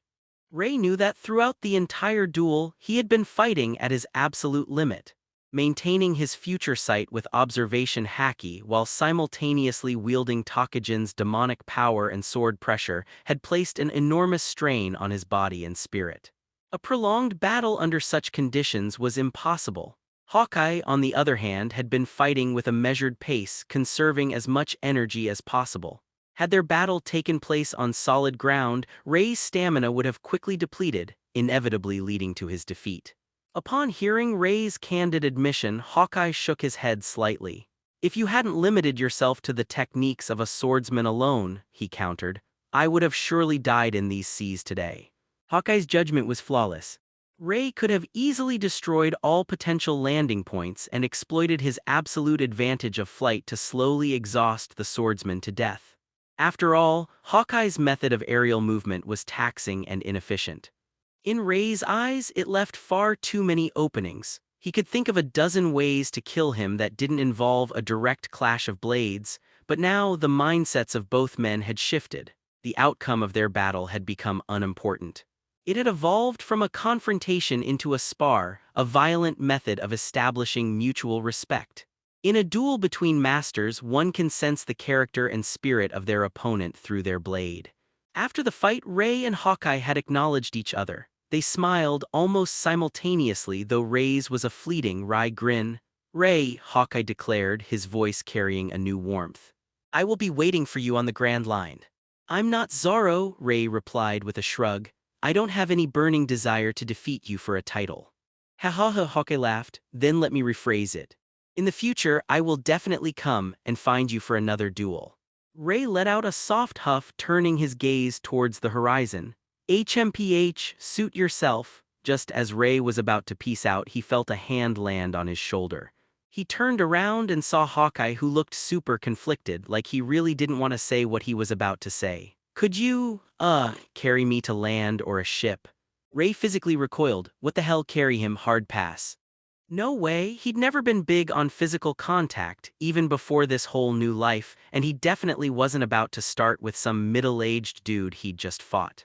The mental image of himself giving Hawkeye a piggyback ride flashed through his mind, and he shuddered, instantly hopping back a good 10 feet. Hawkeye looked just as mortified, his face completely stiff with awkwardness.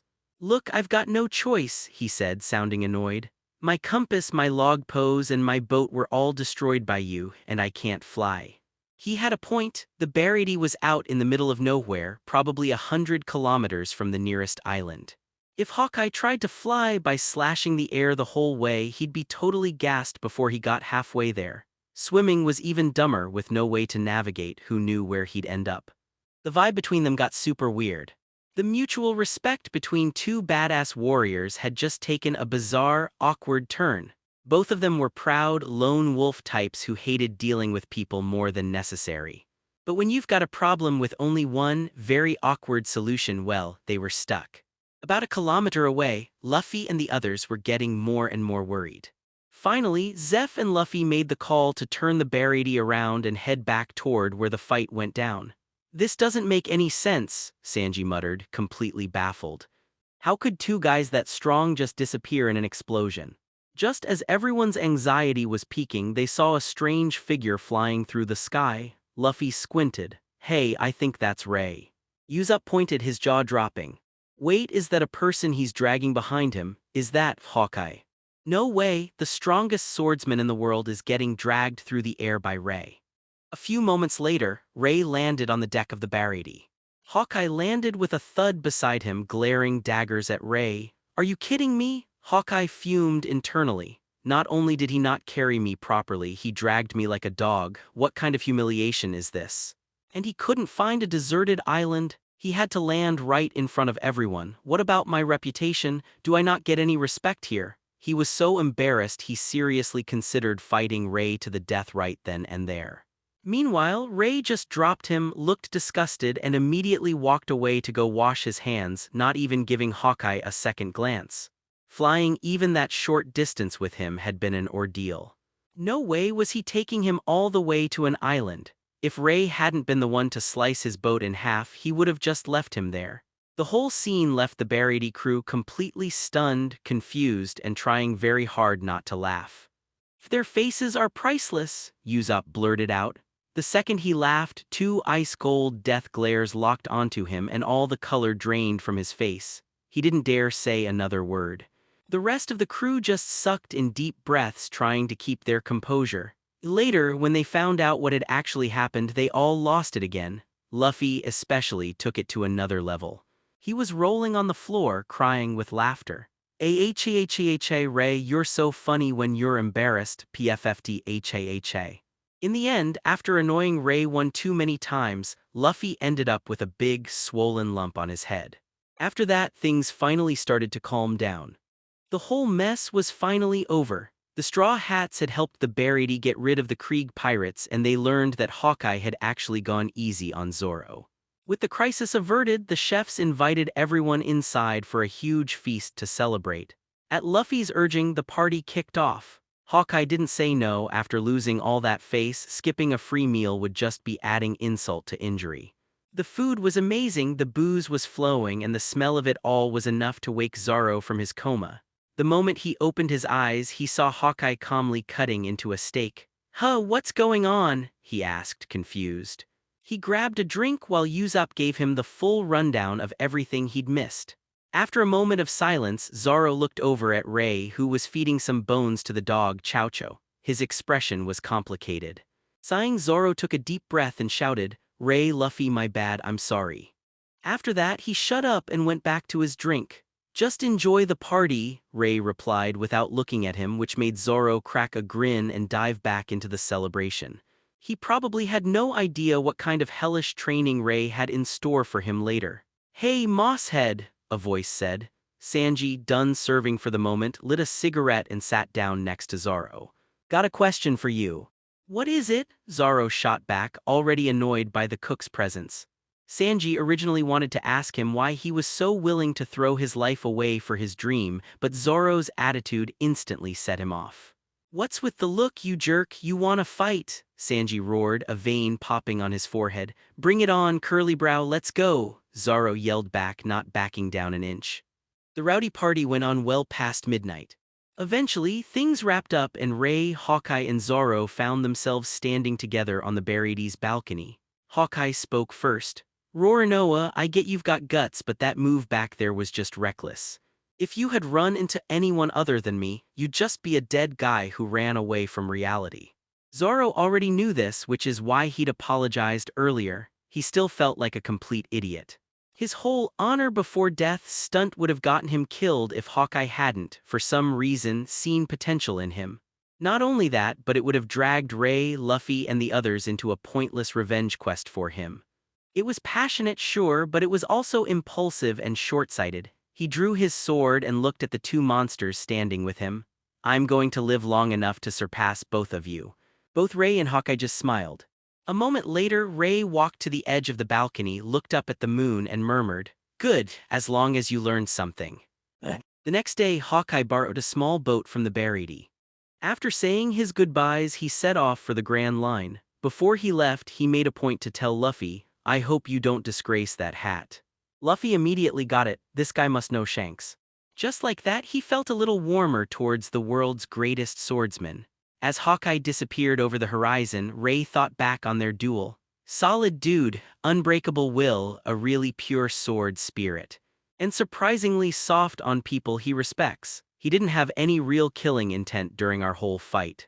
He turned to Luffy, "So should we get going?" Luffy was quiet for a second before answering, his voice a little disappointed. "Yeah, it's time to go." During last night's party, Zeph had told them all about Sanji's past and their crazy father-son bond. Zeph had basically begged them to take Sanji out to sea so he could be free to chase his dream of finding the All Blue. Luffy was all for it, but no matter how many times he asked, Sanji kept refusing. Luffy decided not to push it anymore. Just as he walked past Sanji, the blonde cook who'd been smoking quietly with his head down suddenly spoke up. "Let me be the cook on your ship." Hearing that, the expressions of every straw hat lit up. Well, everyone except Ray. Luffy let out a huge cheer. "Hell yeah, ha. Nami was just as thrilled. "We're going to eat delicious food from now on." Usopp started doing a happy dance, relieved that he wouldn't have to hunt seagulls for dinner anymore. Even Chaochu barked happily.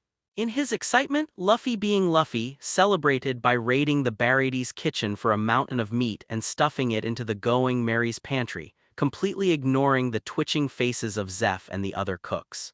Finally, after the tearful scene where Sanji knelt and bowed to Zeph until his forehead hit the deck, the Going Merry set sail, heading for their next destination, Kakasi Village. The very first day they set sail, Zoro got a taste of his crew's tough love. Basically, his training got twice as hard, and the beatings got twice as bad. The real kicker was that during their sparring sessions, Ray stopped holding back. To make things worse, he even made Luffy and Sanji jump in. Naturally, Zoro got beaten to a bloody pulp every single day. "I thought they said things would get easier once I was stronger, bunch of liars." That was Zoro's last thought before he passed out for the day. Sanji, for his part, felt a strange sense of joy while kicking the crap out of Zoro.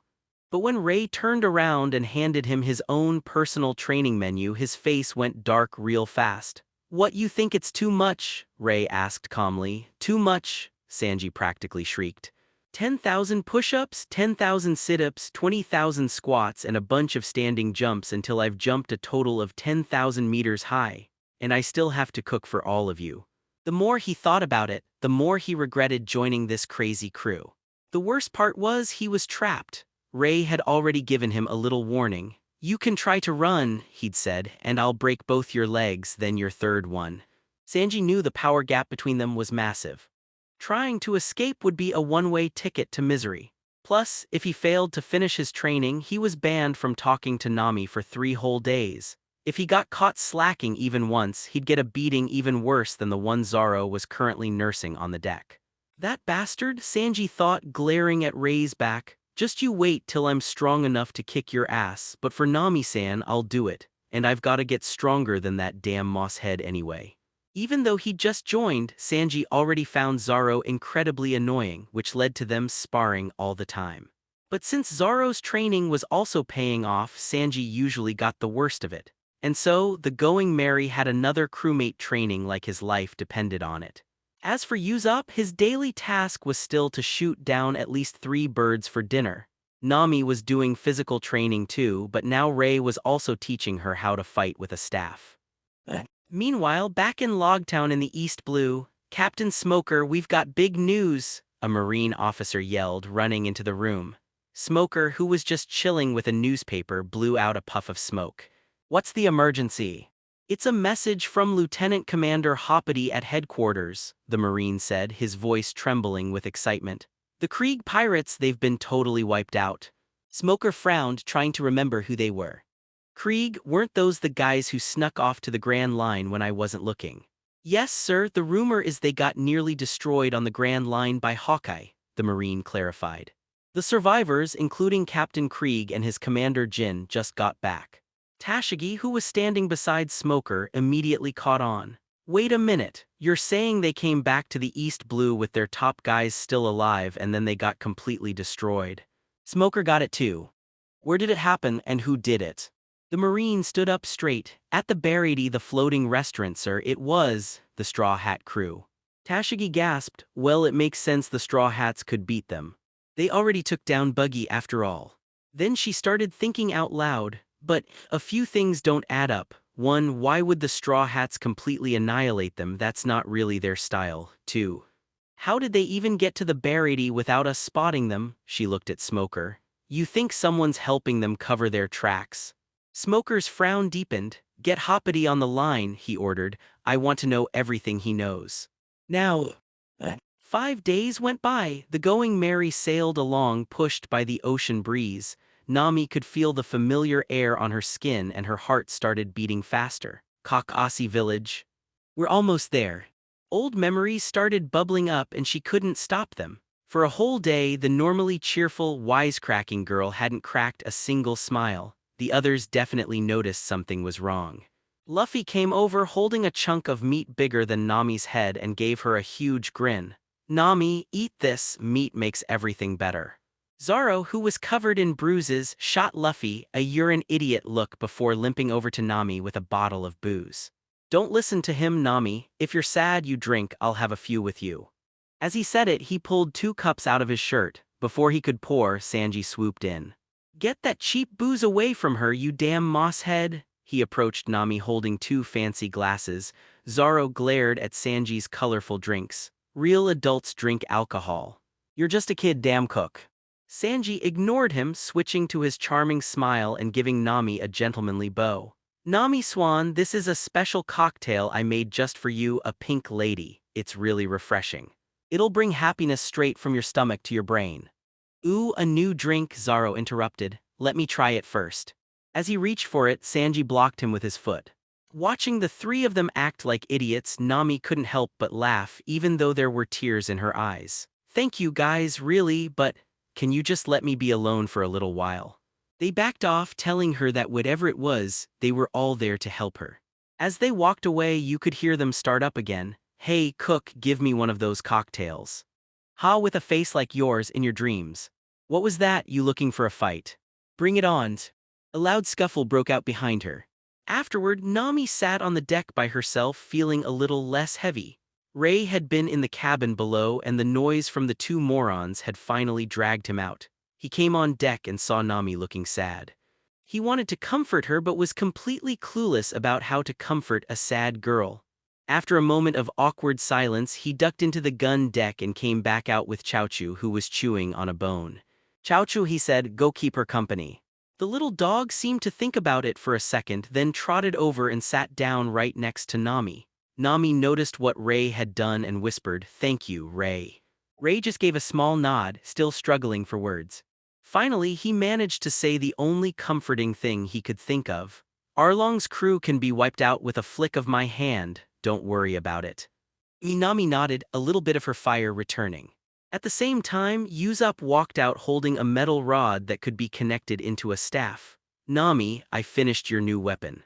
Nami took it. It was a metal staff that could be broken down or linked together with a sharp blade that could pop out of the front. It was basically a combination spear staff now. She looked at her crewmates, all trying to help in their own weird ways, and then down at her new weapon. Taking a deep breath, her gaze hardened. Bellemere, she thought, her voice firm in her mind. I'm coming to avenge you, soon 3 days earlier. On a tiny island made of reefs, dozens of kilometers from the Barriety. Jin, Krieg, Pearl, and a handful of other survivors were basically washed up on the rocks, looking half dead. After drifting for 2 days, they were waterlogged, starving, and had been living off raw fish they could catch with their bare hands. Jin's head was a complete mess. He'd spent his whole life just following Krieg's orders like a mindless drone, but after that disaster at the Barriety, he was finally starting to see Krieg for the fraud he really was. The problem was, Krieg did save his life once, so he felt like he owed the guy. He had no idea what to do next. Ah, forget it, who cares? Jin thought, staring at the empty horizon. We're probably all gonna starve to death here in a few days anyway. A small, wistful thought crossed his mind. Still, it'd be cool to meet those straw hat guys again on the Grand Line. Maybe the heavens heard him because just then he spotted a ship slowly sailing their way. A flicker of hope shot through the survivors. Krieg, however, got this nasty grin on his face. He hid the few weapons he had left, getting ready to hijack the ship. "Jin," he ordered, "get ready." Jin gave Krieg a long, hard look. "This is it," he thought. "This is the last time I ever follow your orders. After this, we're even." From now on, he was walking his own path. But as the ship got closer, Krieg, Jin, and everyone else completely lost their cool.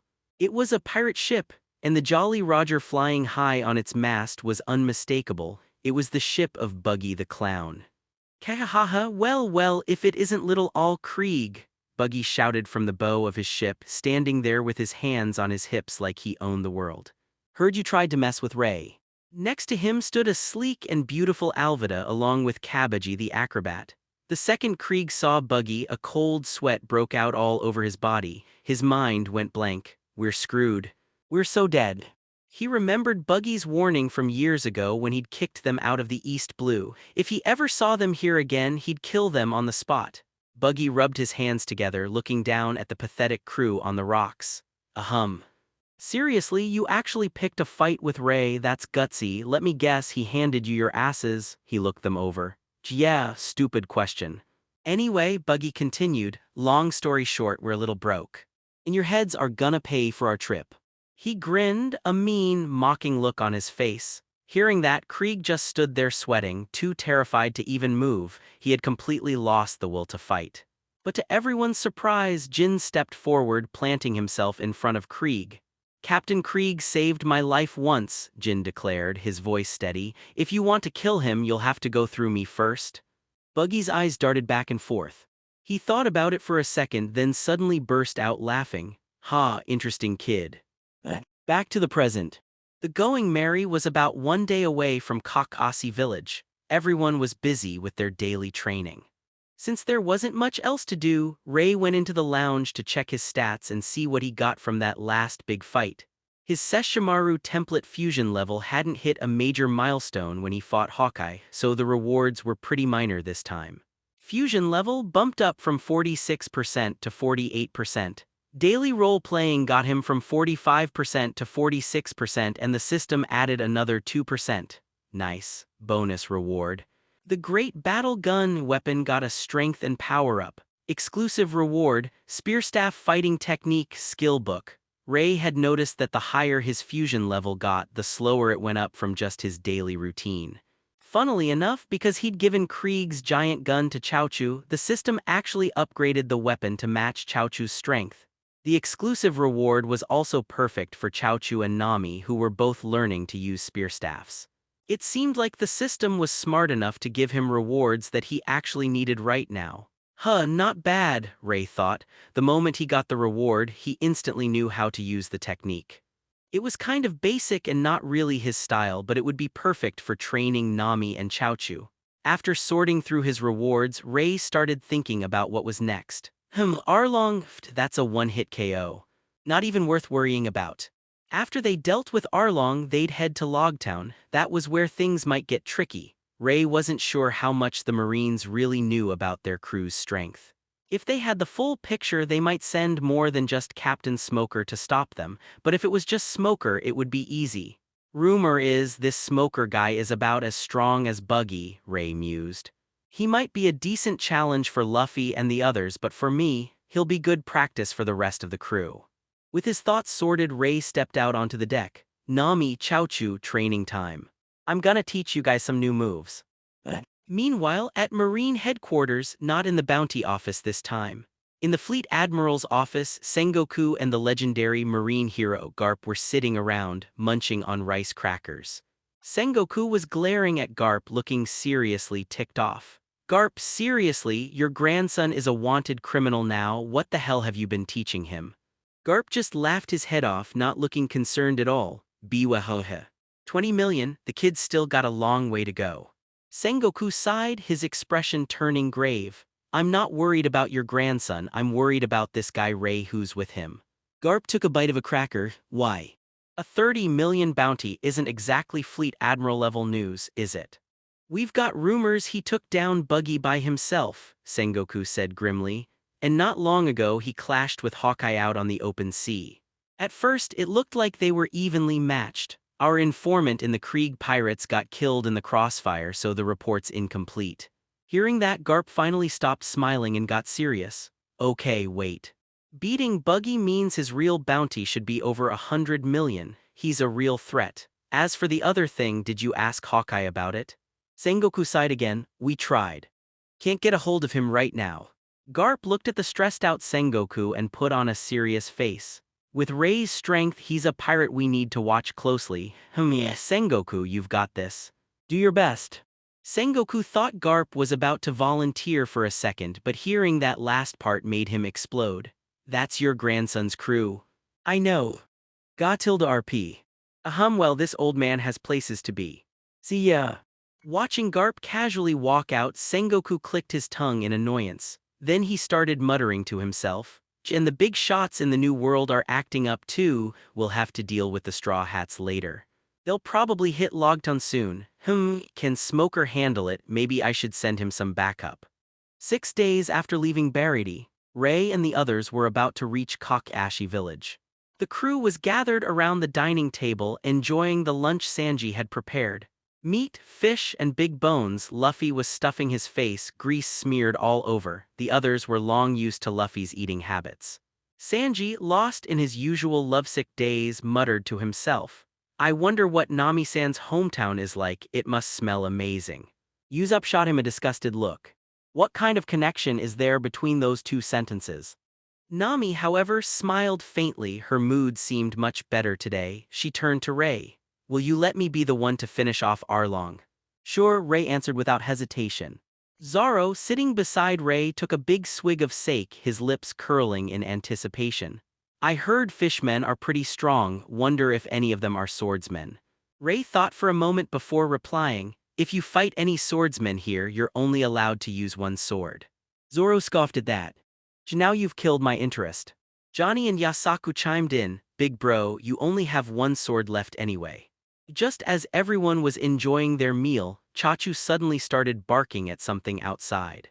With a quick scan, Rei immediately understood the situation. A massive sea beast had blocked the Going Mary's path. The crew stepped out of the galley and saw a gigantic sea cow. Its head alone was as big as the ship. The sea cow roared at the crew, its jagged teeth bared, unleashing a wave of foul breath straight at them. The horrifying sight sent Usopp, Nami, Johnny, and Yasaku into a panic, clinging to each other while fighting back nausea. Sanji, seeing the four of them huddled together, instantly erupted in rage, veins nearly popping on his forehead. Bastards, who said you could hug Nami-san? With that, he kicked each of the 3 men away. After dealing with them, Sanji lit a cigarette and eyed the sea cow. What's this guy's deal? Rei already knew, looking for food. Oh, got it. Sanji exhaled a ring of smoke and headed toward the kitchen. The cook's professionalism was indeed top-notch, but the moment the sea cow moo opened its mouth, attempting to swallow Sanji along with its meal, Sanji abandoned all notions of professionalism and kicked Moo flying. For this, Zoro mocked him relentlessly. Before reaching Kakashi village in just 2.5 hours, the two had already brawled 5 times. The rowdy atmosphere gradually eased Nami's tension, helping her relax. Kakashi village was located on a large island in the East Blue. It was just one of many villages on the island. 8 years ago, the new Fishman pirates led by the Fishman Arlong arrived on this island. With their physical prowess far surpassing that of humans, they quickly established dominance. In their eyes, humans were nothing more than livestock to be exploited. Those who couldn't pay the protection fee were killed without hesitation. Among them was Nami's adoptive mother, Bellimere. At this moment, the Fishman pirate Arlong was deep in conversation with Nezumi, a marine captain from a nearby East Blue branch. Arlong feigned gratitude toward Nezumi with a seemingly amiable tone. This month's payment, please take it. Nezumi weighed the belly in his hand and responded with a pleased grin. Jijigi Arlong, you're always so reliable. After exchanging a few pleasantries as Nezumi was about to leave, he suddenly remembered something and turned back to Arlong. Recently, a new pirate crew has risen in the East Blue. You must have heard of them, right? Arlong scoffed dismissively. A human pirate crew, why should I care? Due to the conflict between fishmen and humans, Arlong and his crew despised keeping up with human affairs. They usually forced themselves to skim the newspapers only once every 2 or 3 months. If not for their need to understand humans in order to exact revenge, they might never have bothered reading human news at all. Seeing Arlong's arrogance, Nezumi initially didn't want to warn him, but then he reconsidered. As long as Arlong thrived, his own pockets would stay lined. He really couldn't afford to let this guy get reckless. Arlong, remember this, if you ever encounter the Straw Hat crew, it's best not to provoke them. The moment Arlong heard this, he burst into laughter along with Hatchei and the other crew members. Any human pirate crew is nothing but trash in the eyes of us fishmen. What if this crew defeated Buggy? Silence fell over the room. What do you mean that Buggy defeated? The news made Arlong sit up straight instantly. Nezumi sneered inwardly. Human pirate crews are all trash, then why are you so shaken just by the mention of Buggy? However, as a mere branch captain, he didn't know the full details of how the Straw Hat crew had defeated Buggy. He only recalled what the newspapers had written. The Straw Hat crew employed strategy with all members working together to defeat the East Blue's overlord Buggy. Hearing this, Arlong, Hatchei, and the other fishmen felt their tension ease slightly. Arlong pondered, if we lured Buggy out to sea and ambushed him underwater, we could probably defeat him too. With that thought, his confident smirk returned. If this pirate crew doesn't provoke us, then we'll leave them be. But if they come looking for trouble, we'll make them experience the terror of fishmen. Upon seeing this, Captain Nezumi didn't say much more. He turned around and began to leave with his underlings. On the way back, Captain Nezumi revealed a sly smile. The Straw Hat pirates must be strong, but the Fishman pirates aren't weak either. If they fight, perhaps I can reap the benefits. Jiggy tilde. Oh yeah. Wow, we're here. Luffy sat on his exclusive figurehead, stretching lazily. Nami, is that your hometown? Nami took a deep breath and looked at the village ahead of the dock. Yes, that's my hometown, Kakasi village. Luffy grinned, jumped onto the deck, and rhythmically patted his belly with both hands. Landing, going ashore, Nami, treat us to a meal. As soon as he finished speaking, Luffy was met with angry blows from Zoro and Sanji. If you don't know how to speak, just keep your mouth shut. With that, Sanji stuffed a meaty bone into Luffy's mouth. Nami's gaze drifted as if recalling something. After a while, she smiled. Anyway, it's not far from my home. Let's all go for a meal together. Then she looked at Ray, fidgeting with her hands in front of her chest, her face slightly red as she asked, "Is that okay?" Seeing this, Ray got goosebumps all over, his expression stiff. A moment later, Nami burst into laughter. "Ray, you're so pure, ha ha ha ha." Immediately, Nami felt a wave of pitch-black energy pressing toward her. Every pore on Nami's body stood on end. She stuck out her tongue and said, "I was wrong." Seeing Nami in good spirits and showing no signs of stress, everyone relaxed. Under Nami's lead, the Straw Hat crew, now consisting of 5 men, 1 woman, 1 dog, plus 2 extras, walked together toward the house behind the village where Nami lived. At that moment, a fish head suddenly emerged from the water about 100 meters behind the Going Merry. It was a purple-skinned fishman. He watched the group ahead and muttered to himself, "Nami has returned with a pirate crew. Something's not right. I must report this to Arlong-san." Inside Arlong Park, a fishman came running up totally out of breath to where Arlong was kicking back and eating some beef. "Arlong-san, Nami's back."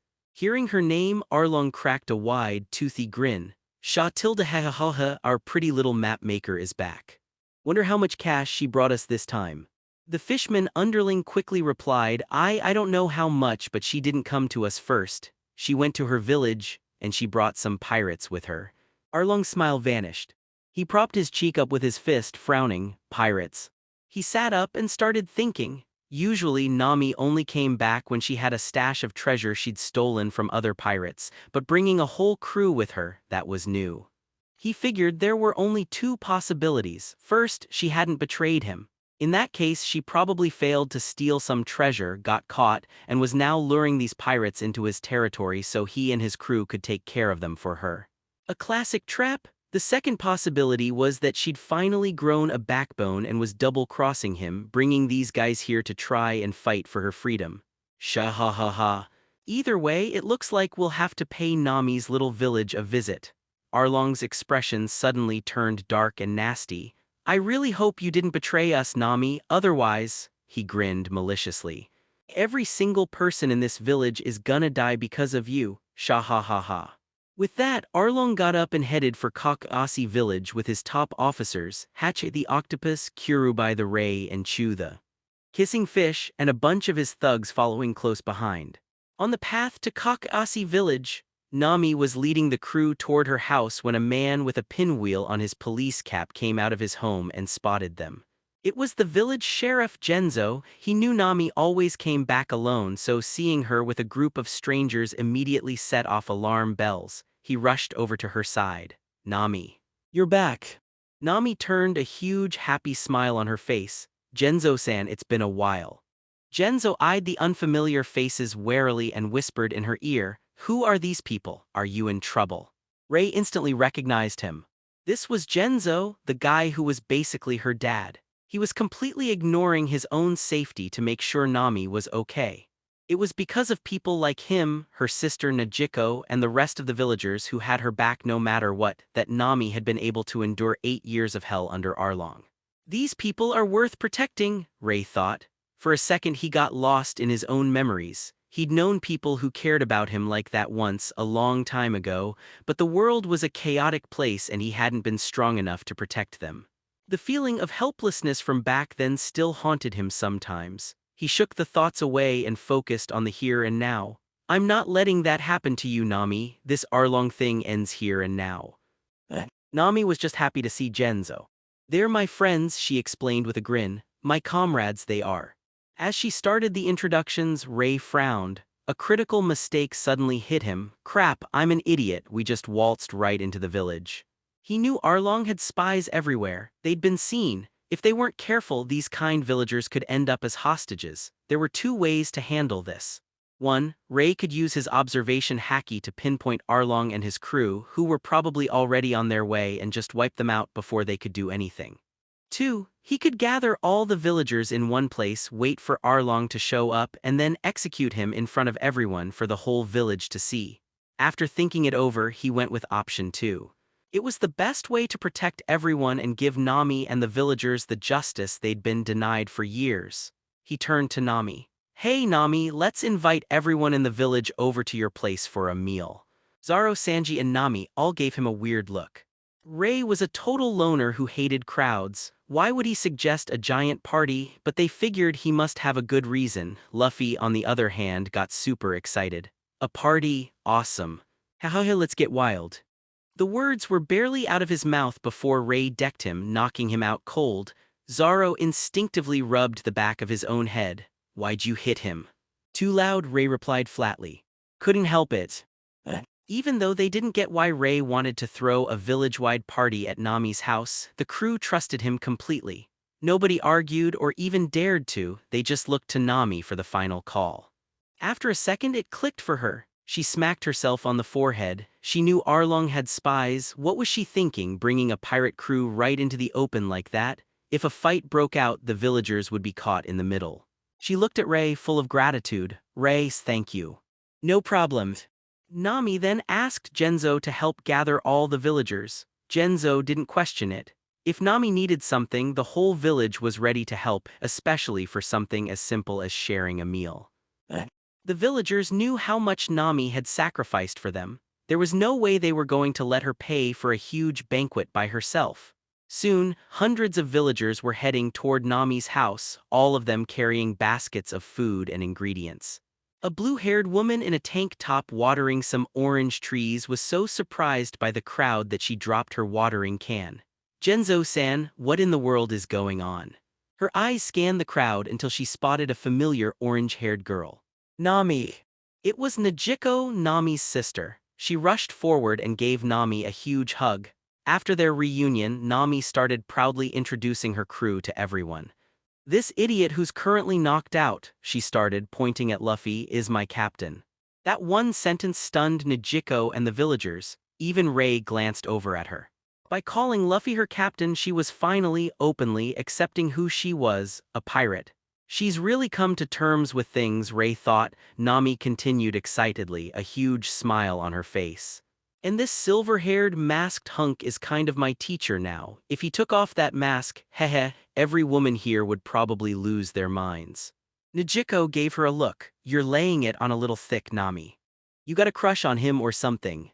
Genzo's reaction was even stronger. He just stared at Ray, sizing him up with a super protective glare. The intense stare made Ray accidentally let a sliver of his killing intent leak out. A sudden, bone-chilling cold washed over Genzo and Nijiko, making them shiver. Ray immediately reined it in, but the damage was done. Ray, Nami snapped, seeing their reaction. Ray didn't argue, he knew he'd overreacted. Nijiko, surprisingly, recovered quickly. Instead of being scared, she looked intrigued. This man, so mysterious and so thrilling. Nami, who didn't notice her sister's weird reaction, put her hands on her hips. Anyway, I'll introduce you to the rest of them later. For now, let's get dinner ready. Zoro, Usopp, Sanji, Johnny, Yasaku, and Chauko all just sighed. Arabic letter 640, Arabic letter 640. The favoritism was a little too obvious. Amid all the noise and laughter, the party to welcome Nami home was about to begin. Ray watched the scene, a small smile on his face. This is definitely going to be a party where all of you can laugh freely, he murmured to himself. And Arlong, he's going to be the main course. With Sanji in the kitchen, dish after amazing dish started appearing on the tables. And with two beautiful women, Nami and Nijiko, helping out, Sanji's cooking speed hit a whole new level. His hands and knives were just a blur of motion. An hour later, the party to welcome Nami home was in full swing. Over 100 people were eating, drinking, and celebrating. Ray, Luffy, Nami, Sanji, Usopp, Johnny, Yasaku, Nijiko, and Genzo were all sitting at the main table. After a quick toast, Ray started thinking. He remembered back in Orange Town when Nami first saw how strong he was. That power was what gave her the hope to finally stand up to Arlong. But back then, when she told him her story, she'd left out the part about Bellemere. Ray knew that dealing with Arlong was the easy part. The real mission here was to help Nami finally face her past so the Straw Hat crew could become a real family with no secrets between them. To do that, she had to confront the pain head-on. He knew it was going to be cruel, but it had to be done. He looked at Nami, a hint of conflict in his eyes. Nami, he asked, his voice soft but firm, I want you to tell me everything about your past. Nami flinched. Her whole body trembled slightly. Did he figure it out? Honestly, she had thought about telling them everything during their journey, but every time she tried, the words got stuck in her throat. The memory of Bellemere was like a thorn in her heart. Even thinking about it was agony. But how long can I keep running from this? She thought. Taking a deep breath, Nami looked at her crewmates, her gaze finally landing on her sister. Nijiko, she said, her voice shaky but determined, can you tell them? They have a right to know. Luffy and the others immediately stopped eating and leaned in, their full attention on Nijiko. Nijiko smiled at her sister, a look of relief on her face. It seems like you really trust them. Okay, I'll tell them. It all started when Nami and I were orphans. Our foster mother Bellemere took us in. When we were little, Nami was such a troublemaker. As Nijiko told the story, Ray found himself lost in his own memories. He was an orphan too, but he'd never had a mother figure like Bellemere. In a way, Nami was lucky. But she was also incredibly unlucky because the family she'd finally found was torn apart by pure evil. Maybe it was because they were both orphans, or maybe it was because he'd always craved that kind of love as a kid. But whatever the reason, the thought of Arlong killing Bellemere filled Ray with a cold, intense hatred. Nijiko's story continued, each word heavy with pain. She told them how Bellemere had chosen to die to protect them. She told them how Nami took on the entire burden herself, forcing herself to work for the man who murdered her mother, enduring humiliation and pain, all to steal enough money to buy back their village's freedom. She told them how all the villagers knew what Nami was doing but pretended they didn't, just so they wouldn't add to her suffering. By the time the story was over, Nami was trembling, tears streaming down her face. Everyone at the table was furious. Sanji looked like he was about to storm off and kick Arlong's head in right then and there. Luffy's breathing was heavy and the meat in his mouth suddenly tasted like ash. Even Chaochu had stopped chewing on his bone and was letting out a low growl. Even though Ray already knew the story, hearing it again didn't make him any less angry. He looked at Nami.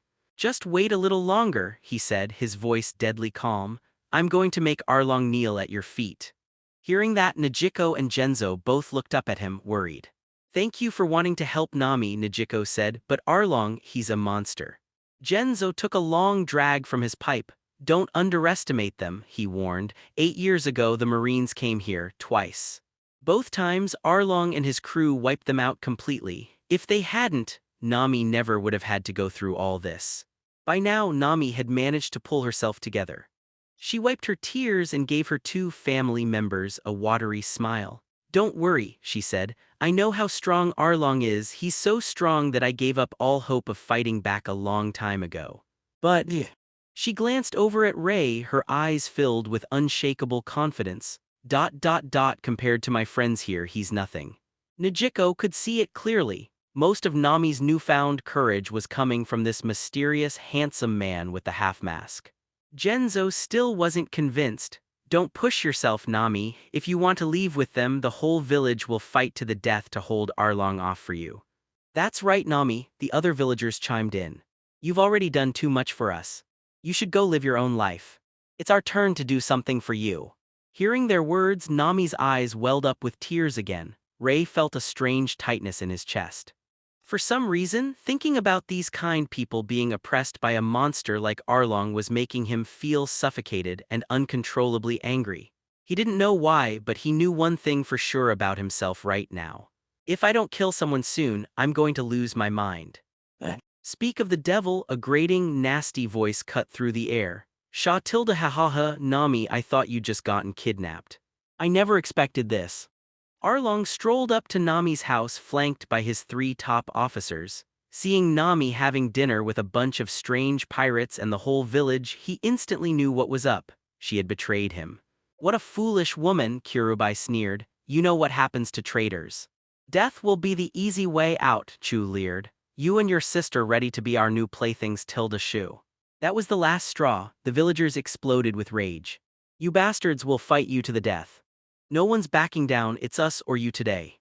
The entire village surged forward, ready to charge, but just as they were about to rush in, Ray's ice-cold voice cut through the chaos. "Silence. Let Nami handle this." A chilling, demonic energy flowed out from him, and the crowd's hot-headed anger instantly cooled down. Ray turned to Nami, who had tensed up at the sight of Arlong, and gave her a small smile. "Face them, Nami, don't worry, we've got your back." Hearing that, her nervousness started to fade, replaced by pure resolve. She pulled out her collapsible staff, slung it over her shoulder, and bravely marched toward Arlong and his crew. As she walked, Ray looked at Luffy. "Captain, think Nami should be the one to kick this off." Luffy understood immediately and broke into his signature grin. "No problem, this is Nami's fight." Luffy stepped up next to Nami and placed his straw hat on her head. "Nami," he said, "declare war on them." In that moment, with her crew's voices in her ears and her captain's hat on her head, all her fear of Arlong just melted away. Ray, Luffy, Zoro, Sanji, Usopp, and Chaochu all moved to stand in front of her, forming a protective wall and glaring coldly at the fishmen. Their unwavering support gave her all the strength she needed. Underneath the straw hat, her eyes turned sharp as steel. She raised her staff and pointed it directly at Arlong. "Today," she declared, her voice ringing out clear and strong, "I'm settling things with you and your pirates once and for all. Arlong, prepare to die." "Sha tilde ha ha ha, a bunch of no-name pirates think they can stand up for Nami," Arlong sneered. "Go on, tell me your names, I'll make sure the story of your foolish deaths gets told." Luffy couldn't hold back anymore. He stepped forward, cracking the knuckles of his right fist. "I'm Monkey D. Luffy, captain of the Straw Hat Pirates," he declared. "You messed with our navigator, Arlong. Are you ready to pay for that?" Hearing that, Arlong's face instantly went dark. "The Straw Hat crew, I never expected it to be you." Hatchai and the other fishmen looked just as grim. They'd just gotten a warning from that crooked marine Nezumi earlier today, telling them it'd be best to avoid the Straw Hats. And now here they were in a full-blown standoff. The fishman Kirubai whispered in Arlong's ear, "Big bro Arlong, are we still doing this?" Arlong was actually hesitating. But then he looked at the humans standing before him, and all the memories of being oppressed and looked down upon by them came flooding back, filling his eyes with pure hatred. He just couldn't bring himself to back down to a bunch of humans. Besides, from what he'd heard, these guys were nothing like that freak Buggy. After a moment, Arlong burst out laughing again. Sha tilde ha ha ha. Just a pirate crew made up of inferior humans. Today we'll feed their corpses to Momo. Men, get ready to fight. O ruar tilde tilde. The terrifying aura from the fishmen was enough to make the villagers, who had been fired up just a moment ago, shrink back in fear. But when they looked at the Straw Hat crew, they were completely stunned. Every single one of them had a look of total, unshakable confidence on their faces. What did that mean? It was obvious. To the Straw Hat pirates, these fearsome fishmen were a total joke. Sanji casually lit a cigarette and blew out a smoke ring shaped like a fish. Let's see, he mused, we could make some sashimi, shark fin porridge, maybe some grilled octopus. So many options, it's hard to decide. Vdang. Nami, standing right behind him, couldn't help but burst out laughing at his comment. But when Arlong and his crew heard it, they exploded with rage.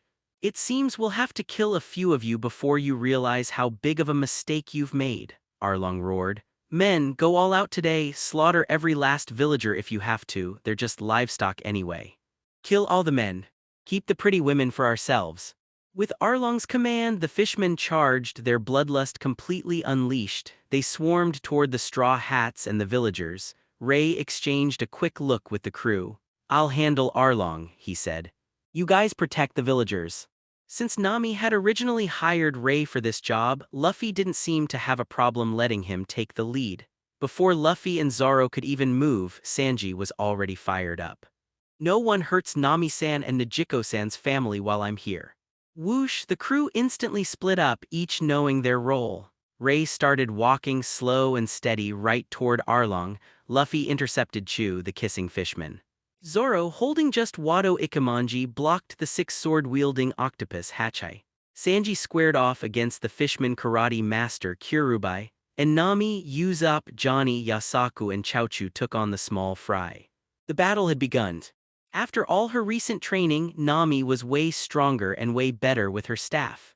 She was still a bit weaker than the fishmen grunts in raw power, but her fighting skills were so good she was practically running circles around them.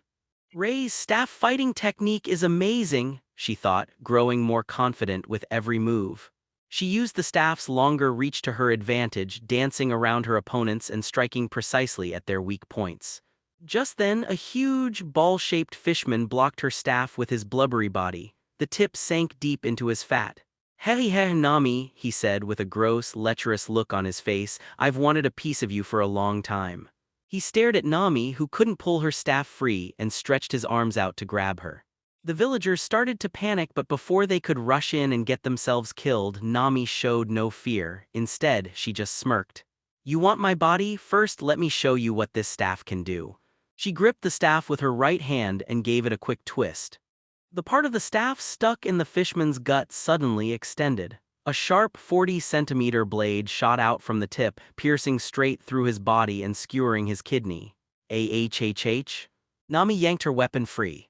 What was once a blunt staff was now a deadly orange spear. Holding it in one hand, she looked down at the kneeling fishman like a warrior goddess. Under his terrified gaze, she thrust the spear straight through his skull. Still want my body, she taunted, didn't think so. With that, she retracted the blade back into the staff and went to find her next target. On another part of the battlefield, Usopp was zipping around, finally diving behind a rock for cover. He pulled back his slingshot and started firing off one crazy homemade bullet after another. Special attack, spicy sauce star. Special attack, sour to death star. Special attack, bird-slaying lead ball star. Special attack, Chaochu shit star. His shots flew with perfect accuracy, hitting the fishmen who were fighting Nami, Johnny, and Yasaku. One by one, the fishmen fell victim to Usopp's underhanded tactics. The poor guy who got hit with the Chaochu's shit star was especially unlucky. The smell alone was enough to make him pass out. In the end, Nami took the opportunity to finish him off with a quick spear thrust. Oh my god, Nami's friends are incredible, one of the villagers shouted. Our little thief cat is pretty tough too, another added.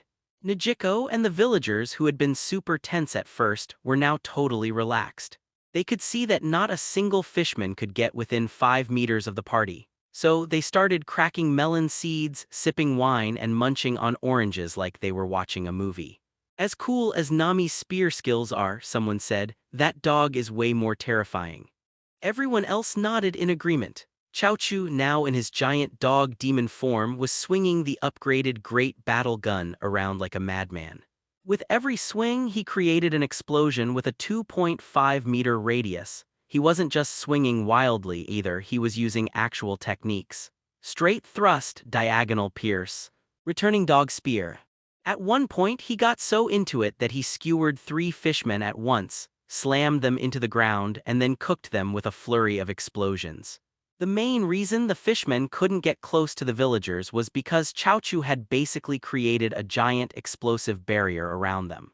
Ray, who was now standing right in front of Arlong, gave a small nod as he watched his crew. Nami's technique was still a little rough, but he was impressed with how she adapted on the fly even if her methods were a bit brutal.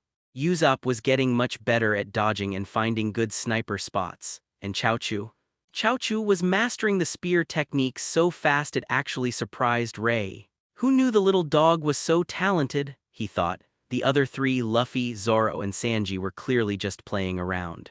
They could end their fights whenever they wanted. Ray brought his attention back to the present and fixed his cold gaze on Arlong. Arlong, he said, his voice flat and devoid of emotion, choose how you want to die, shahaha. You're telling me to choose how I die? Arlong sneered, glancing around the battlefield. Sure, his grunts were getting their butts kicked, but so what? The enemy captain and the other 2 strong-looking guys were being held up by his top officers. To him, that meant their top fighters were pretty evenly matched. Plus, this pretty boy in front of him wasn't even the captain. I'll just take out this punk, Arlong thought, then go help my guys. Victory's in the bag. Why was he so confident? Because that Nezumi had only given him a vague warning about the straw hats earlier that day. Shortly after, he heard Nami was back and the whole crew mobilized. Fishmen like him didn't bother with human newspapers, so they had no idea who these guys really were. If Arlong had known Ray had the same bounty as Buggy, he might have thought twice. With that in mind, Arlong shot Ray a cruel grin. Pretty boy, why don't you choose your death first? Hearing that, Ray's expression went ice cold. You've got a lot of nerve. Arlong's taunt was the last straw. In an instant, Ray unleashed his full aura. It wasn't just killing intent.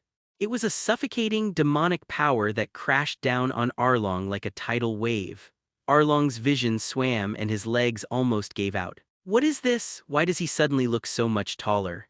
Even though Ray was only 1.88 meters tall, kinda short compared to Arlong's 2.3-meter frame, to the fishman, he now looked like an unclimbable mountain. Sweat poured down Arlong's back as he desperately leaped backward. He knew if he didn't get some distance, that crushing pressure would break him right then and there. What the hell are you? Arlong gasped. Ray didn't even answer.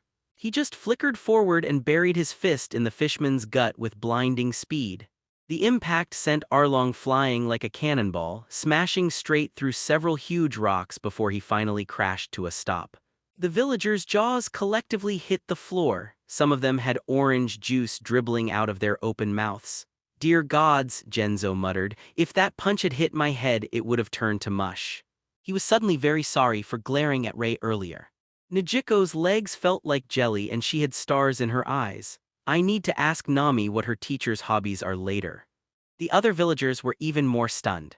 Arlong, the monster who had terrorized them for years, was just taken out in a single punch by this masked man. The visual was just too much for their brains to handle.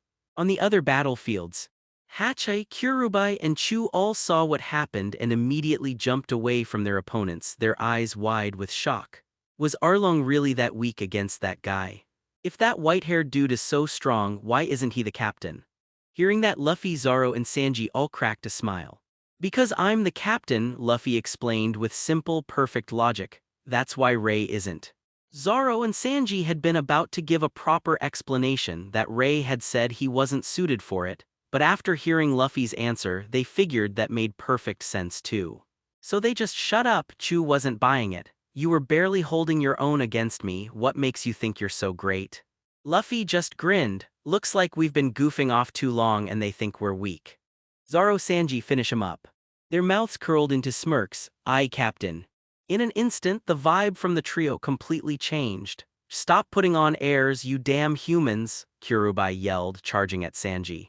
Sanji's eyes narrowed. He moved with a speed that was completely different from before.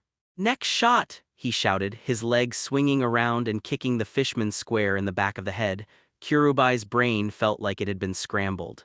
He grabbed his head, veins bulging, leaving an opening like that in a fight is a death sentence. Sanji blew out a smoke ring. Feel that? That's the power of 60,000 meters of high jumps. Lamb shot. A straight kick smashed right into Kurubai's face. The massive fishman was sent flying nearly 100 meters completely out cold. At almost the same time, Luffy one-punched Chu into next week.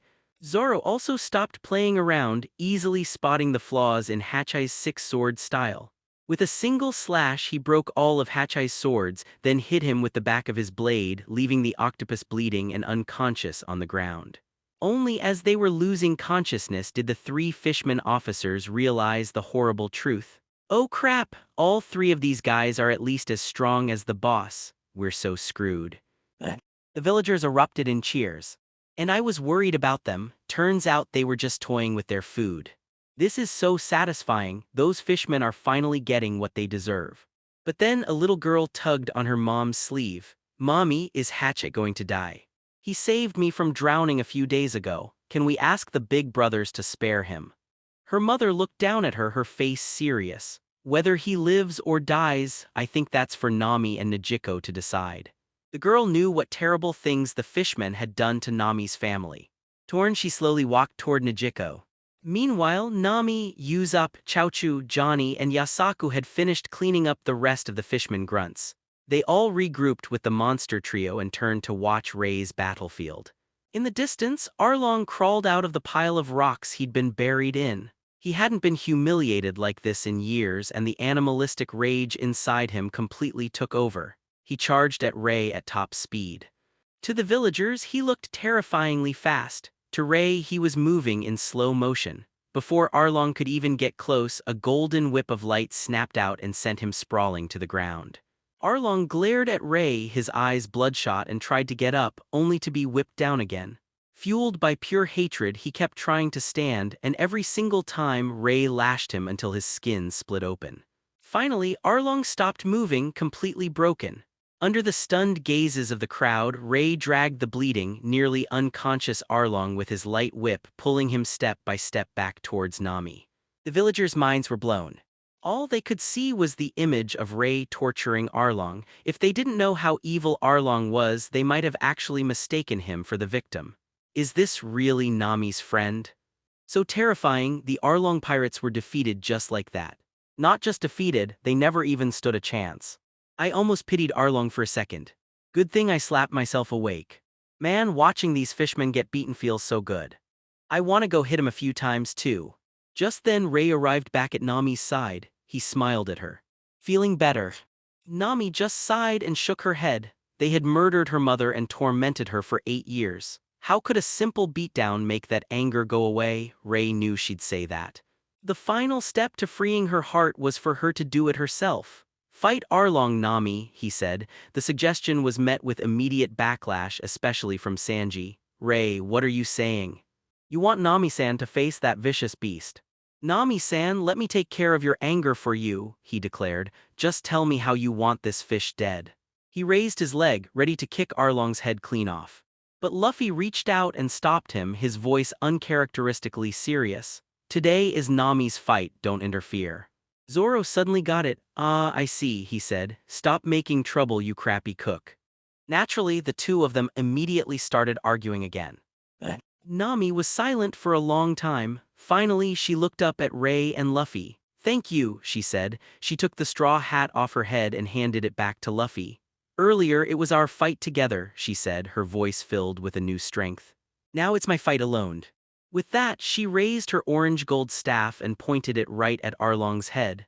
For Bellamir's sake, I'm going to defeat you with my own 2 hands. Bellamir, I can finally avenge you myself. Pushing down the wave of emotion in her heart, Nami held her staff in one hand. She turned to Ray. "Let Arlong go," she said, her voice firm. "Let me duel him." Ray nodded, retracting the light whip that held Arlong down. Then he gave the fishman a little warning. "If you want to live, if you want to save your crew, you have to beat Nami." With that, Ray walked back to stand with Luffy and the others. Sanji quietly asked him, "Hey, is that really the right thing to say to him? Even if he's beat up, he's still dangerous for Nami-san." Zoro shot Sanji a look of pure disdain. "Are you really this stupid, Cook? You think we're just gonna stand here for decoration?" Sanji smacked his forehead. Right. He'd been so worried he'd forgotten the obvious. With them here, there was no way Arlong could actually win. That would be beyond embarrassing. A few feet away, Arlong forced himself to his feet. He knew his chances of getting out of this alive were slim to none, but he had to try. "Damn it, I carry the hatred of all fishmen for you humans, I can't die here." He let out a furious roar, drawing on his deep-seated resentment to find a last bit of strength. His eyes were bloodshot as he glared at Nami. But Nami felt no fear, only the white-hot rage she'd held in for 8 long years. In the blink of an eye, she swung her staff and smashed it right into Arlong's face. Since Arlong was still recovering and Nami had been training like crazy, the blow landed with incredible force.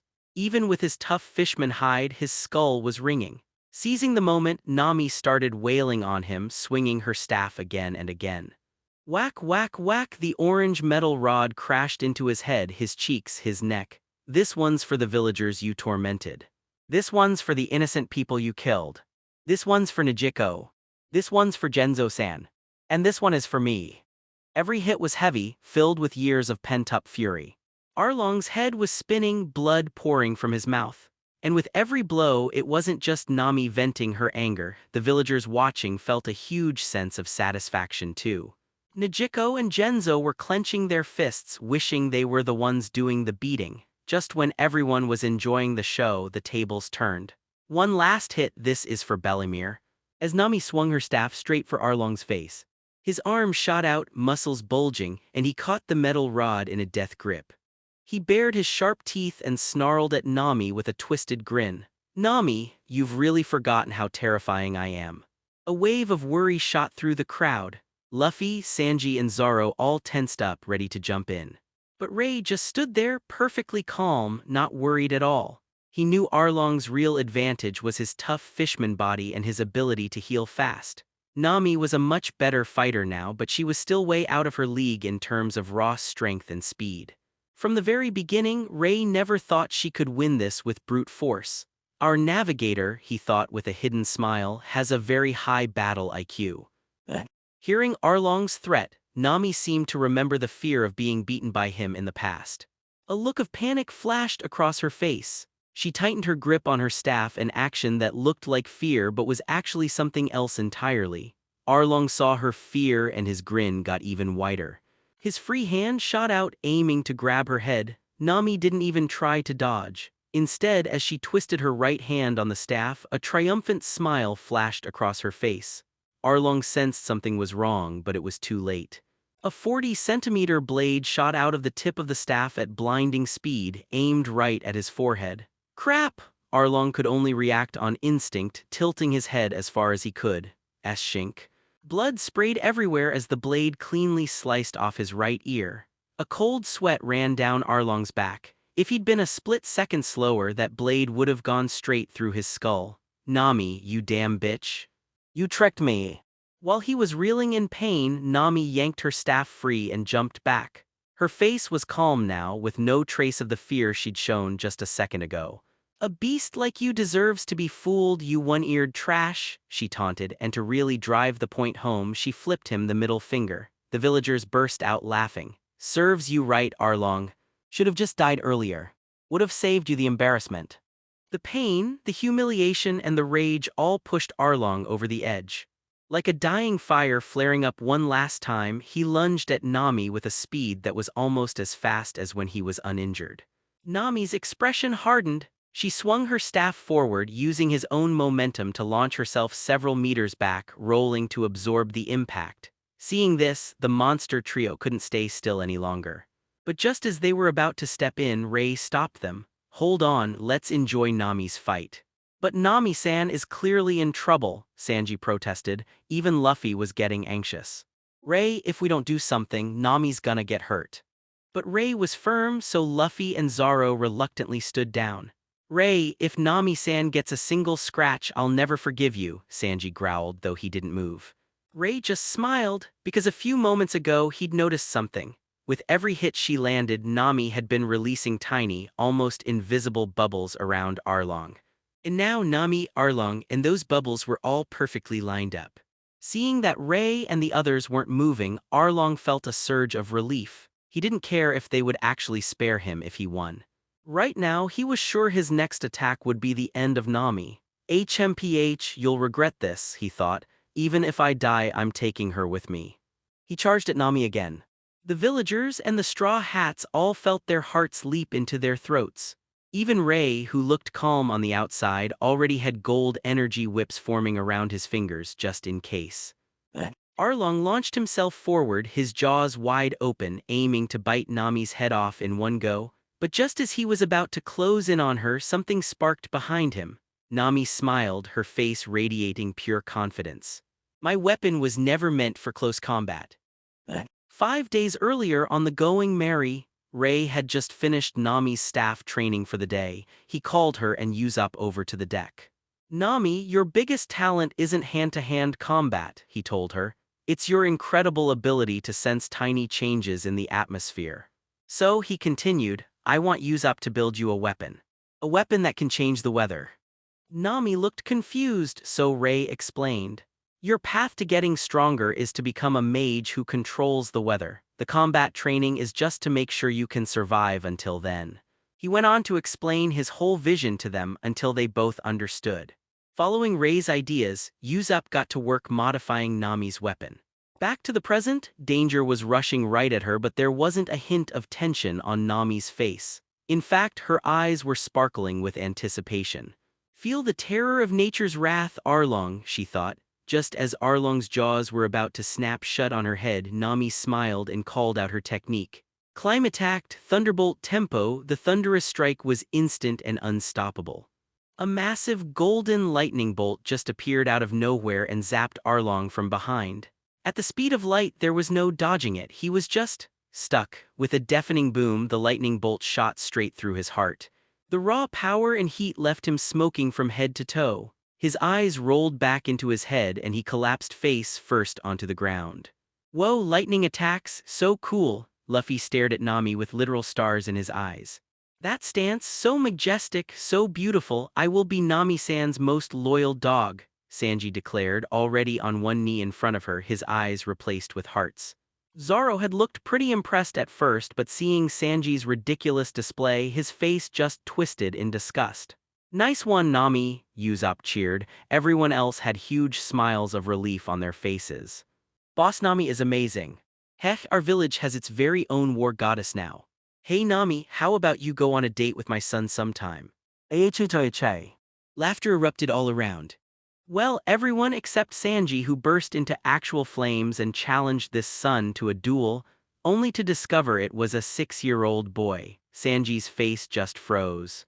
Seeing everyone so happy, Nami let out a long sigh of relief. She put away her climb attack and turned to Ray and Luffy. Thank you both, she said softly. I've finally. Suddenly, a black, charred figure shot up behind her. Even burnt to a crisp, he could still move with incredible speed.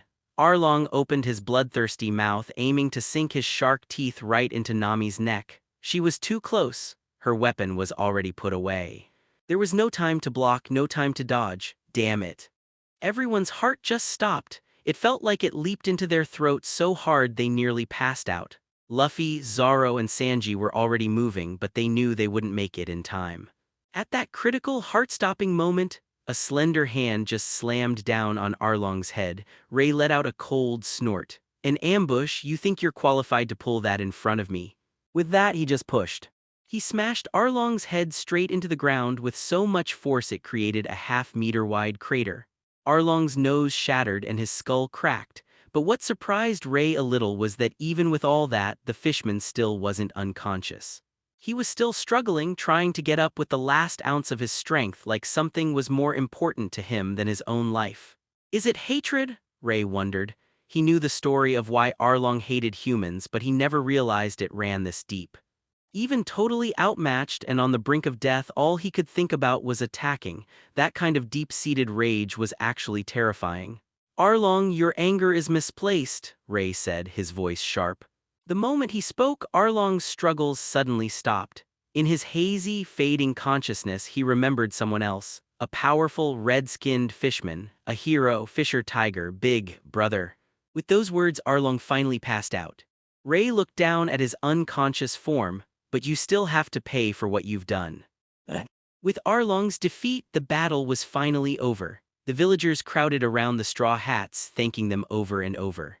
They were especially moved that Ray and Luffy had let Nami get her own revenge. What a wonderful crew. They're so strong but so warm, our Nami is going to be happy with them.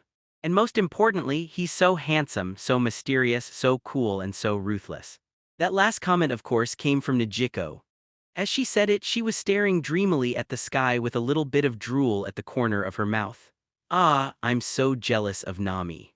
Nami happened to walk up just in time to see her sister's reaction. Seeing her so infatuated, Nami's first thought was that Ray must have taken his mask off. But when she glanced over, his black and white mask was still firmly in place. That's when Nami's expression went dark. Oh no, she thought, a thick black line forming at her temple. She's actually seriously fallen for Ray. Nijiko didn't even notice her, still fantasizing with a blush on her cheeks. Nami couldn't take it anymore. She grabbed her sister by the shoulders and started shaking her. Nijiko, snap out of it, she yelled. Don't fall into that pervert's trap. The yell was loud enough to snap Nijiko out of her daze, but it also got the villagers' imaginations running. And of course, Ray heard it too, his calm expression instantly clouded over. A pervert's trap? Is she serious? Who is she calling a pervert? Do I really seem that vulgar? He silently swore to himself that as soon as they got back to the ship, Nami was getting extra training. 10 minutes later, the villagers had tied up all the surviving fishmen. Arlong, Hachai, Kurubai, and Chu had all woken up and were tied up separately. Ray had already broken all of Arlong's bones just to be safe, so there was no chance of another sneak attack. The stage was set. It was time for judgment. Ray, Luffy, and the others stepped to the side, leaving the center of the space to Nami, Nijiko, and Genzo, the three people who had suffered the most. A sea breeze swept through. Ray looked at Nami and nodded in acknowledgement. Begins, don't be nervous, we're here with you. Nami stood in the center, holding Genzo's and Nijiko's hands on either side. She took a deep breath and slowly approached Arlong and the others. The closer they got, the heavier the emotions weighing on the three of them. Images of Bellemere being shot dead by Arlong flashed through each of their minds. Then Nami spoke coldly. Arlong, death penalty. The judgment had been declared, yet Arlong showed no fear, still glaring at Nami with hatred in his eyes. Even with every bone in his body broken, Arlong refused to bow to humans. Sha ha ha ha, Nami, I won't accept dying by your hand. If I had another chance, I'd still kill all humans. Humans deserve to die. Nami frowned and released Genzo and Nijiko's hands. She pulled out her climb attack, twisted open the spear tip from the rod's end and prepared to end Arlong.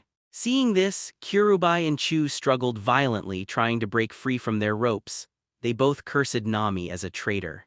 Hachai's reaction differed from the other two. He used all his strength to bow his head to the ground, begging Nami to spare Arlong's life.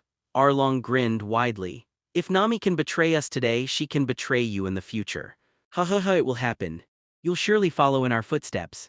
Kurubai and Chu joined in agreement. These guys, even in their final moments, tried to slander Nami and create discord within the Straw Hat Pirates. But he overthought it. The Straw Hat crew members felt nothing about his attempt to sow discord. Only Hachai continued trying to kowtow, repeatedly begging Nami to spare Arlong, offering to die in Arlong's place. Zoro and Sanji stepped forward and gagged Kurubai and Chu. Ray felt somewhat emotional. Arlong's hatred drove him to use every possible method to attack humans before his death, if not with physical strength, then with words. But he underestimated the level of trust among the Straw Hat Pirates members. At that moment, Nami muttered to herself, Arlong, I know there are things you'd give your life to accomplish, but the murder of my mother is an unforgivable sin. You can pursue your dreams in your next life.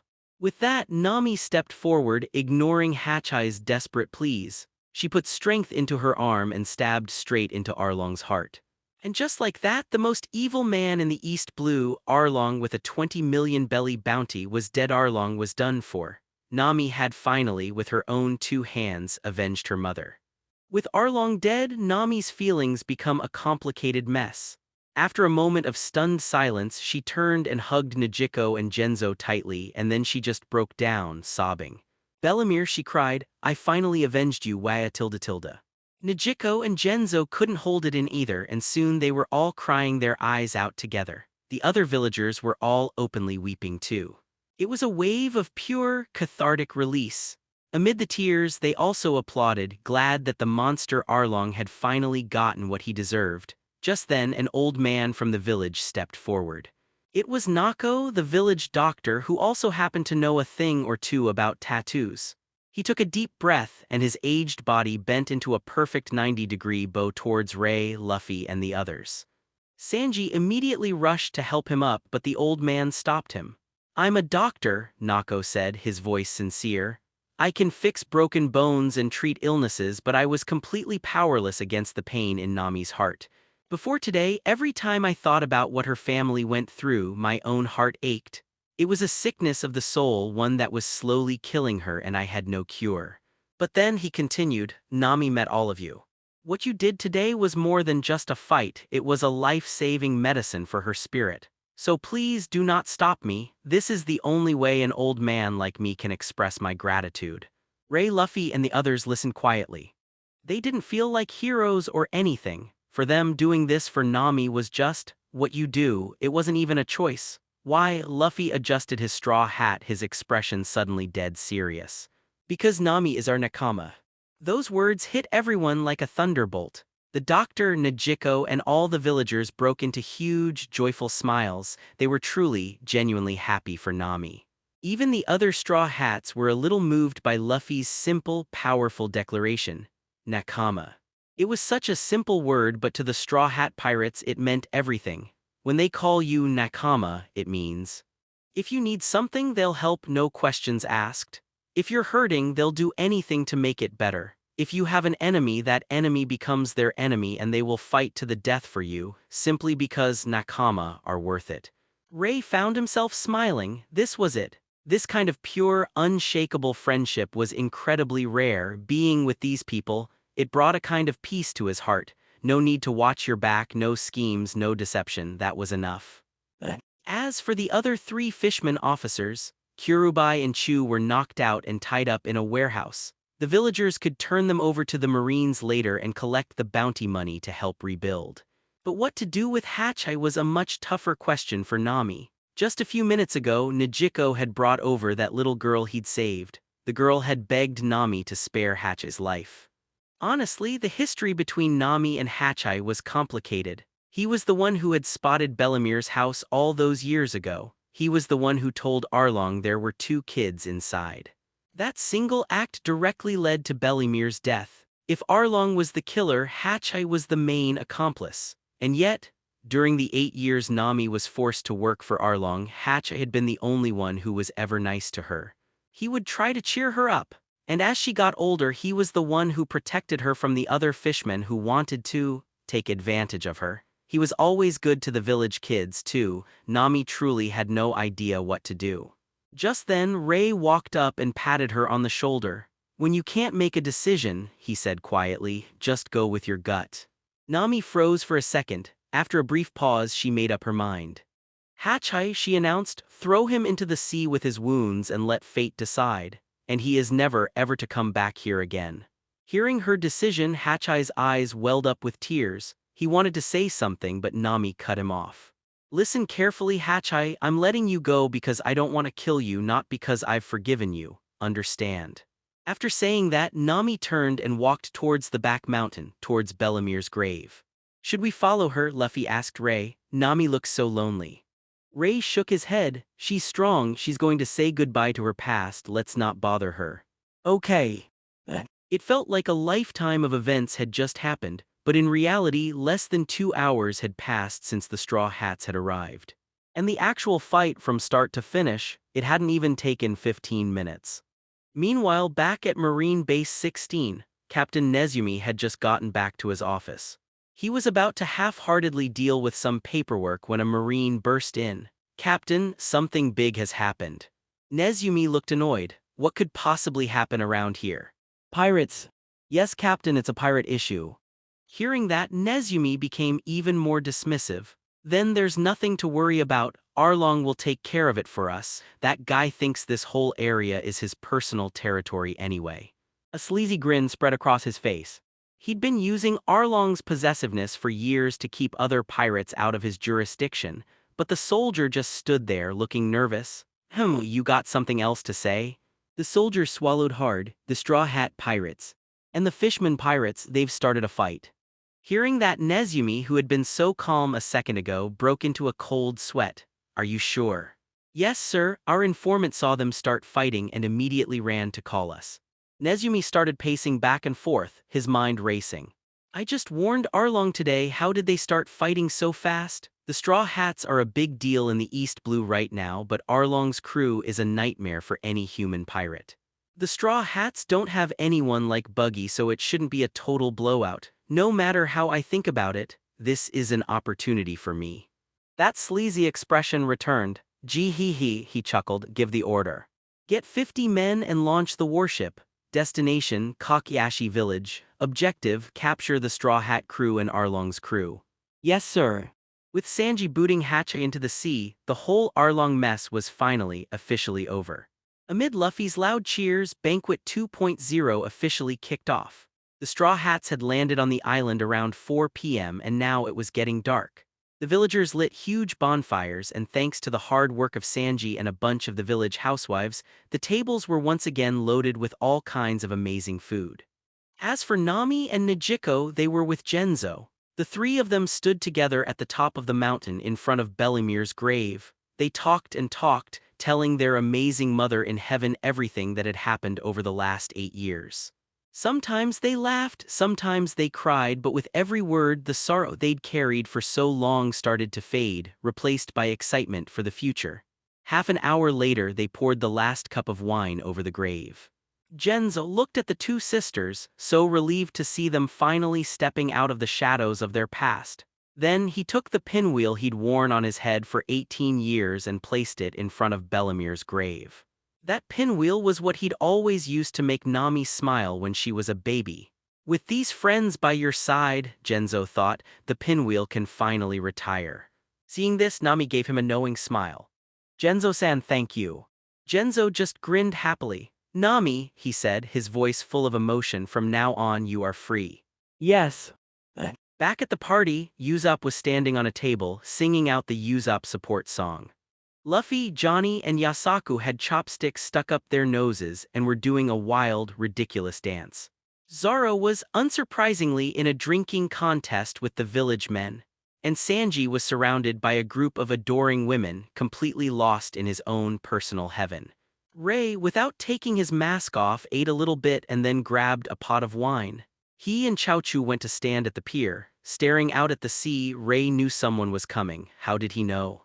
Because there was a tied-up marine spy at his feet. The guy had tried to sneak away while everyone was partying, but his sketchy behavior caught Ray's eye.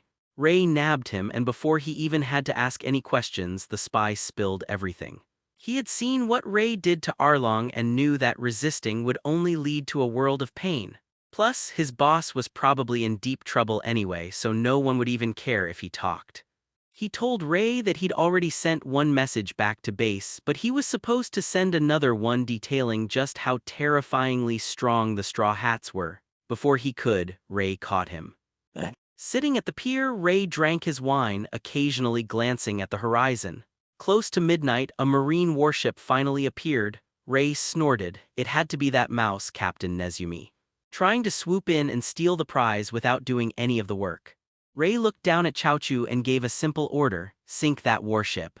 Chaochu barked, then ran towards the end of the pier, transforming into his giant dog demon form and launching himself into the air. Over on the warship, Captain Nezumi was gleefully imagining how he'd capture 2 pirate crews at once and get a huge promotion. Suddenly, a massive demon beast appeared in the sky above them.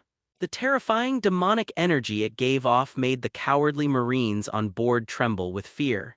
Nezumi's reaction was even worse. He'd schemed his way to his current position. He had zero actual combat skill.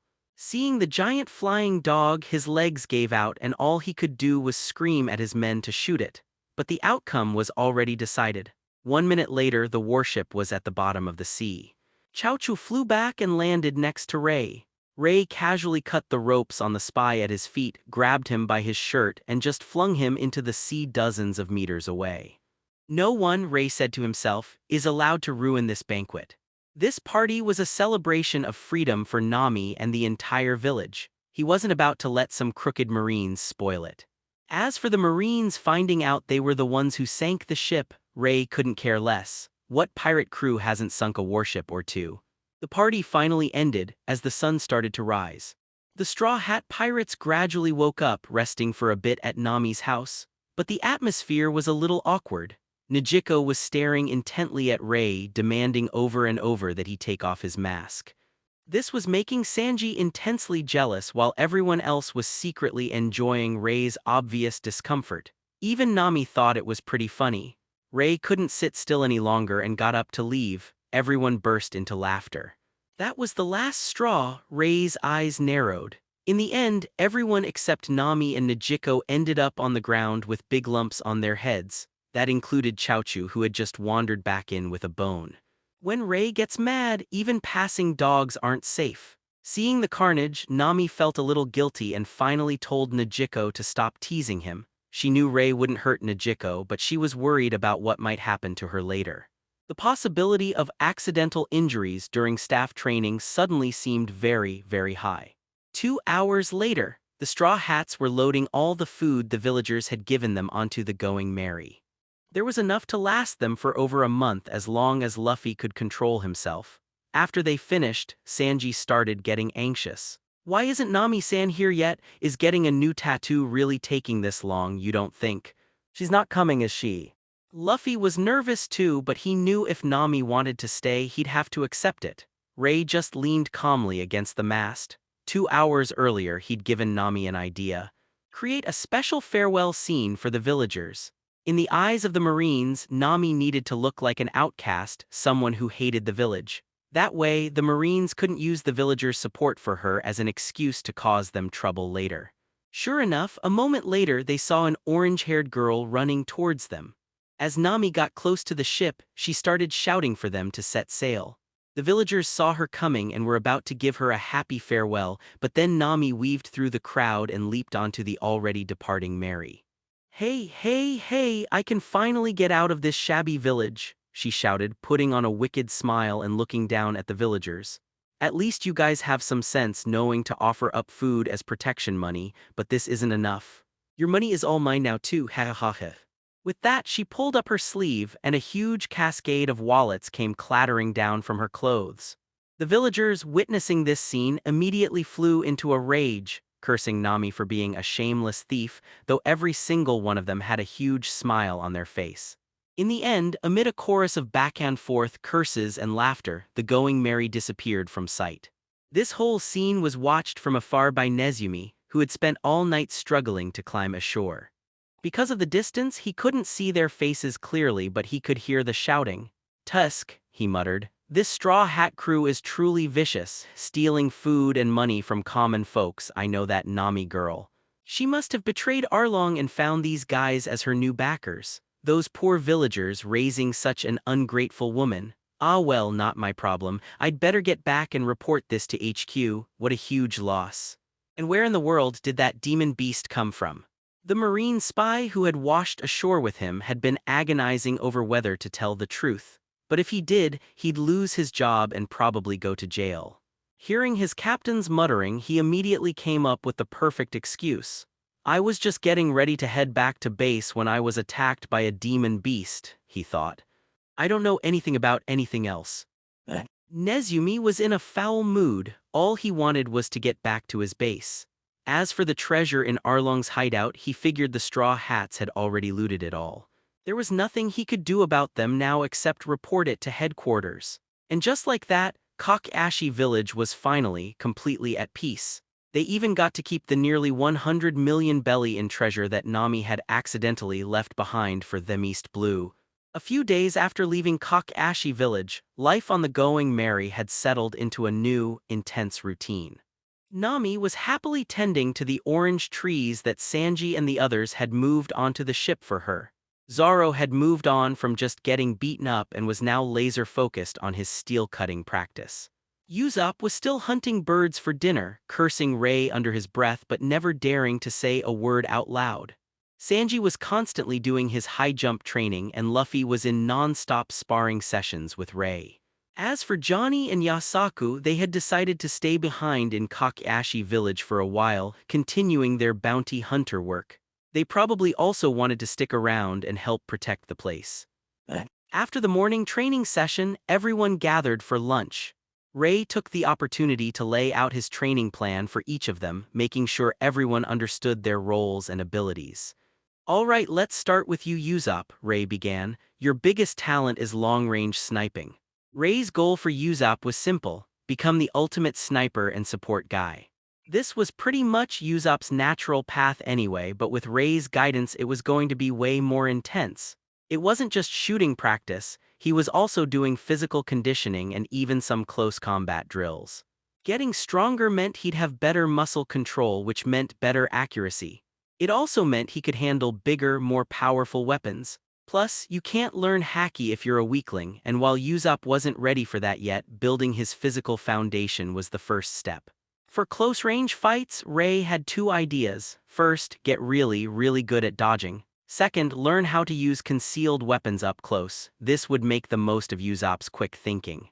If someone gets in your face, just dodge and stuff a stinky bomb in their mouth. How he used it was up to him. Like Usopp, Nami wasn't physically ready to learn armament Haki either. Her training was also focused on two things: getting in shape and developing her unique talent. Ray's vision for her was a long-range weather mage who could still hold her own if someone got too close. So, on top of practicing her staff fighting skills every day, she also had to study weather science to figure out new ways to use her climb attack. That part was all on her because Ray didn't understand any of it. Her sparring partner for the combat training was, of course, Ray himself. And on the very first day, Nami got absolutely thrashed by his spear and staff techniques. The second the training was over, she launched into a verbal tirade, loudly accusing him of holding a grudge for her pervert comment. Ray didn't even have a comeback. It was training. Accidents happen. Of course, every time Sanji saw Nami getting bullied, he'd challenge Ray to a duel, and then he'd get beaten so badly he could barely hold his kitchen knives steady afterward. As for Sanji, he was already strong enough to start learning Haki, so Ray had begun teaching him. This mostly meant Sanji was getting beaten up on a daily basis too. His talent was obviously in his legs, so his training was all leg-related. Frog jumps, squats, and a daily total of 10,000 meters in high jumps were just the basics. Once he started getting used to it, Ray made it harder by having him balance things on his legs. Sacks of rice, flour, fruit, you name it. To keep the food from getting ruined, Sanji had to land perfectly every single time. This made Sanji furious, often calling Ray a devil, but it worked. His control and stability improved dramatically. Zoro was still doing his thing, training his Haki and practicing his sword skills. He seemed to have hit a bottleneck with his steel-cutting practice, but his physique was getting more and more impressive. His muscles were so defined he had a sharp 8-pack. Seeing this made Sanji so mad that he started adding more upper-body workouts to his own routine. What Ray was most happy about was that Zoro was staying patient and focused. He knew it was only a matter of time before he broke through that bottleneck. Luffy was sparring with Ray every day, learning Haki and brainstorming new ways to use his devil fruit powers. The kid was a natural genius when it came to that stuff.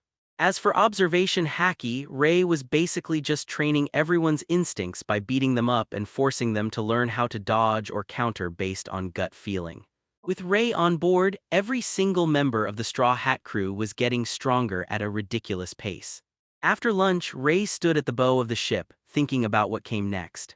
According to Nami, they were about a week away from their final stop in the East Blue, Logtown. If he hadn't joined the crew, Smoker and Tashigi wouldn't have even recognized them when they first arrived. But now, things were different.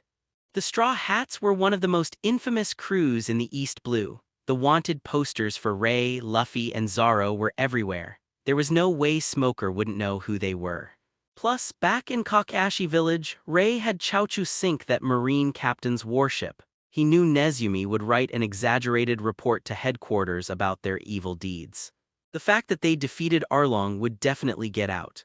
As long as Marine HQ was paying attention, they could probably guess their route and when they'd arrive in Logtown.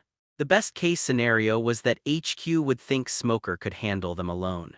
The worst-case scenario was that they'd send reinforcements. As long as it wasn't an admiral, Ray was confident he could handle it. His fight with Hawkeye had shown him that there was still a gap between him and the true top tiers of the world. He could probably escape an admiral by himself, but protecting the whole crew, impossible. Ray closed his eyes and sighed. I hope these guys can get a lot stronger before we get to Logtown, he smirked. I guess I'll just have to train them even harder for the next few days. The napping crew members had no idea how miserable their lives were about to become. Logtown Marine Branch Captain's Office. Tashigi stood at attention, reporting to Smoker. Captain Smoker, headquarters estimates the Straw Hat Pirates will arrive at Logtown in 1 week. Smoker paused his work, blowing a few smoke rings before frowning. Tashigi, keep a constant watch on their movements. Report to me the second you spot them. Tashigi saluted and headed out to the training grounds. After she left, Smoker leaned back in his chair, lost in thought. Before Tashiga's report, he'd received another notice from HQ. Putting the two together was giving him a massive headache. The Straw Hat Pirates will be here in a week, and the Buggy Pirates are estimated to arrive in a week too. The two biggest crews in the East Blue are both coming to Logtown at the same time. No matter how confident he was, Smoker didn't think he could handle both crews by himself. Just then, the transponder snail on his desk rang. Smoker-kun, can you hear me? A woman's voice said. Hina, I can hear you. To be brief, the situation in Logtown is bad. Headquarters is sending Mamao Saga-sensei with me and a few others as reinforcements. We're coming at full speed, but it'll take us about 8 days to get there. So before we arrive, you must avoid fighting these two pirate crews. Stall them for 1 day, and whatever you do, do not challenge Buggy, understand? Hearing this, Smoker's pupils trembled slightly. Wait, she's coming, there's no reason to send someone like her for this. What the hell did these two pirate crews do 3 more days past? Marine Headquarters, Pirate Bounty Management Department. The same green-haired Vice Admiral was running the meeting, but today, his vibe was way more serious. He was being extra polite, and for good reason. There was a special guest in the room. Lounging on a sofa, legs crossed, was a man in a yellow pinstripe suit, lazily trimming his nails while he listened. The Vice Admiral was sweating bullets. The man on the sofa, Admiral Kizaru, looked incredibly bored and annoyed. Admiral Kizaru, the Vice Admiral asked nervously, Did I say something wrong? Kizaru looked up and clicked his tongue. No, he said in his slow, drawn-out voice, I just really don't like meetings. The Vice Admiral let out a quiet sigh of relief. His direct boss was Aokiji, so he didn't deal with Kizaru much. He'd heard the rumors that Kizaru was famous for his lazy attitude, and yeah, it definitely wasn't just a rumor. He cleared his throat and moved on. Everyone, listen up. The most important part of today's meeting is about to begin. At those words, everyone in the room, including Kizaru, sat up straight. The Vice Admiral immediately realized his mistake. Admiral, you can just lie back down. Kizaru felt a little helpless. How did this kid even make it to Vice Admiral, he thought. He's even worse at talking than I am. Let's just get on with it, Kizaru said. This part is actually important, so I guess I should be a little serious. If we mess this up, the Fleet Admiral will chew us all out. Hearing that, the green-haired Vice Admiral cleared his throat again. Today's main topic is these two pirate crews. First, the Straw Hat Pirates. You can read about their deeds in the files in front of you. Let me just give you the highlights, he continued. In less than a month, they've taken down the Buggy Pirates, the Krieg Pirates, and the Arlong Pirates. Also, our old theory on how they beat Buggy was wrong. According to our latest intel, the white-haired swordsman, Ray, defeated Buggy single-handedly. Buggy was already injured by Monkey D. Luffy at the time, but still, this is pretty shocking. A collective gasp went through the room. All the officers knew that Buggy's 30 million belly bounty was a joke. His real threat level was more than 100 million, but Ray beat an injured Buggy by himself. That was still a big deal. We don't know how badly Buggy was hurt, though, a rear admiral pointed out. It's hard to judge Ray's strength without knowing that. The vice admiral held up a hand. Just wait, based only on the Buggy incident, you're right, it's hard to say, so let's look at the other stuff. At the Barady, the pirate hunter Zoro instantly defeated Iron Wall Pearl. The captain, Straw Hat Luffy, completely overwhelmed Don Krieg. After that, Zoro challenged Hawkeye himself and was strong enough to make him draw his black sword Yoru before he lost. But the most terrifying part was the battle between the white-haired swordsman Ray and Hawkeye, which started off as an even match. And 5 days ago, the Straw Hats completely wiped out the Arlong pirates. Every new piece of information sent a shockwave through the room. Hearing about Ray fighting Hawkeye made everyone restless. Even Kizaru stopped trimming his nails with a slight frown on his face. Beating Krieg and Arlong was small potatoes to Marine HQ, but surviving a fight with Hawkeye, that was a whole different story. What was the result of the fight between Ray and Hawkeye? Another rear admiral asked. The vice admiral sighed. Our undercover agent in the Krieg pirates was killed by the crossfire while trying to watch the fight up close. After that, we tried to contact Hawkeye for days to get a confirmation, but we couldn't reach him. We finally got a hold of him yesterday. Everyone leaned in, not wanting to miss a single word. Hawkeye definitely won, the vice admiral said. A collective sigh of relief went through the room, but before they could relax, he added the kicker. But Hawkeye mentioned that he had some difficulty killing Ray. Then that guy hung up the phone. The officers all frowned. The info was limited, but it proved one thing: Ray had earned the respect of the world's greatest swordsman. Very few people, even in the New World, could say that. Putting that together with him beating an injured Buggy, they could guess that Ray's strength was close to that of a Shichibukai. Kizaru looked serious for a moment, but only for a moment. To him, even if all this was true, the Straw Hats were at best as strong as one warlord. They were worth keeping an eye on, but they weren't a major threat. The only people who really worried an admiral were the 4 emperors. And lately, Whitebeard, Kaido, and Shanks had all been making moves, so he left the final decision to the vice admiral. All right, the vice admiral announced, since the Straw Hats haven't done anything truly horrific yet, we're setting their bounties as follows. Pirate Hunter Zoro, 30 million berries. Captain Straw Hat Luffy, 50 million berries. White-haired swordsman Ray, 65 million berries. The long-nosed one, no data, no major crimes, ignore him for now. A woman named Nami, known for swindling villagers and stealing, will set her at 3 million berries. The decision was made. Seeing that Kizaru was eager to leave, the vice admiral quickly moved on. Okay, next topic. Buggy the Clown has awakened his powers and is heading back to the Grand Line. What should his new bounty be? Let's discuss. Meanwhile, back in Kakashi Village, the village doctor Nako was chatting with Genzo under a tree. Genzo, what did you end up telling the Marines? Genzo smiled. I told them the Straw Hat crew was just Ray, Luffy, Zoro, Nami, and Usopp. Those bounty hunters already knew about them, so there was no hiding it. But the cook Sanji made his first appearance here so we could keep him a secret. Then I tweaked the story of the battle a little. Nako looked interested. Oh yeah. What you say? I said Luffy and Arlong fought for a while and Luffy eventually won, Genzo explained confidently. For the officers, I said Zoro took down 1 and Ray took down 2. Then everyone worked together to beat the rest of the crew. Nako nodded. They didn't know exactly how the Marines calculated a pirate's threat level, but they knew that the weaker the Straw Hats seemed, the better. So, they downplayed their strength and hid a crew member. This way, the Straw Hats wouldn't attract too much attention and Nami would be safer on her journey. If they couldn't protect her with strength, they'd protect her with a few well-intentioned lies. It was the only thing they could do for her now. On a small island in the Grand Line, the world's greatest swordsman Hawkeye was enjoying some freshly roasted wild boar. As he ate, he thought about his conversation with Marine HQ yesterday. Thinking about the trouble it might cause, he couldn't help but show a sly grin. Ray, so I can see you and Roronoa again someday. I didn't tell them your real strength, he thought to himself. But you're probably still going to run into some trouble because of this.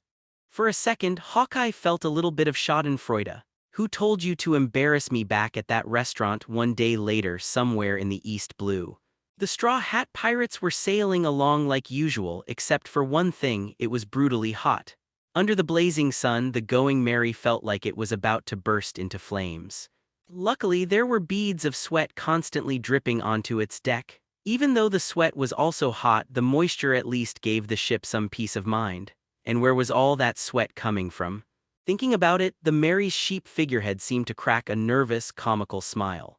On the deck, that hurts so much, Sanji yelled, hugging his knee, his face twisted in pain. But when he looked at the other guys, he felt a little bit better. Luffy was covered in bruises and completely unconscious. Zoro's eyes had rolled back into his head, all the booze from last night thoroughly beaten out of him. Usopp was twitching on the ground like he was having a seizure. Even Chaochu was lying on its back with its tongue hanging out, looking like it was on its last legs. At least Sanji was still conscious. "Ray, what's gotten into you today?" Sanji gasped. "Why are you hitting so hard?" He was pretty sure Ray was just in a bad mood and was taking it out on them. Ray let out a small sigh, his face a cold, emotionless mask. "Less talk, more kicking," he said flatly. "If you can't land a hit on me, you'll end up just like them." A cold sweat broke out on Sanji's back. Seeing how serious Ray was, he knew he had to go all out. In a flash, he zipped to Ray's side, swinging his left leg at his face. "Call your shot." Ray just tilted his head slightly and the kick sailed right past him. But Sanji used the momentum to spin his body and follow up with a powerful roundhouse kick. "HMPH, the time it took you to dodge was just enough for me to launch this next kick," he thought proudly. "Take this, mutton shot." Unfortunately, Ray just sidestepped, and the kick missed completely, sending Sanji tumbling to the ground. "Get up," Ray said. "Continue." Sanji clutched his throbbing head and let out a roar. "Dev, I'm coming at you with everything I've got." What followed was a quick, painful montage of Sanji jumping up, getting knocked down, standing up, falling, crawling up, and collapsing again. After a few rounds of this, he finally passed out, face down on the deck. Just then, Nami came out of her room planning to grab an orange. The moment she stepped onto the deck, her eyes met Ray's and she froze. She got super flustered under his cold stare. She stammered, "I think I'll just go back to sleep for my beauty rest." Ray didn't say anything. He just reached over and picked up a big wooden practice stick. "Come here." Seeing that her fate was sealed, Nami puffed out her cheeks and mustered her courage. "Fine, I'm coming," she yelled. "Just you wait, I'm gonna beat your butt black and blue." She marched over to the bow of the ship, but once she drew her climatact and got a good look at her twitching, unconscious crewmates and the nearly dead dogs scattered around, all that courage vanished. "Ray-sama," she pleaded, pouting pitifully, "go easy on me later." Hundreds of kilometers away, a pirate flag with a clown emblem fluttered in the wind. On the deck of the ship, the stunningly beautiful Alvida sat under a parasol, reading a newspaper. "Captain Buggy," she sighed, "why do you always have to be so flashy? The Marines already found out about your awakened ability. With a bounty this high, things are going to get dangerous." "Ha, Buggy's voice boomed. "I told you, after all that commotion I caused, my bounty was bound to skyrocket." He jumped down from the crow's nest and walked over to Alvida. "So," he asked, leaning in curiously, "how much did it go up?" Alvida sighed again. 200 million, Buggy, do you realize what that means?" Buggy shot her a look. "Only 200 million, I thought it'd be at least 500 million, that's the starting price for a real big-shot pirate." He was clearly disappointed. "Do the Marines really look down on me that much? And I even prepared a big gift for them." Alvida just rolled her eyes. She knew he was just pretending to be disappointed to hide how proud he was, but she kept it to herself. The current Buggy was genuinely terrifying. Kabaji the acrobat walked up, oozing flattery. "Captain, with the gift you've prepared, I'm sure your bounty will easily surpass 800 million. That cheered Buggy right up. "Of course. Your boss has prepared 2 entire islands for the Marines at Logtown, ha. As he laughed, everyone on the crew, including Alvida, turned to look nervously at the sky behind them. Dozens of massive, square chunks of islands were just floating there, following the ship. The pirate ship looked like a tiny mouse next to a giant tiger. Even though they'd been seeing it for a while now, it was still an absolutely mind-blowing sight. Of course, Buggy didn't keep them floating all the time. When he got tired of showing off, he just put them back together. They could even have parties on the floating islands. This was exactly why the Marines had found out about his new powers. He was just too flashy. Captain, Kabaji said, the newspaper also has an update on the Straw Hat Pirates. Oh, Ray and the others. Let me see. Meanwhile, all across the world, the new wanted posters for the Straw Hat and Buggy Pirates had started to circulate. East Blue, Windmill Village. The village chief Whoopslap noticed everyone in town was celebrating. When he got to the bar, Makino told him why. Chief, everyone's just happy that Luffy's bounty went up. HMPH 50 million berries, the old man fumed.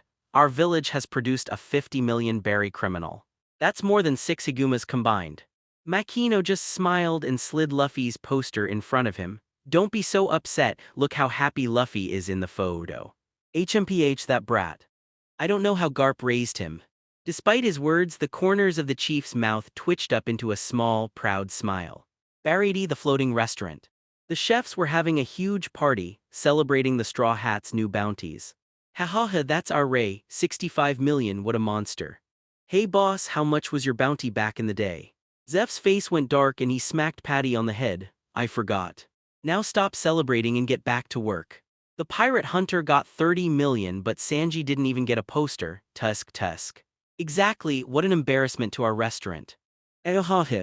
Zeph just stared out at the sea, a hint of worry on his face. With bounties this high, the Marines will be all over you. Be careful, Sanji. Kakashi Village. Genzo was fuming in Najiko's house. Look at this picture.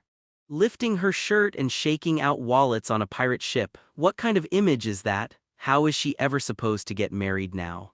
Nami's wanted poster had captured the moment she'd robbed the villagers. Najiko just chuckled. Do you actually want Nami to get married? No. Then what are you worried about? With a photo like this, she might become a celebrity in the pirate world. Najiko laughed, then glanced under the table where she'd hidden Ray's wanted poster. No wonder he wears a mask, she thought. He's way too handsome. Excited, she rocked back and forth on her chair and accidentally banged her head on the table. Orange Town. Thanks to Buggy's powers, the town had mostly been rebuilt. The townspeople were gathered around looking at the new wanted posters. The butcher stared at Ray's poster, a happy smile spreading across his face. My savior, thank you for meeting me. That night, however, he found out his wife had secretly collected Ray's poster too. My savior, I regret ever meeting you. The news of these two pirate crews' staggering bounties didn't just cause a stir in the East Blue. It sent waves across all 4 seas and even into the New World 2 days later on a small island in the New World. A red-haired man was passed out on the ground, completely drunk. A man with curly hair walked up. Shanks, Yasop said, Hawkeye is here. Hearing that, the Yonko, red-haired Shanks slowly sat up. Yeah, he mumbled, I can feel him. A few seconds later, Hawkeye Mihawk was standing in front of them. He casually tossed a wanted poster at Shanks. Shanks just smirked. What, not here for a fight today? Hawkeye scoffed. I lost interest in you the moment you lost an arm, but... Oh, but what? Just look at the poster. Shanks flipped it over and his eyes went wide. Luffy, 50 million. Hahaha, is he finally coming? Seeing Luffy's bounty sobered Shanks up instantly. He was buzzing with excitement and so was the rest of his crew. As Shanks celebrated, Hawkeye brought up something else. While you're waiting for Luffy, he said, I'm more interested in 2 of his crewmates. That got everyone's attention. If Hawkeye was intrigued by someone, they had to be the real deal. Finally, Shanks threw an arm around Hawkeye's shoulders. With all this good news, we've got to have a banquet to talk it over. Beyond just Shanks, the Straw Hats were also making their first impression on another Emperor of the Sea, Whitebeard. East Blue, one day until Logtown. At dawn, the deck of the Going Merry was eerily quiet. The only one out there was Ray, who was using Chaochu as a pillow. The rest of the crew, including Luffy, were refusing to get up. Why? Because waking up meant getting beaten up. For the past few days, Ray had been training them so hard he'd practically pummeled them to death. Every waking moment was spent getting thrashed. It was working, for sure. The constant fear and tension were making them improve at a crazy rate. But man, did it hurt. Even Nami went to bed every night sore and bruised. Ray wasn't targeting her directly, but you can't spar without getting a few bumps and bruises. The worst off was Chaochu. On top of its whole body aching, it was now being used as Ray's personal pillow. The dog's emotions were a mess. It wanted to be close to Ray, but every bone in its body was screaming in protest. Its little brain couldn't figure it out, so it just let out a sigh that sounded eerily human. Ray noticed the dog's discomfort and frowned as if he was finally putting two and two together. By lunchtime, the Straw Hats finally dragged themselves out of bed. Gathered around the table, they savored the rare moment of peace. These days, mealtimes were their only break from getting beaten up. So just like Luffy, they were all shoveling food into their mouths as fast as they could. Zoro, his cheeks stuffed with food, turned to Ray. "So what's with the crazy intense training all of a sudden?" he mumbled. They all trusted Ray, so they hadn't really questioned it. They were also too scared of getting hit. But while Ray was washing his hands, they'd drawn straws to see who had to ask, and Zoro lost. Ray thought about it for a second and decided it was time to tell them. "My gut tells me Logtown is going to be dangerous," he said simply. "You need to be stronger." The whole crew froze, everyone except Luffy. If even Ray was worried, the threat had to be serious. Being too weak could get them all killed. Sanji lit a cigarette. What kind of danger? Ray just shook his head. He didn't have a solid answer, just theories. But with how famous they'd gotten, he knew their arrival in Logtown wouldn't be simple. Nami put down her chopsticks. "According to the map, we could just go around Logtown and head straight for the entrance to the Grand Line." Before Ray could reply, Luffy, his mouth— Hello, everyone! As we wrap up this video, I want to share a quick note. I have a Patreon account. If you'd like to support me and enjoy on-demand audiobooks, you can become a Patreon member.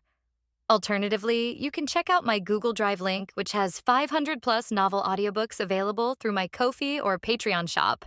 I appreciate your support.